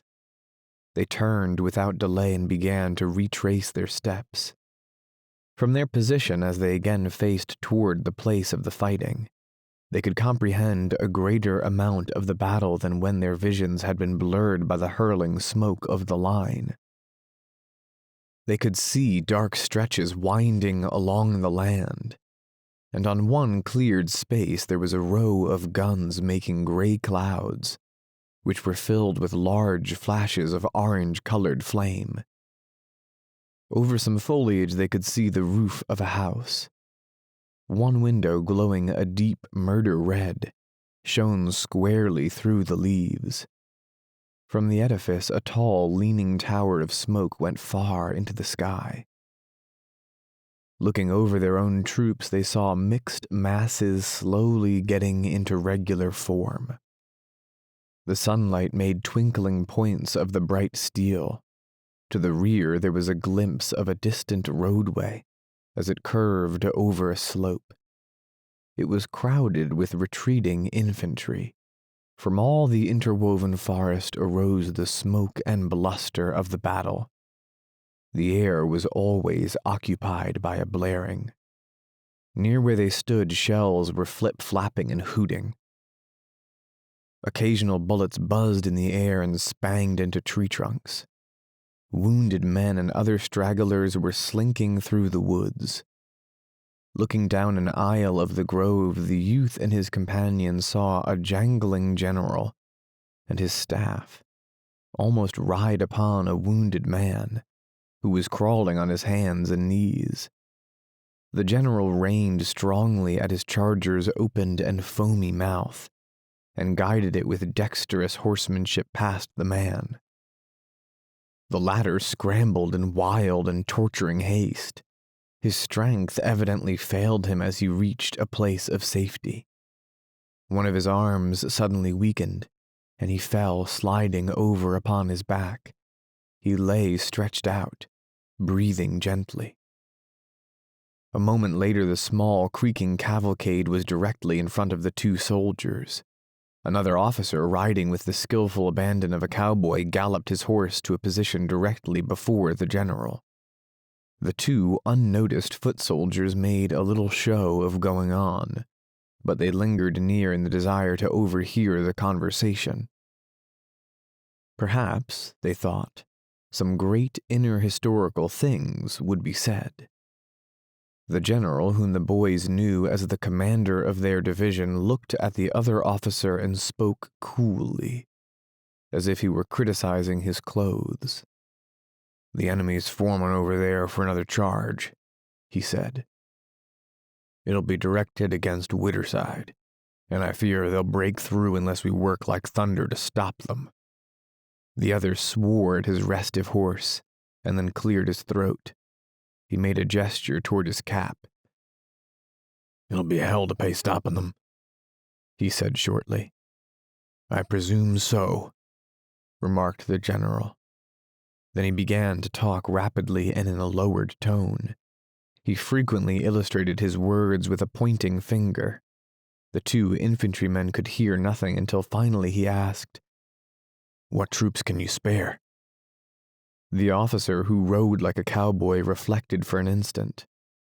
"Well," he said, "I had to order in the 12th to help the 76th, and I haven't really got any. But there's the 304th. They fight like a lot of mule drivers. I can spare them best of any." The youth and his friend exchanged glances of astonishment. The general spoke sharply. "Get 'em ready then. I'll watch developments from here and send you word when to start 'em. It'll happen in 5 minutes." As the other officer tossed his fingers toward his cap and, wheeling his horse, started away, the general called out to him in a sober voice, "I don't believe many of your mule drivers will get back." The other shouted something in reply. He smiled.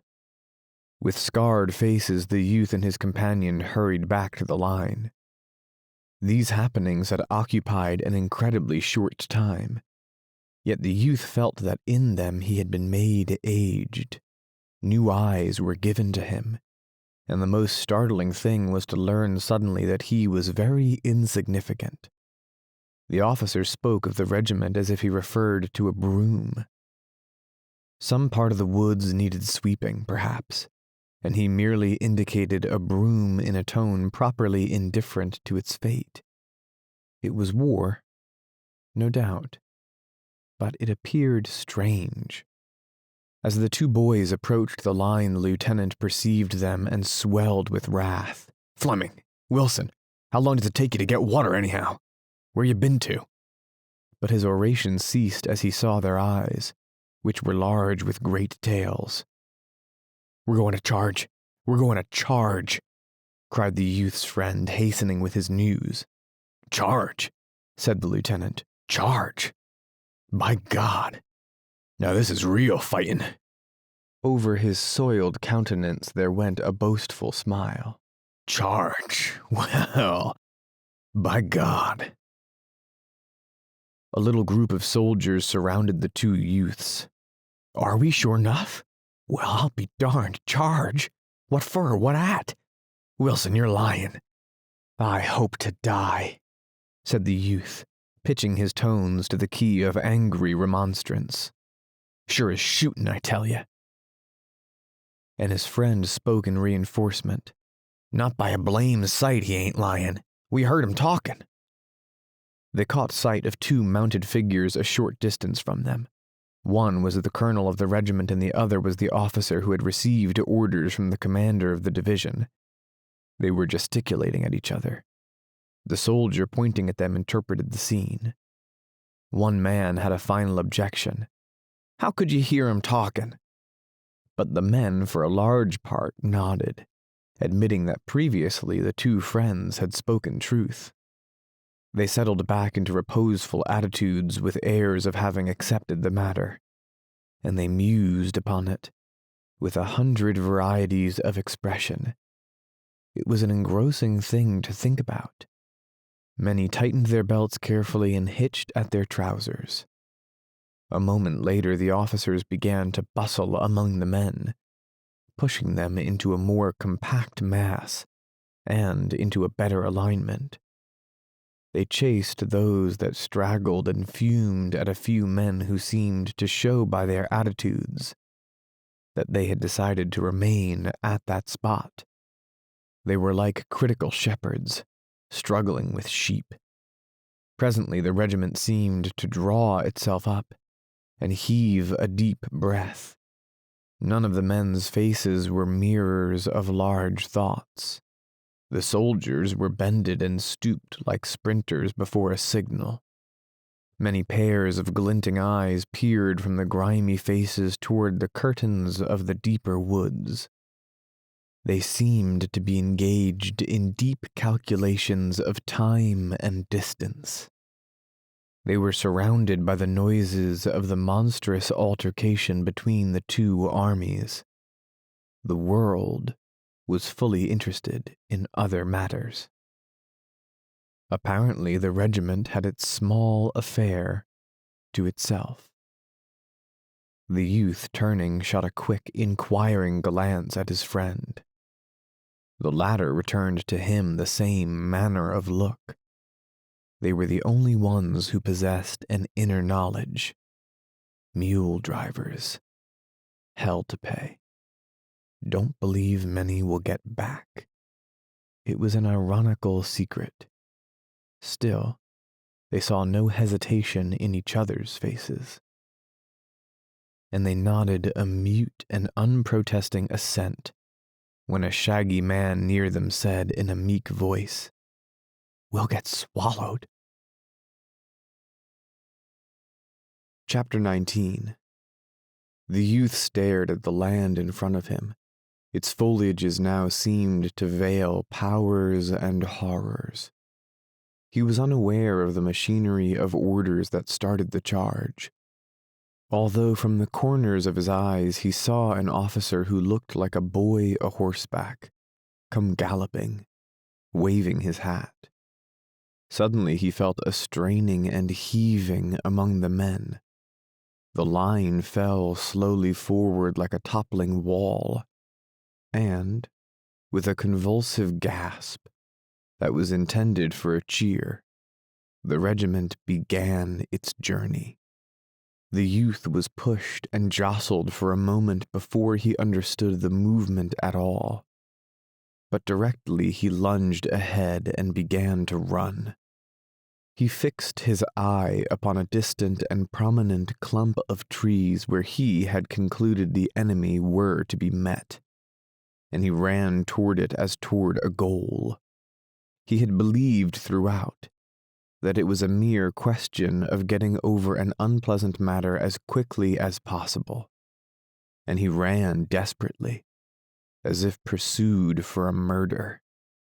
His face was drawn hard and tight with the stress of his endeavor.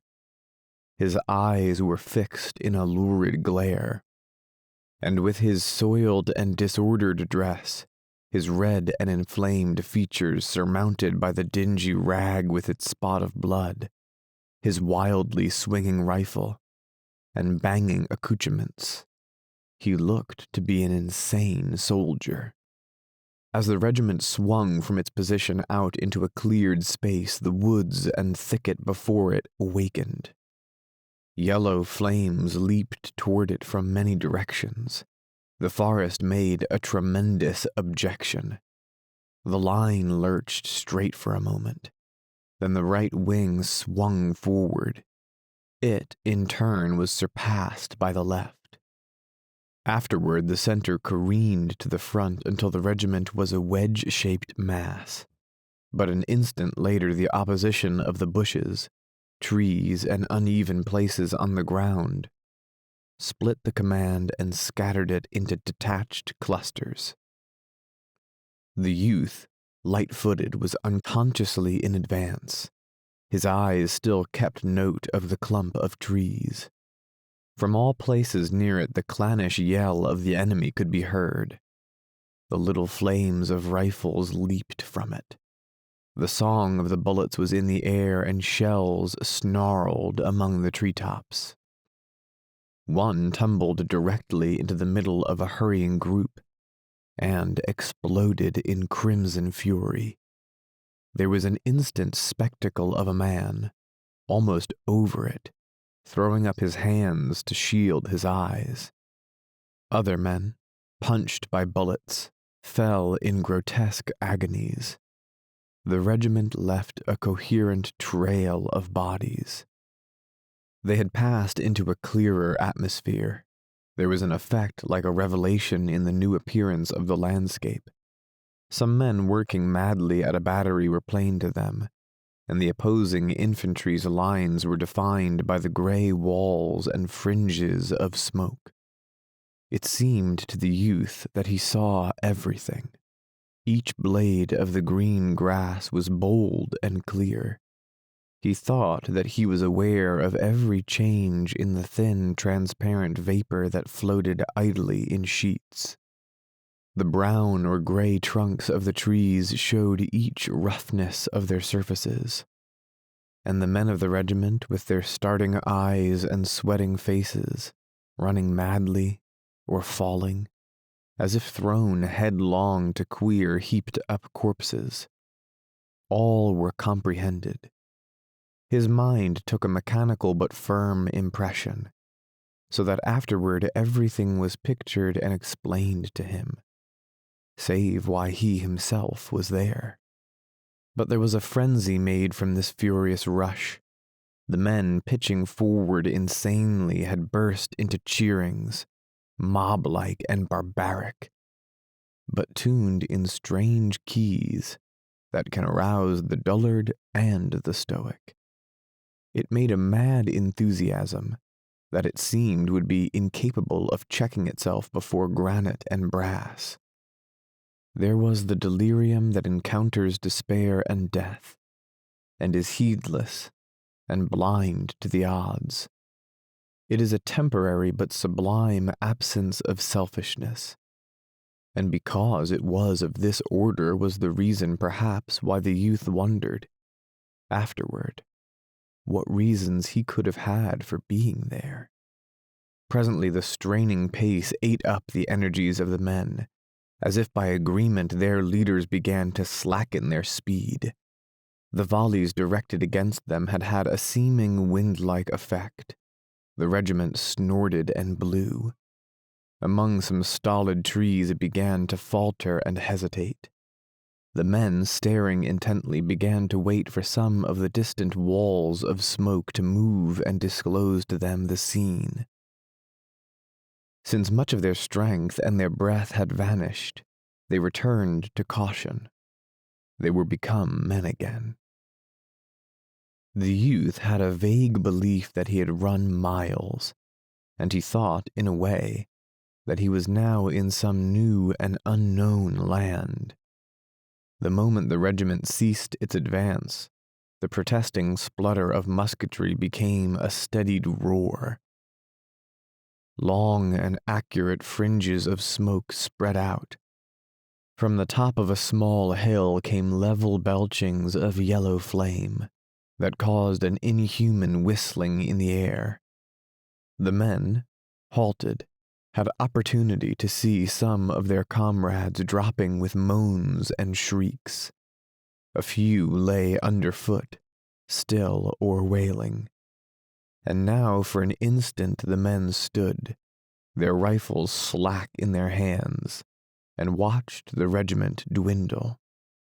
They appeared dazed and stupid. This spectacle seemed to paralyze them, overcome them with a fatal fascination.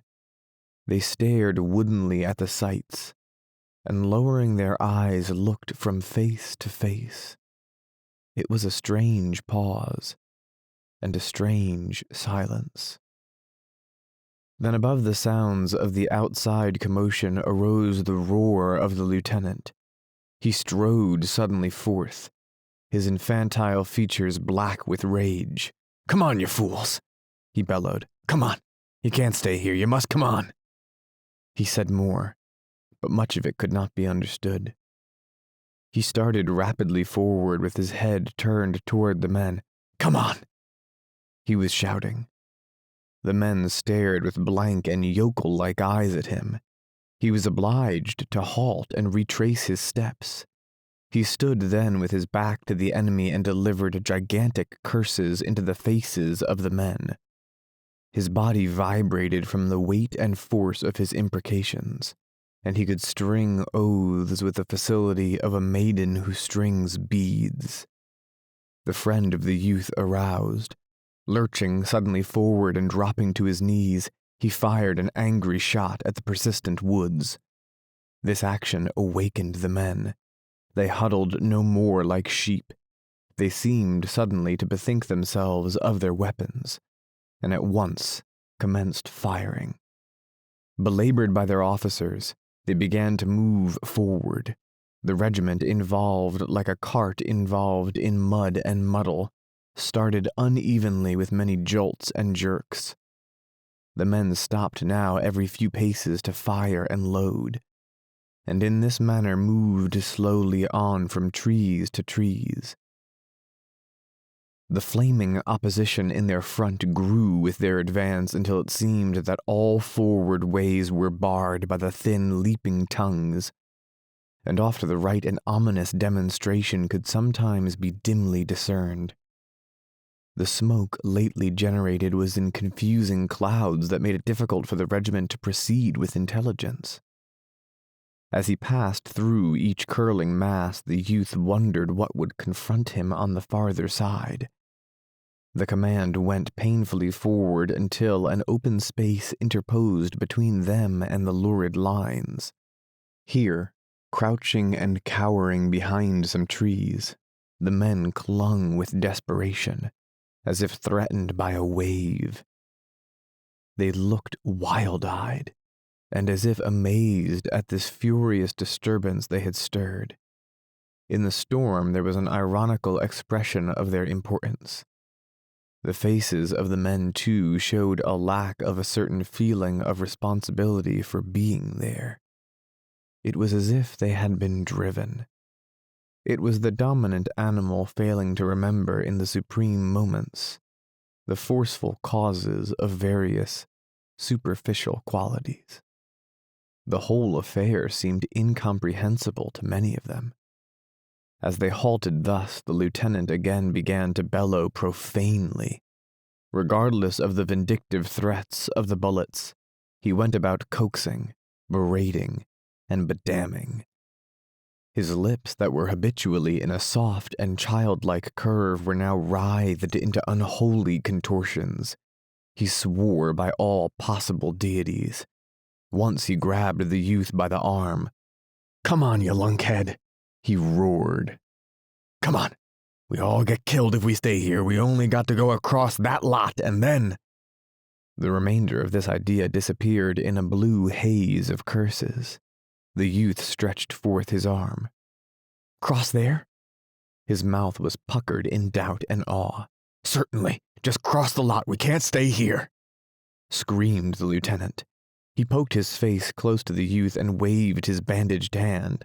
"Come on." Presently, he grappled with him as if for a wrestling bout. It was as if he planned to drag the youth by the ear onto the assault. The private felt a sudden unspeakable indignation against his officer. He wrenched fiercely and shook him off. "Come on yourself, then," he yelled. There was a bitter challenge in his voice. They galloped together down the regimental front. The friend scrambled after them. In front of the colors, the three men began to bawl. "Come on! Come on!" They danced and gyrated like tortured savages. The flag, obedient to these appeals, bended its glittering form and swept toward them. The men wavered in indecision for a moment, and then, with a long, wailful cry, the dilapidated regiment surged forward and began its new journey. Over the field went the scurrying mass. It was a handful of men splattered into the faces of the enemy. Toward it instantly sprang the yellow tongues. A vast quantity of blue smoke hung before them. A mighty banging made ears valueless. The youth ran like a madman to reach the woods before a bullet could discover him. He ducked his head low, like a football player. In his haste, his eyes almost closed, and the scene was a wild blur. Pulsating saliva stood at the corners of his mouth. Within him, as he hurled himself forward, was born a love, a despairing fondness for this flag which was near him. It was a creation of beauty and invulnerability. It was a goddess, radiant, that bended its form with an imperious gesture to him. It was a woman, red and white, hating and loving, that called him with the voice of his hopes. Because no harm could come to it, he endowed it with power. He kept near, as if it could be a saver of lives, and an imploring cry went from his mind. In the mad scramble, he was aware that the color sergeant flinched suddenly, as if struck by a bludgeon. He faltered, and then became motionless save for his quavering knees. He made a spring and a clutch at the pole. At the same instant, his friend grabbed it from the other side. They jerked at it, stout and furious. But the color sergeant was dead, and the corpse would not relinquish its trust. For a moment there was a grim encounter. The dead man, swinging with bended back, seemed to be obstinately tugging, in ludicrous and awful ways, for the possession of the flag. It was past in an instant of time. They wrenched the flag furiously from the dead man, and, as they turned again, the corpse swayed forward with bowed head. One arm swung high, and the curved hand fell with heavy protest on the friend's unheeding shoulder. Chapter 20.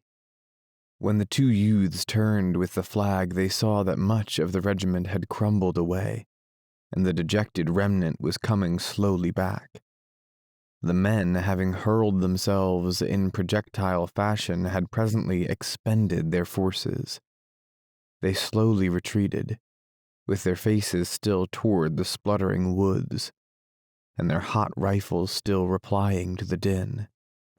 Several officers were giving orders, their voices keyed to screams. "Where the hell you going?" the lieutenant was asking in a sarcastic howl, and a red-bearded officer whose voice of triple brass could plainly be heard was commanding, "Shootin' to 'em! Shootin' to 'em! God damn their souls!" There was a melee of screeches, in which the men were ordered to do conflicting and impossible things. The youth and his friend had a small scuffle over the flag. "Give it to me! No, let me keep it!" Each felt satisfied with the other's possession of it, but each felt bound to declare, by an offer to carry the emblem, his willingness to further risk himself. The youth roughly pushed his friend away. The regiment fell back to the stolid trees. There it halted for a moment to blaze at some dark forms that had begun to steal upon its track. Presently it resumed its march again, curving among the tree trunks. By the time the depleted regiment had again reached the first open space, they were receiving a fast and merciless fire. There seemed to be mobs all about them. The greater part of the men, discouraged, their spirits worn by the turmoil, acted as if stunned. They accepted the pelting of the bullets with bowed and weary heads. It was of no purpose to strive against walls. It was of no use to batter themselves against granite. And from this consciousness that they had attempted to conquer an unconquerable thing, there seemed to arise a feeling that they had been betrayed. They glowered with bent brows, but dangerously, upon some of the officers, more particularly upon the red-bearded one with the voice of triple brass. However, the rear of the regiment was fringed with men who continued to shoot irritably at the advancing foes. They seemed resolved to make every trouble. The youthful lieutenant was perhaps the last man in the disordered mass. His forgotten back was toward the enemy. He had been shot in the arm. It hung straight and rigid. Occasionally he would cease to remember it, and be about to emphasize an oath with a sweeping gesture. The multiplied pain caused him to swear with incredible power. The youth went along with slipping, uncertain feet. He kept watchful eyes rearward. A scowl of mortification and rage was upon his face. He had thought of a fine revenge upon the officer who had referred to him and his fellows as mule drivers, but he saw that it could not come to pass. His dreams had collapsed when the mule drivers, dwindling rapidly, had wavered and hesitated on the little clearing, and then had recoiled. And now the retreat of the mule drivers was a march of shame to him. A dagger-pointed gaze from without his blackened face was held toward the enemy, but his greater hatred was riveted upon the man who, not knowing him, had called him a mule driver. When he knew that he and his comrades had failed to do anything in successful ways that might bring the little pangs of a kind of remorse upon the officer, the youth allowed the rage of the baffled to possess him. The cold officer upon a monument who dropped epithets unconcernedly down would be finer as a dead man, he thought. So grievous did he think it, that he could never possess the secret right to taunt truly in answer. He had pictured red letters of curious revenge. "We are mule drivers, are we?" And now he was compelled to throw them away. He presently wrapped his heart in the cloak of his pride and kept the flag erect. He harangued his fellows, pushing against their chests with his free hand. To those he knew well he made frantic appeals, beseeching them by name. Between him and the lieutenant, scolding and near to losing his mind with rage, there was felt a subtle fellowship and equality. They supported each other in all manner of hoarse, howling protests. But the regiment was a machine run down. The two men babbled at a forceless thing. The soldiers who had heart to go slowly were continually shaken in their resolves by a knowledge that comrades were slipping with speed back to the lines. It was difficult to think of reputation when others were thinking of skins. Wounded men were left crying on this black journey.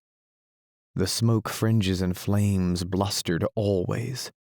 The youth, peering once through a sudden rift in a cloud, saw a brown mass of troops, interwoven and magnified until they appeared to be thousands. A fierce-hued flag flashed before his vision. Immediately, as if the uplifting of the smoke had been prearranged, the discovered troops burst into a rasping yell, and 100 flames jetted toward the retreating band. A rolling gray cloud again interposed as the regiment doggedly replied. The youth had to depend again upon his misused ears, which were trembling and buzzing from the melee of musketry and yells. The way seemed eternal. In the clouded haze, men became panic-stricken, with the thought that the regiment had lost its path and was proceeding in a perilous direction. Once the men who headed the wild procession turned and came pushing back against their comrades, screaming that they were being fired upon from points which they had considered to be toward their own lines. At this cry, a hysterical fear and dismay beset the troops. A soldier who heretofore had been ambitious to make the regiment into a wise little band that would proceed calmly amid the huge appearing difficulties, suddenly sank down and buried his face in his arms with an air of bowing to a doom. From another, a shrill lamentation rang out filled with profane allusions to a general. Men ran hither and thither, seeking with their eyes roads of escape. With serene regularity, as if controlled by a schedule, bullets buffed into men. The youth walked stolidly into the midst of the mob, and with his flag in his hands took a stand as if he expected an attempt to push him to the ground. He unconsciously assumed the attitude of the color-bearer in the fight of the preceding day. He passed over his brow a hand that trembled. His breath did not come freely. He was choking during this small wait for the crisis. His friend came to him. "Well, Henry, I guess this is goodbye, John." "Oh, shut up, you damned fool," replied the youth, and he would not look at the other. The officers labored like politicians to beat the mass into a proper circle to face the menaces. The ground was uneven and torn. The men curled into depressions and fitted themselves snugly behind whatever would frustrate a bullet. The youth noted with vague surprise that the lieutenant was standing mutely with his legs far apart and his sword held in the manner of a cane. The youth wondered what had happened to his vocal organs that he no more cursed. There was something curious in this little intent pause of the lieutenant. He was like a babe, which having wept its fill, raises its eyes and fixes upon a distant toy. He was engrossed in this contemplation, and the soft under lip quivered from self-whispered words. Some lazy and ignorant smoke curled slowly. The men, hiding from the bullets, waited anxiously for it to lift and disclose the plight of the regiment. The silent ranks were suddenly thrilled by the eager voice of the youthful lieutenant bawling out, "Here they come! Right on to us, by God!" His further words were lost in a roar of wicked thunder from the men's rifles. The youth's eyes had instantly turned in the direction indicated by the awakened and agitated lieutenant, and he had seen the haze of treachery disclosing a body of soldiers of the enemy. They were so near that he could see their features. There was a recognition as he looked at the types of faces. Also, he perceived with dim amazement that their uniforms were rather gay in effect, being light gray, accented with a brilliant hued facing. Moreover, the clothes seemed new. These troops had apparently been going forward with caution, their rifles held in readiness when the youthful lieutenant had discovered them, and their movement had been interrupted by the volley from the Blue Regiment. From the moment's glimpse, it was derived that they had been unaware of the proximity of their dark-suited foes, or had mistaken the direction. Almost instantly they were shut utterly from the youth's sight by the smoke from the energetic rifles of his companions. He strained his vision to learn the accomplishment of the volley, but the smoke hung before him. The two bodies of troops exchanged blows in the manner of a pair of boxers. The fast, angry firings went back and forth. The men in blue were intent with the despair of the circumstances, and they seized upon the revenge to be had at close range. Their thunder swelled loud and valiant. Their curving front bristled with flashes, and the place resounded with the clangor of their ramrods. The youth ducked and dodged for a time, and achieved a few unsatisfactory views of the enemy. There appeared to be many of them, and they were replying swiftly. They seemed moving toward the Blue Regiment step by step. He seated himself gloomily on the ground with his flag between his knees.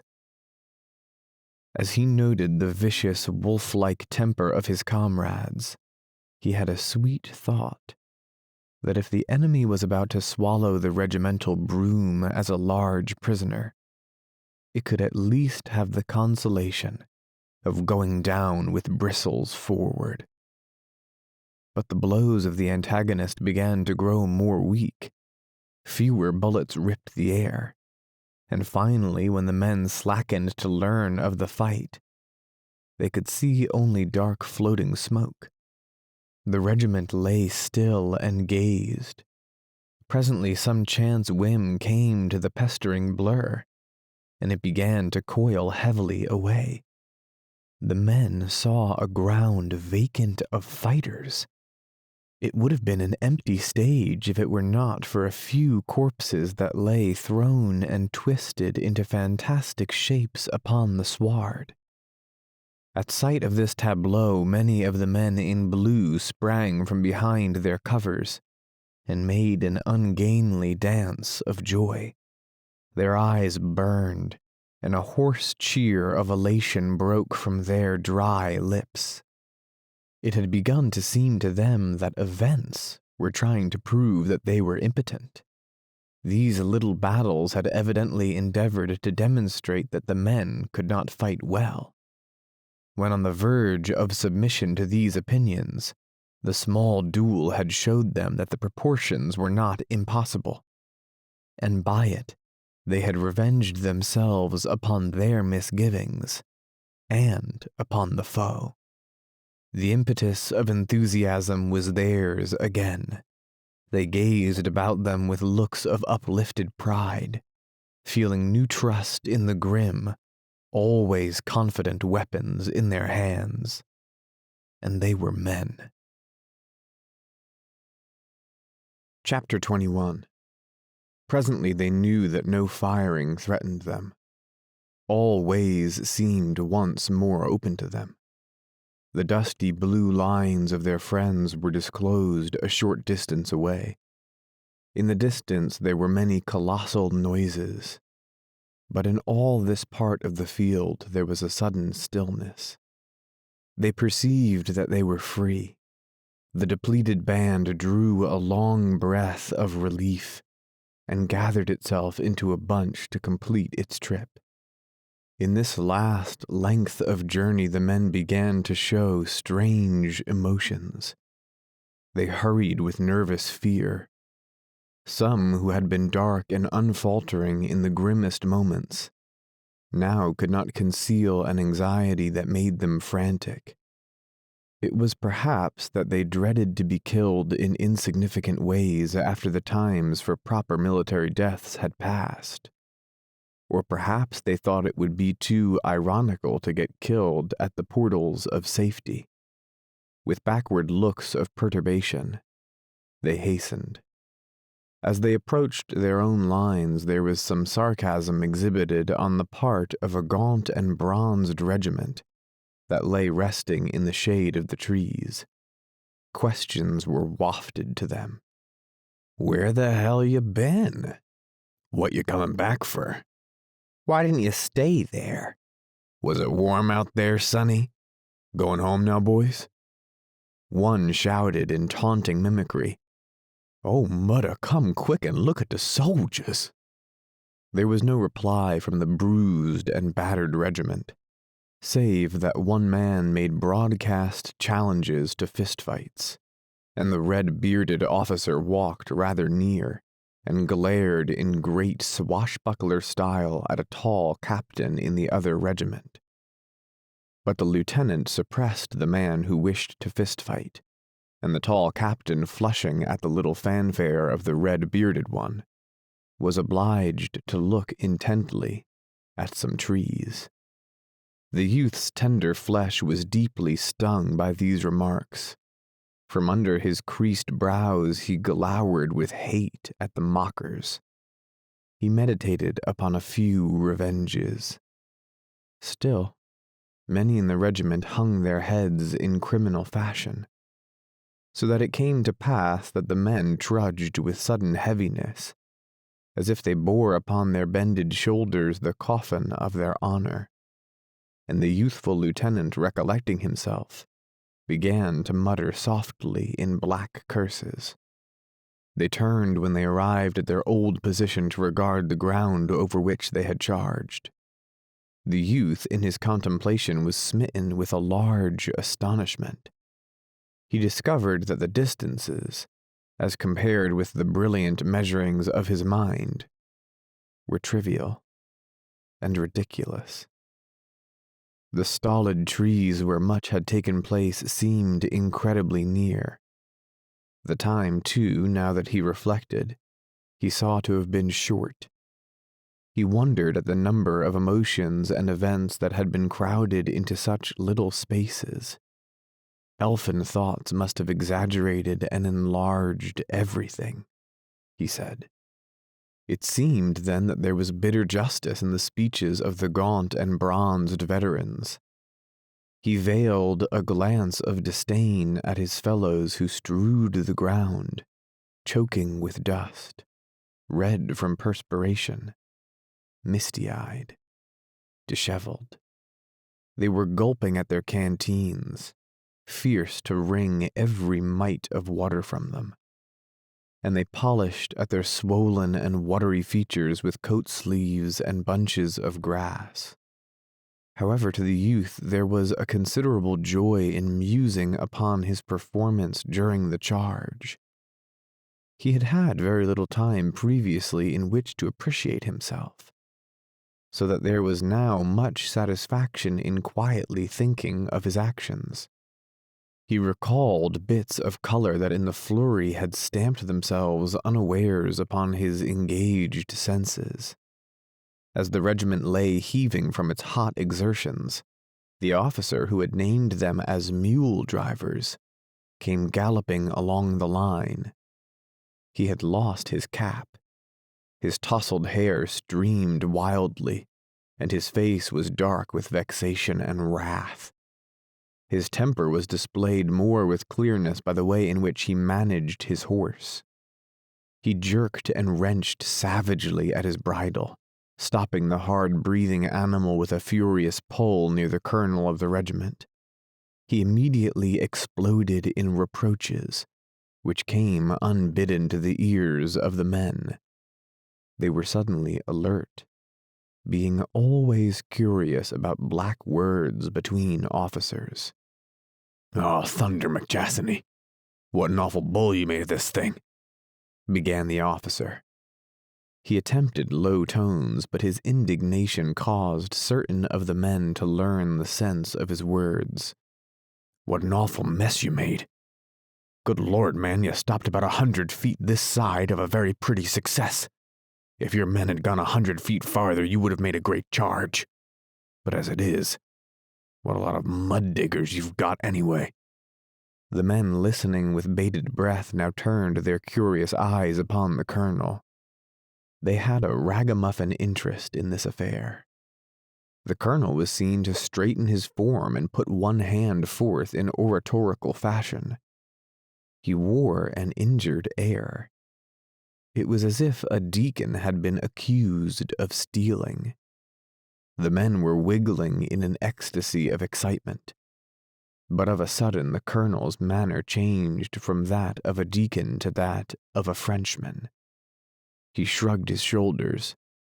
"Oh, well, General, we went as far as we could," he said calmly. "As far as you could?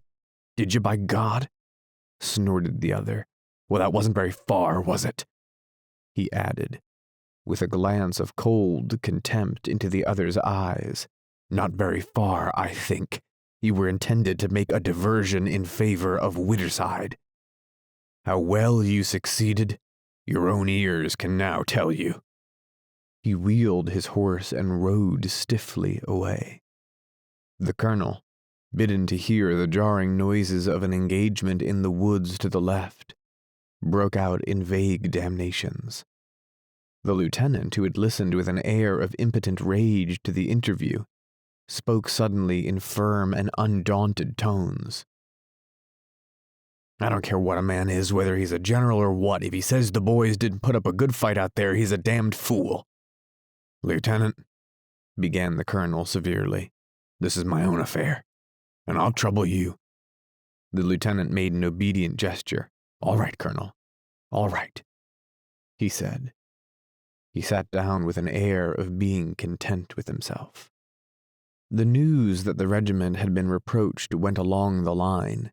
For a time the men were bewildered by it. "Good thunder!" they ejaculated, staring at the vanishing form of the general. They conceived it to be a huge mistake.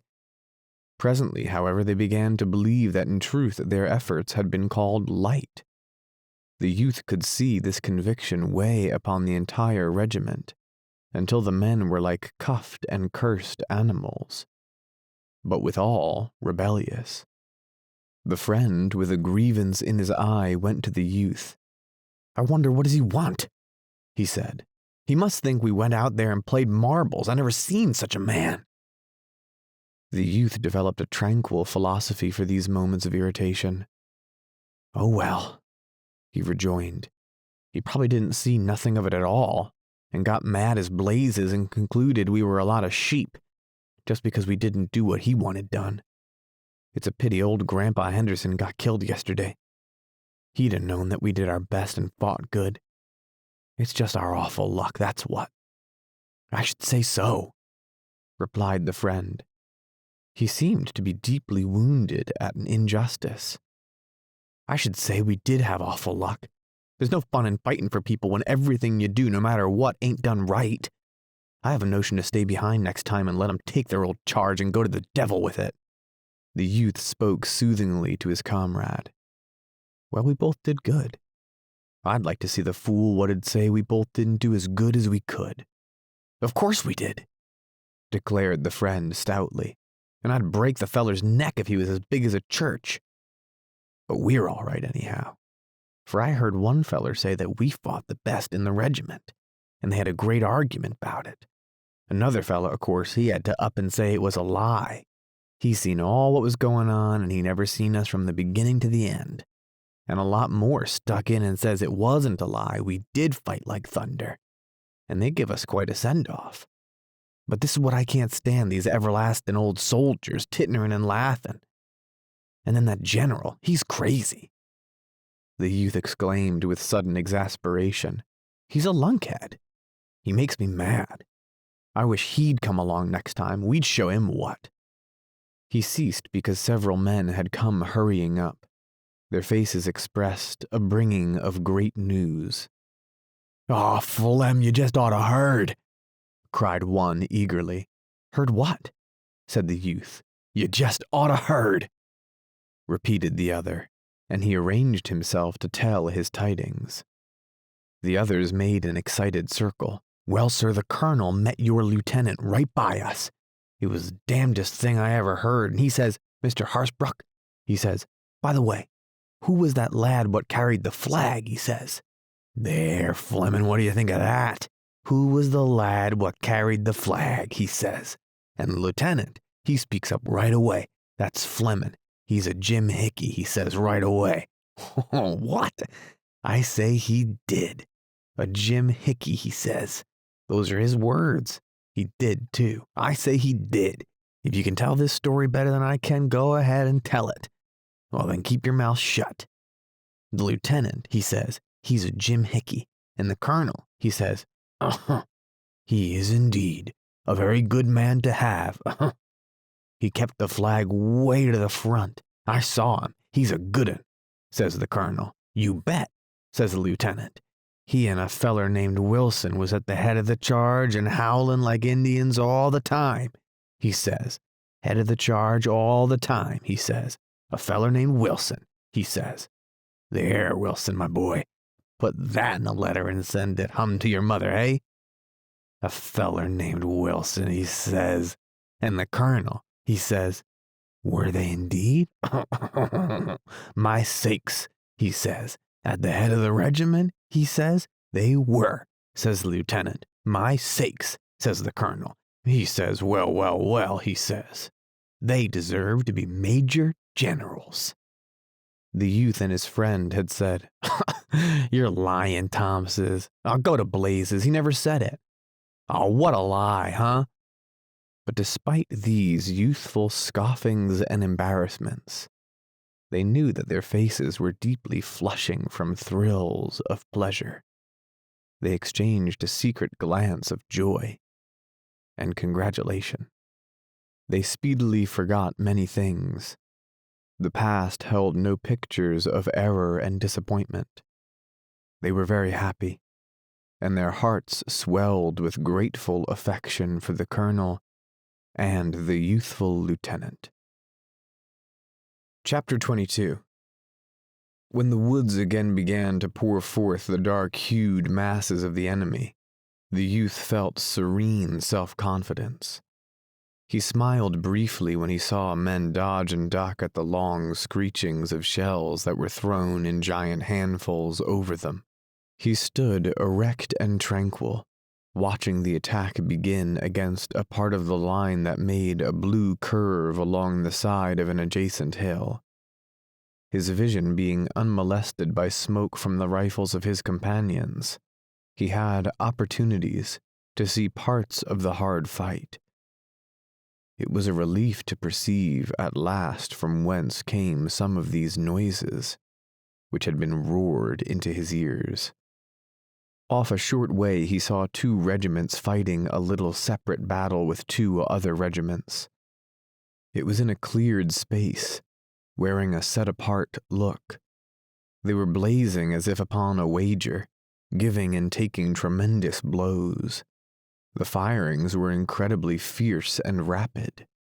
These intent regiments apparently were oblivious of all larger purposes of war, and were slugging each other, as if at a matched game. In another direction he saw a magnificent brigade going with the evident intention of driving the enemy from a wood. They passed in out of sight, and presently there was a most awe-inspiring racket in the wood. The noise was unspeakable. Having stirred this prodigious uproar, and apparently finding it too prodigious, the brigade, after a little time, came marching airily out again, with its fine formation in no wise disturbed. There were no traces of speed in its movements. The brigade was jaunty, and seemed to point a proud thumb at the yelling wood. On a slope to the left there was a long row of guns, gruff and maddened, denouncing the enemy, who down through the woods were forming for another attack in the pitiless monotony of conflicts. The round red discharges from the guns made a crimson flare and a high, thick smoke. Occasional glimpses could be caught of groups of the toiling artillerymen. In the rear of this row of guns stood a house, calm and white, amid bursting shells. A congregation of horses tied to a long railing were tugging frenziedly at their bridles. Men were running hither and thither. The detached battle between the 4 regiments lasted for some time. There chanced to be no interference, and they settled their dispute by themselves. They struck savagely and powerfully at each other for a period of minutes, and then the lighter-hued regiments faltered and drew back, leaving the dark blue lines shouting. The youth could see the 2 flags shaking with laughter amid the smoke remnants. Presently there was a stillness, pregnant with meaning. The blue lines shifted and changed a trifle, and stared expectantly at the silent woods and fields before them. The hush was solemn and church-like, save for a distant battery, that evidently unable to remain quiet, sent a faint rolling thunder over the ground. It irritated, like the noises of unimpressed boys. The men imagined that it would prevent their perched ears from hearing the first words of the new battle. Of a sudden, the guns on the slope roared out a message of warning. A spluttering sound had begun in the woods. It swelled with amazing speed to a profound clamor that involved the earth in noises. The splitting crashes swept along the lines until an interminable roar was developed. To those in the midst of it, it became a din fitted to the universe. It was the whirring and thumping of gigantic machinery, complications among the smaller stars. The youth's ears were filled cups. They were incapable of hearing more. On an incline over which a road wound, he saw wild and desperate rushes of men perpetually backward and forward in riotous surges. These parts of the opposing armies were 2 long waves that pitched upon each other madly at dictated points. To and fro they swelled. Sometimes, one side by its yells and cheers would proclaim decisive blows, but a moment later the other side would be all yells and cheers. Once the youth saw a spray of light forms go in hound-like leaps toward the waving blue lines. There was much howling, and presently it went away with a vast mouthful of prisoners. Again he saw a blue wave dash with such thunderous force against a gray obstruction that it seemed to clear the earth of it and leave nothing but trampled sod. And always in their swift and deadly rushes to and fro the men screamed and yelled like maniacs. Particular pieces of fence or secure positions behind collections of trees were wrangled over as gold thrones or pearl bedsteads. There were desperate lunges at these chosen spots seemingly every instant, and most of them were bandied like light toys between the contending forces. The youth could not tell from the battle flags flying like crimson foam in many directions which color of cloth was winning. His emaciated regiment bustled forth with undiminished fierceness when its time came. When assaulted by bullets, the men burst out in a barbaric cry of rage and pain. They bent their heads in aims of intent hatred behind the projected hammers of their guns. Their ramrods clanged loud with fury as their eager arms pounded the cartridges into the rifle barrels. The front of the regiment was a smoke wall penetrated by the flashing points of yellow and red. Wallowing in the fight, they were, in an astonishingly short time, resmudged. They surpassed in stain and dirt all their previous appearances, moving to and fro with strained exertion, jabbering all the while they were, with their swaying bodies, black faces, and glowing eyes like strange and ugly fiends jigging heavily in the smoke. The lieutenant, returning from a tour after a bandage produced from a hidden receptacle of his mind new and portentous oaths, suited to the emergency. Strings of expletives he swung lash-like over the backs of his men, and it was evident that his previous efforts had in no wise impaired his resources. The youth, still the bearer of the colors, did not feel his idleness. He was deeply absorbed as a spectator. The crash and swing of the great drama made him lean forward, intent-eyed, his face working in small contortions. Sometimes he prattled, words coming unconsciously from him in grotesque exclamations.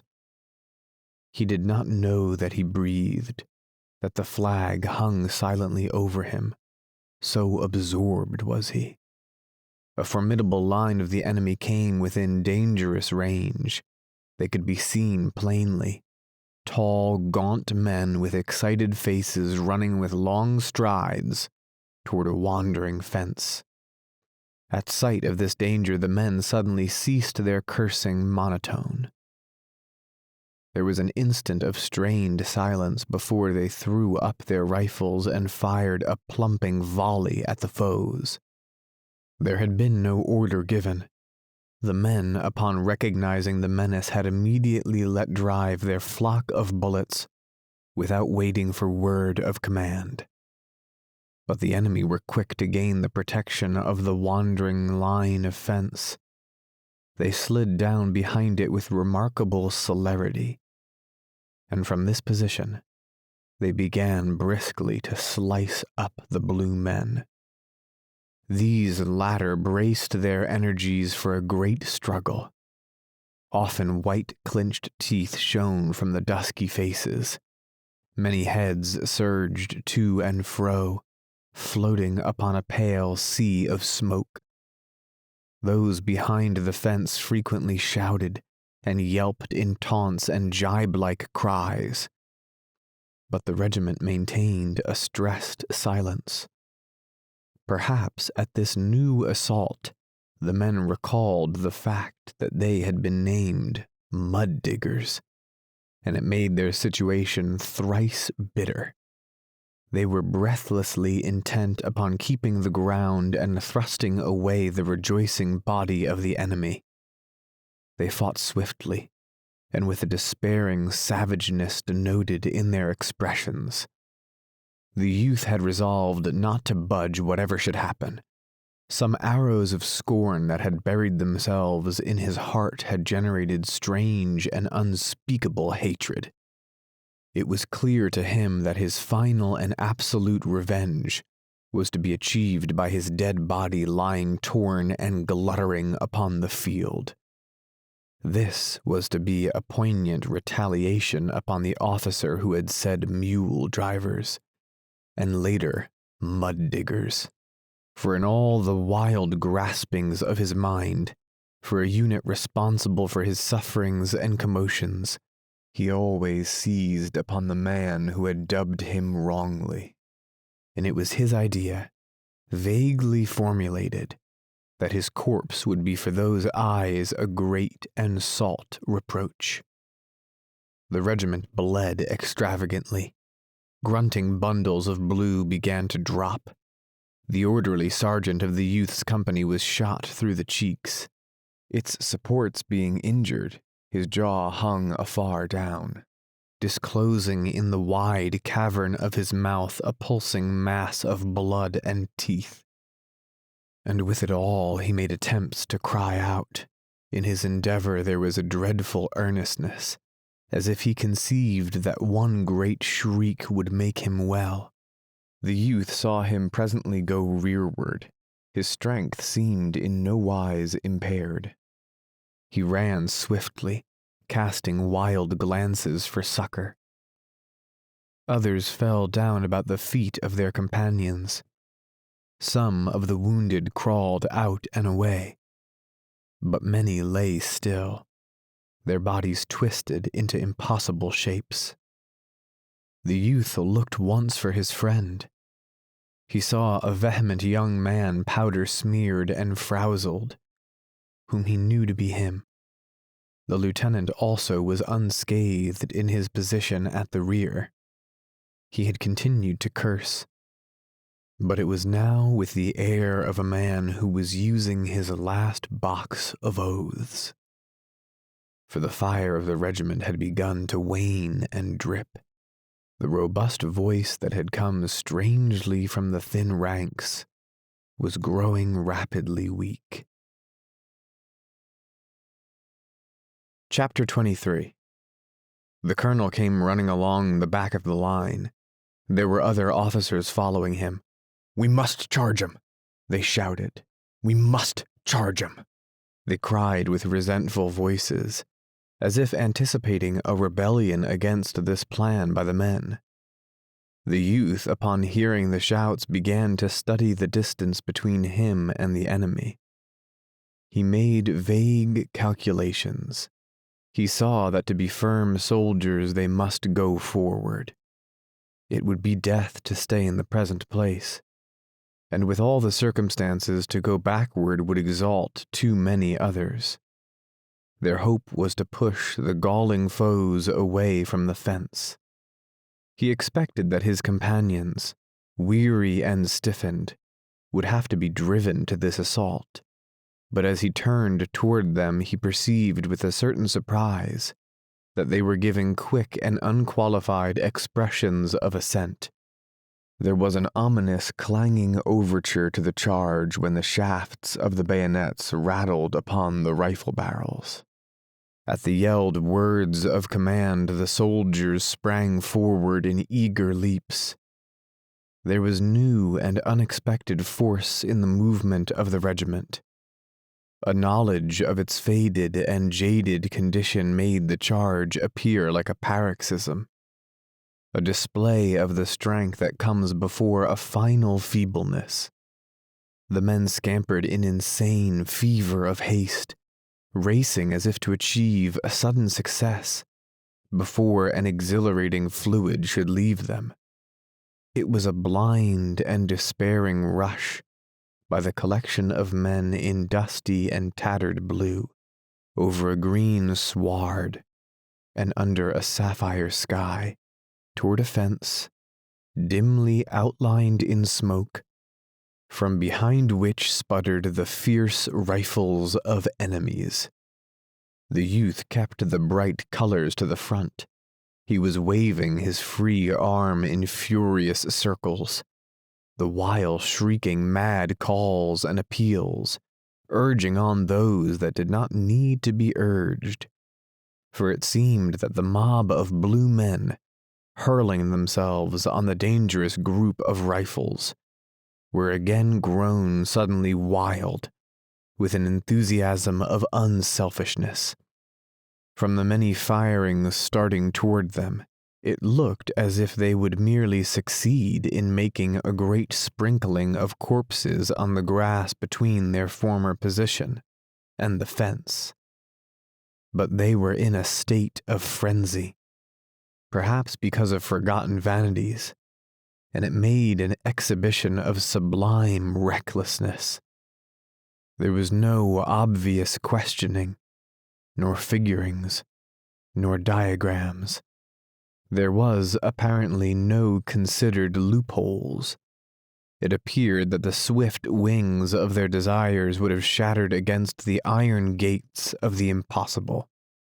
He himself felt the daring spirit of a savage, religion mad. He was capable of profound sacrifices, a tremendous death.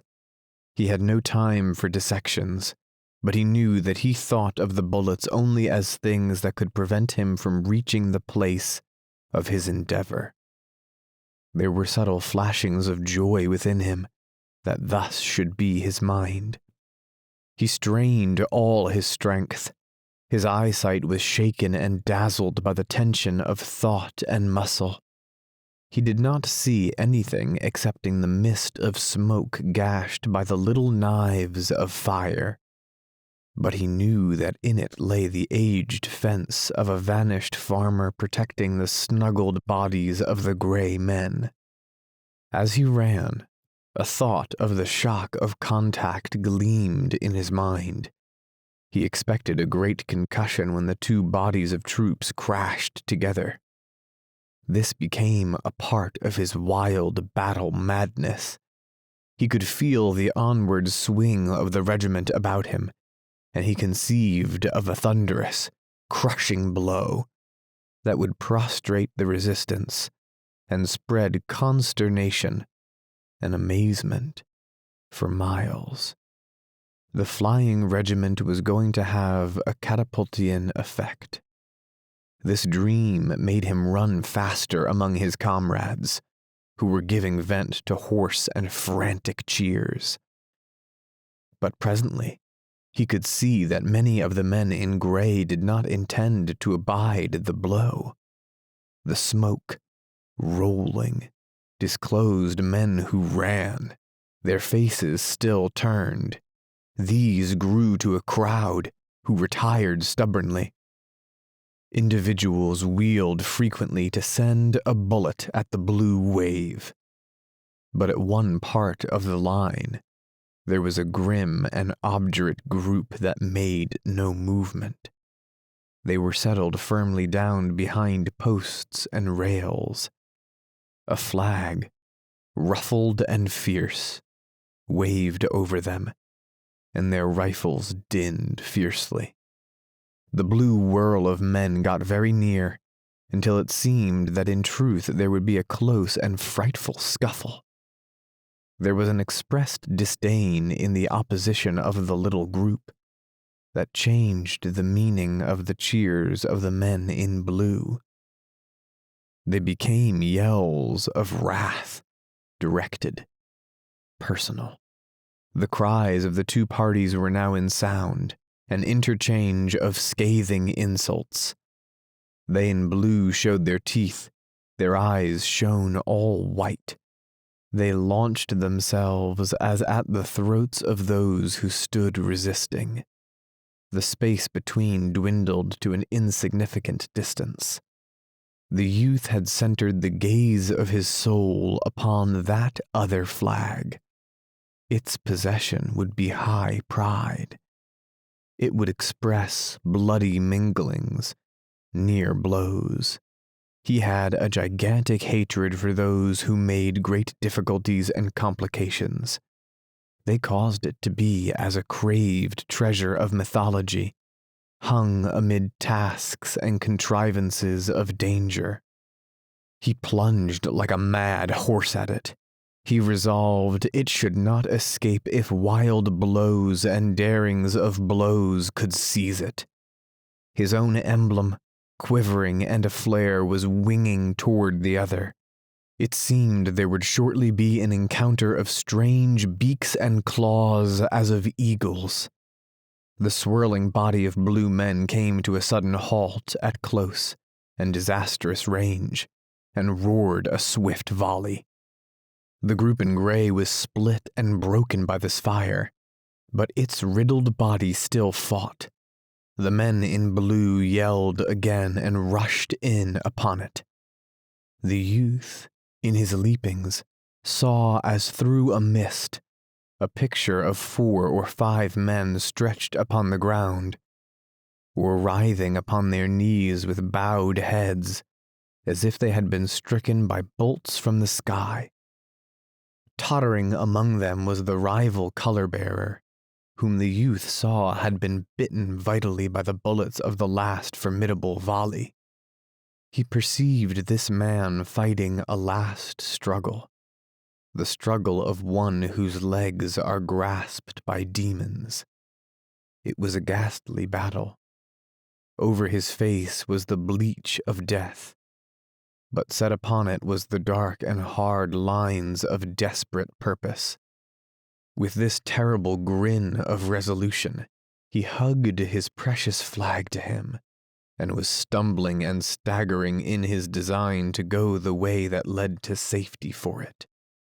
But his wounds always made it seem that his feet were retarded, held, and he fought a grim fight, as with invisible ghouls fastened greedily upon his limbs. Those in advance of the scampering blue men, howling cheers, leaped at the fence. The despair of the lost was in his eyes as he glanced back at them. The youth's friend went over the obstruction in a tumbling heap and sprang at the flag as a panther at prey. He pulled at it, and wrenching it free, swung up its red brilliancy with a mad cry of exultation, even as the color-bearer, gasping, lurched over in a final throw, and stiffening convulsively, turned his dead face to the ground. There was much blood upon the grass blades. At the place of success there began more wild clamorings of cheers. The men gesticulated and bellowed in an ecstasy. When they spoke, it was as if they considered their listener to be a mile away. What hats and caps were left to them they often slung high in the air. At one part of the line 4 men had been swooped upon, and they now sat as prisoners. Some blue men were about them in an eager and curious circle. The soldiers had trapped strange birds, and there was an examination. A flurry of fast questions was in the air. One of the prisoners was nursing a superficial wound in the foot. He cuddled it baby-wise, but he looked up from it often to curse with an astonishing utter abandon straight at the noses of his captors. He consigned them to red regions.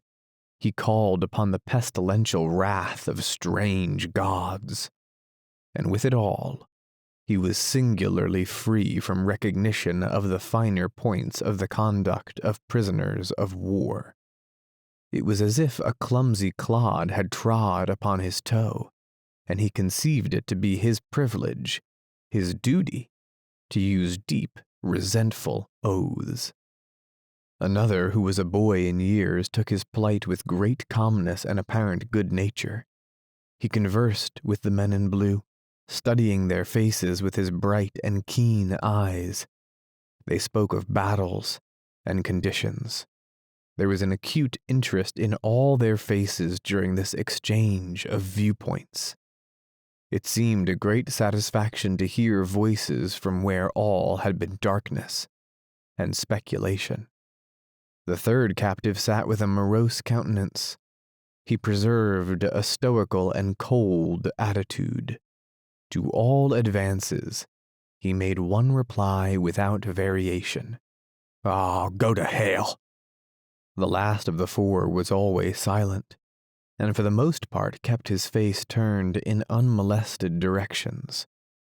From the views the youth received, he seemed to be in a state of absolute dejection. Shame was upon him, and with it profound regret that he was perhaps no more to be counted in the ranks of his fellows. The youth could detect no expression that would allow him to believe that the other was giving a thought to his narrowed future. The pictured dungeons, perhaps, and starvations and brutalities liable to the imagination. All to be seen was shame for captivity, and regret for the right to antagonize. After the men had celebrated sufficiently, they settled down behind the old rail fence, on the opposite side to the one from which their foes had been driven. A few shot perfunctorily at distant marks. There was some long grass. The youth nestled in it and rested, making a convenient rail support the flag. His friend, jubilant and glorified, holding his treasure with vanity, came to him there. They sat side by side and congratulated each other.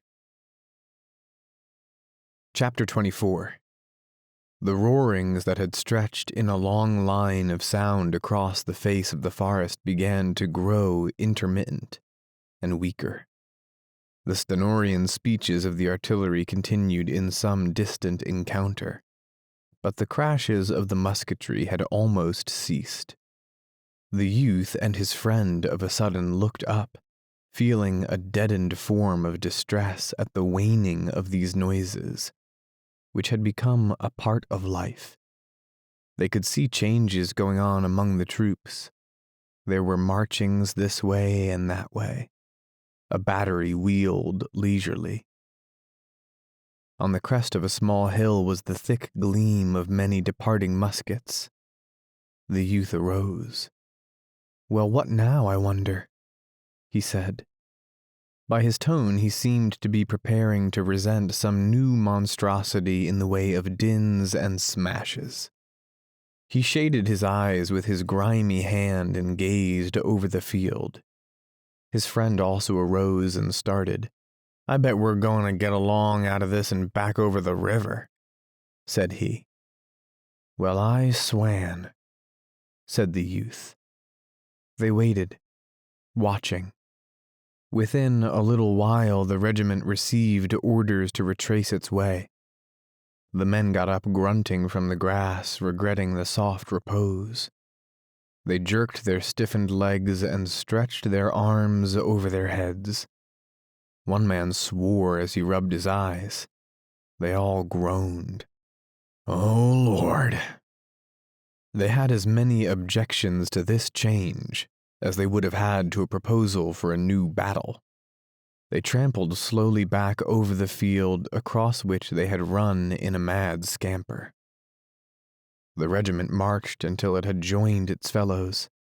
The reformed brigade, in column, aimed through a wood at the road. Directly they were in a mass of dust-covered troops, and were trudging along in a way parallel to the enemy's lines, as these had been defined by the previous turmoil. They passed within view of a stolid white house, and saw in front of it groups of their comrades lying in wait behind a neat breastwork. A row of guns were booming at a distant enemy. Shells thrown in reply were raising clouds of dust and splinters. Horsemen dashed along the line of entrenchments. At this point of its march, the division curved away from the field and went winding off in the direction of the river. When the significance of this movement had impressed itself upon the youth, he turned his head and looked over his shoulder toward the trampled and debris-strewed ground. He breathed a breath of new satisfaction. He finally nudged his friend. "Well, it's all over," he said to him. His friend gazed backward. "By God, it is," he assented. They mused. For a time, the youth was obliged to reflect in a puzzled and uncertain way. His mind was undergoing a subtle change. It took moments for it to cast off its battleful ways and resume its accustomed course of thought. Gradually, his brain emerged from the clogged clouds, and at last he was enabled to more closely comprehend himself and circumstance. He understood then that the existence of shot and countershot was in the past. He had dwelt in a land of strange, squalling upheavals, and had come forth. He had been where there was red of blood and black of passion, and he was escaped. His first thoughts were given to rejoicings at this fact. Later he began to study his deeds. his failures, and his achievements. Thus, fresh from scenes where many of his usual machines of reflection had been idle, from where he had proceeded sheep-like, he struggled to marshal all his acts. At last they marched before him clearly. From this present viewpoint he was enabled to look upon them in spectator fashion, and criticize them with some correctness, for his new condition had already defeated certain sympathies. Regarding his procession of memory he felt gleeful and unregretting, for in it his public deeds were paraded in great and shining prominence. Those performances which had been witnessed by his fellows marched now in wide purple and gold, having various deflections. They went gaily with music. It was pleasure to watch these things. He spent delightful minutes viewing the gilded images of memory. He saw that he was good. He recalled with a thrill of joy the respectful comments of his fellows upon his conduct. Nevertheless, the ghost of his flight from the first engagement appeared to him, and danced. There were small shoutings in his brain about these matters. For a moment he blushed, and the light of his soul flickered with shame. A specter of reproach came to him. There loomed the dogging memory of the tattered soldier. He, who, gored by bullets and faint of blood, had fretted concerning an imagined wound in another. He who had loaned his last of strength and intellect for the tall soldier. He who, blind with weariness and pain, had been deserted in the field. For an instant a wretched chill of sweat was upon him at the thought that he might be detected in the thing. As he stood persistently before his vision, he gave vent to a cry of sharp irritation and agony. His friend turned. "What's the matter, Henry?" he demanded. The youth's reply was an outburst of crimson oaths. As he marched along the little branch-hung roadway among his prattling companions, this vision of cruelty brooded over him. It clung near him always and darkened his view of these deeds in purple and gold. Whichever way his thoughts turned, they were followed by the somber phantom of the desertion in the fields. He looked steadily at his companions, feeling sure that they must discern in his face evidences of this pursuit. But they were plodding in a ragged array, discussing with quick tongues the accomplishments of the late battle. "Oh, if a man should come up and ask me, I'd say we got a dumb good licking." "Licking in your eye? We ain't licked, sonny. We going down here always, swinging around and coming in behind 'em." "Ah, hush with your coming in behind 'em. I've seen all that I want to. Don't tell me about coming in behind." "Bill Smithers, he says he'd rather been in 1,000 battles than been in that hell of a hospital. He says they got shooting in the nighttime and shells dropped plumb along him in the hospital. He says such hollerin' he never see." "Hasbrouck? He's the best officer in this here regiment. He's a whale."